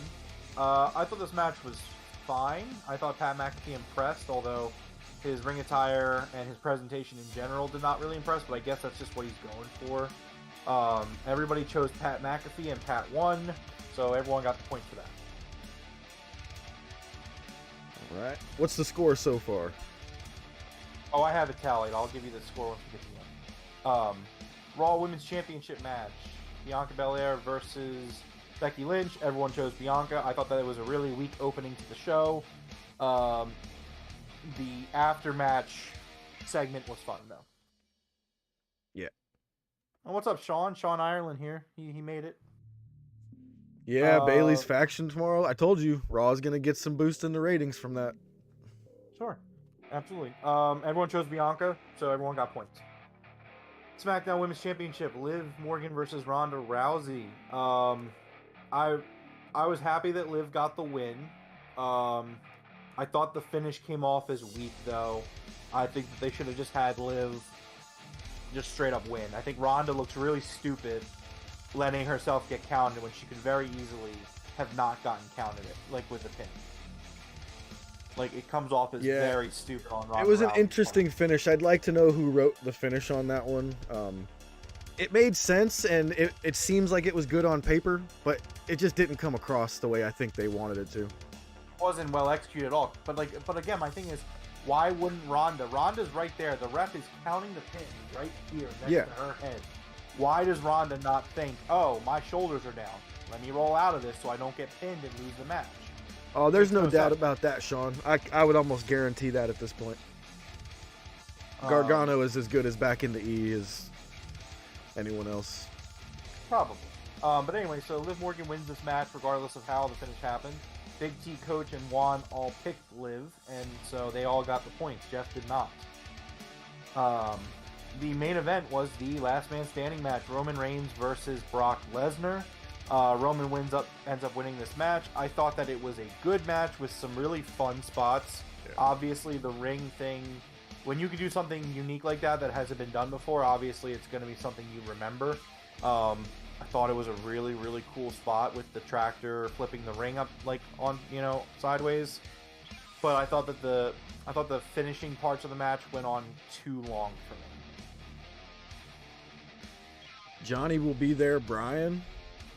I mean, if Triple H knows what he's doing, I would actually guess that he puts Johnny Gargano and Tommaso Ciampa back together for a while and gives them some tag championships.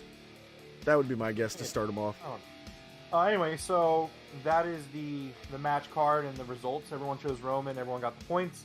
Bonus question number 1. Will Theory cash in? And if so, will he win? Coach said no. So Coach is going to get a point here. Juan said yes. No win, though. So Juan gets no points here. Big T and Jeff both also said no. So Big T is going to get a point. And Jeff is going to get a point. Seth Rollins, did he wrestle? I already gave the points for this on my spreadsheet, or my tally. Coach said yes, he was going to interfere in a match. He did.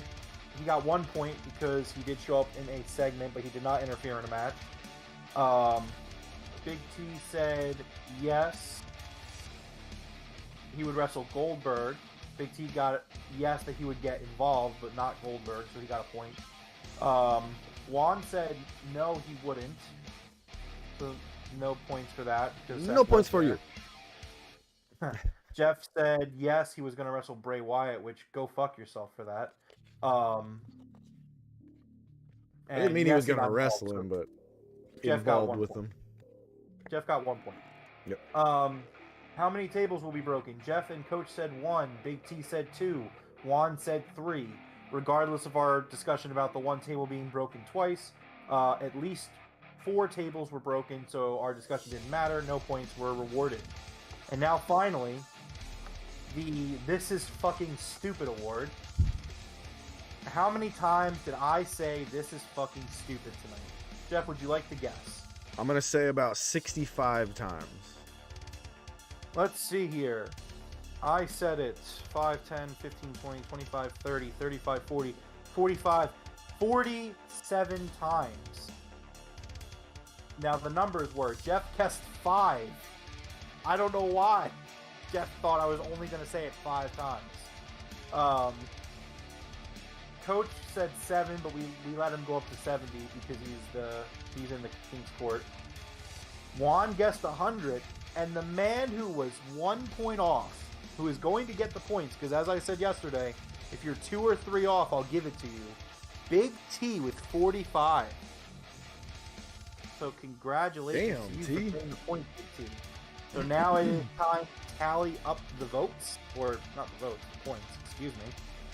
Sean's saying in the chat, I'm pissed the Profits didn't win. Who else is the Usos going to face? Yeah, I know, that's what happens. Exactly. Book a company to Fucking be a exactly. one team company. Anyways, Jeff, you finished tonight with 9 points. Very respectable. Juan, you finished with 8 points. Coach, the coachman, you finished with 9 points as well, tying with Jeff. Big T, you finished with 11 points. Big T correctly predicted every single match tonight. And, this is no bullshit, he was 2 off of the This Is Fucking Stupid.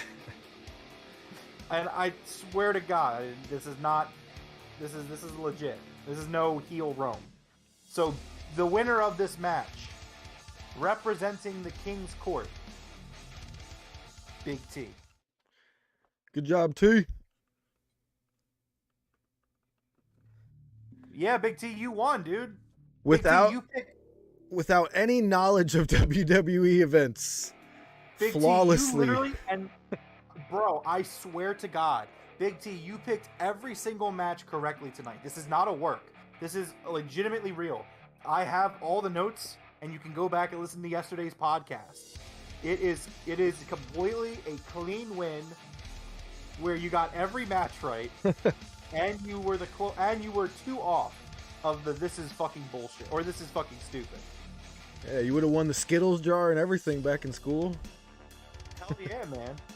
So Big T is bringing it home for the King's Court, which means, by association, Coach Nick also wins. Jeff and Juan, you will acknowledge us. And, yeah, that's that. So, I'm looking forward to All Out. I think that if this had been the tag titles tonight, Big T and Coach would have won. This is true. Because Juan got 8, you got 9, Jeff, and Coach got 9, which negates your 9, and then Big T got 11. So if the tag titles were on the line tonight, we would have new Broken Predictions tag team champions. Yeah, me and Juan only add up to, what is it, 9 plus 8, 17. Then they got 11 and 9. That's 20. They got us. Yeah. So I'm excited for All Out. I'm excited for the the crowning of the inaugural Broken Predictions tag team champions, where the King's Court will hold all the gold. But yeah, Juan's getting suspicious of you, T. This was a great victory for the King's Court today, and I'm super proud of my boys. This was a beautiful win. I gotta say, this was actually fun. Like, if we were all separately watching this without doing this, we would have all been miserable. This was not a great show. Until the main event, there was one moment that I was like, yay. So, I actually had a lot of fun doing this, you know what I mean? So, thank you guys very much for being here. That's all I can say. That was fun. Oh yeah, this was a blast. It was an absolute blast.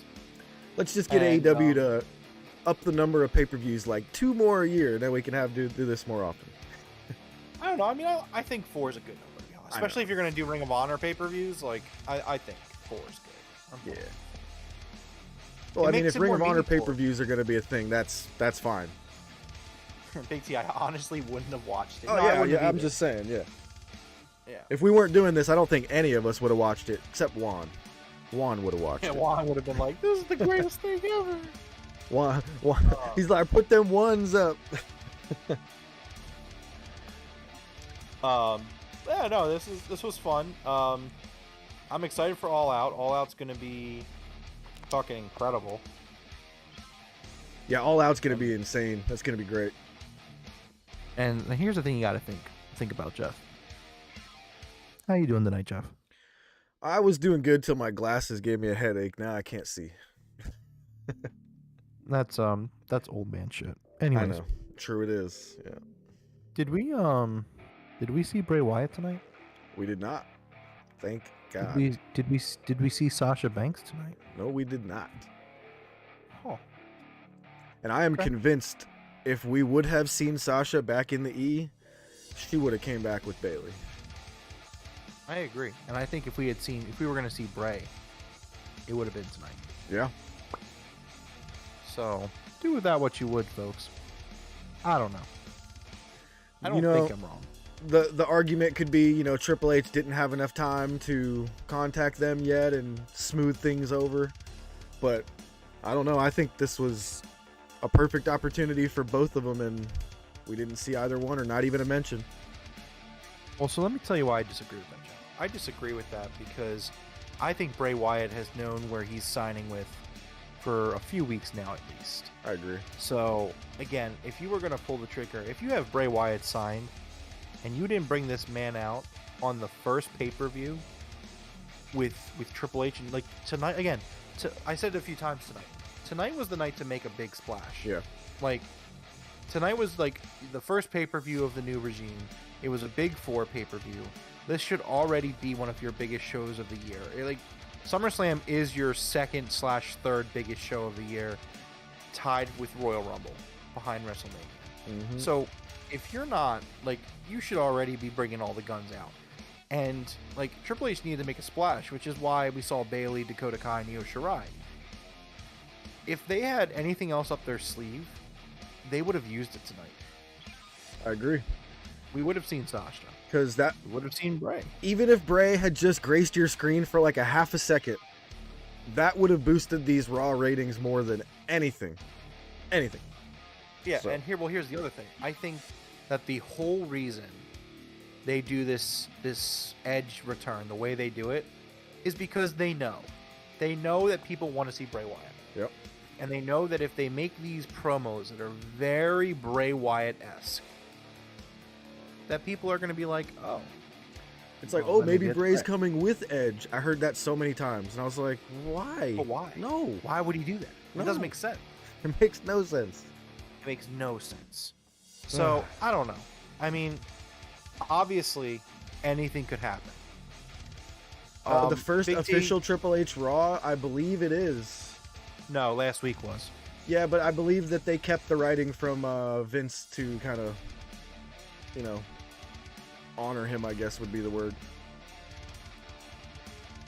Triple H was really in charge, then he probably should have done the right thing and torn that shit up. Oh, Juan, you know how to push the buttons, don't you, bro? Oh. Bray Wyatt's washed up. What is... You better... Juan, retract that statement We right got now. Heel Juan in the chat. Heel Juan has entered the chat. Juan's just mad because the King's Court won the match, and he's probably even also equally upset that his own partner, you, Jeffrey, you argued against him during the 4-way dance tonight. You wanted him to lose points. When was that? For the broken table thing? Yeah, because I was making my judgment as the GM, not as a participant in the match. Oh, I want you to remember that one. I want you to when you're laying in bed tonight, right? And you're thinking about all the fun we had tonight. I want you to see Jeff's face, and then imagine being stabbed in the back. Not that I want that to physically happen to you. No, not at all. He would But I have just lost. want It wouldn't have mattered anyway. The table was broken again and again. It didn't even matter. Oh. See, now it doesn't matter. He gave his opinion earlier. Look, we know the truth. We know that you just wanted to win, Jeff. You were willing to throw your teammate aside. See, that doesn't happen in the King's Court. Listen. When one of us wins, we all win. Do you know who? Did I win tonight? Yes. You're picking on a blind man right now. Do you understand this? Like, Juan saying his own people are going against him. He won't be able to sleep at night. Juan, if you want to leave the High Rollers and forfeit your title match and break up the tag team at All Out, I don't blame you, and I'll welcome you into the King's Court with open arms. We don't do that type of thing in the King's Court. We support each other. Again, Big T won tonight, so in turn, Coach won, I won. We're gonna be celebrating tonight. Coach is probably gonna hit the tape, go back into the film room and try to see where he can improve on. But that's the coach. He's a hard-working guy. One of the hardest working guys I've ever seen in my entire life. Absolutely. But All right. other than that, we're gonna celebrate tonight in the Kingdom. Big T obviously has to stay locked in his room in the Kingdom, but it's fine. All right. Well, it has been 4 hours and 15 minutes here tonight, you guys, and I am now effectively blind because I cannot see. So I say we wrap it up here, and we will see you guys on Wednesday. You want to go ahead and close us out, Rome? Yeah, absolutely. So this has been a live stream of the Broken Tables podcast. We appreciate everyone checking us out today. Please hit that like and subscribe if you're here with us live. We do mostly AEW content. We do AEW Dynamite reviews and recaps. We do Rampage review and recaps. We do pay-per-view review and recaps and predictions. Again, we had a competition today where Big T won, and he's currently sitting very high in the rankings here in the Broken Tables podcast. Yes, sir. If you're hanging out and you want to be a part of that in the future, we're looking to get more people in here to compete. So, appreciate it for everyone hanging out, and see everybody on Wednesday. I had to put the glasses back on. I was able to read my name, but then everything else was blurry. Juan feels betrayed. I'm sorry, Juan. I had to make my judgment as the GM. I guess you could say the High Rollers are in shambles. Something needs to change. We'll figure this out, Juan. Something's gonna change. The King's Court will live forever. Right on, everybody. Hit that subscribe button. Hit the bell for the notifications. Top Guys out.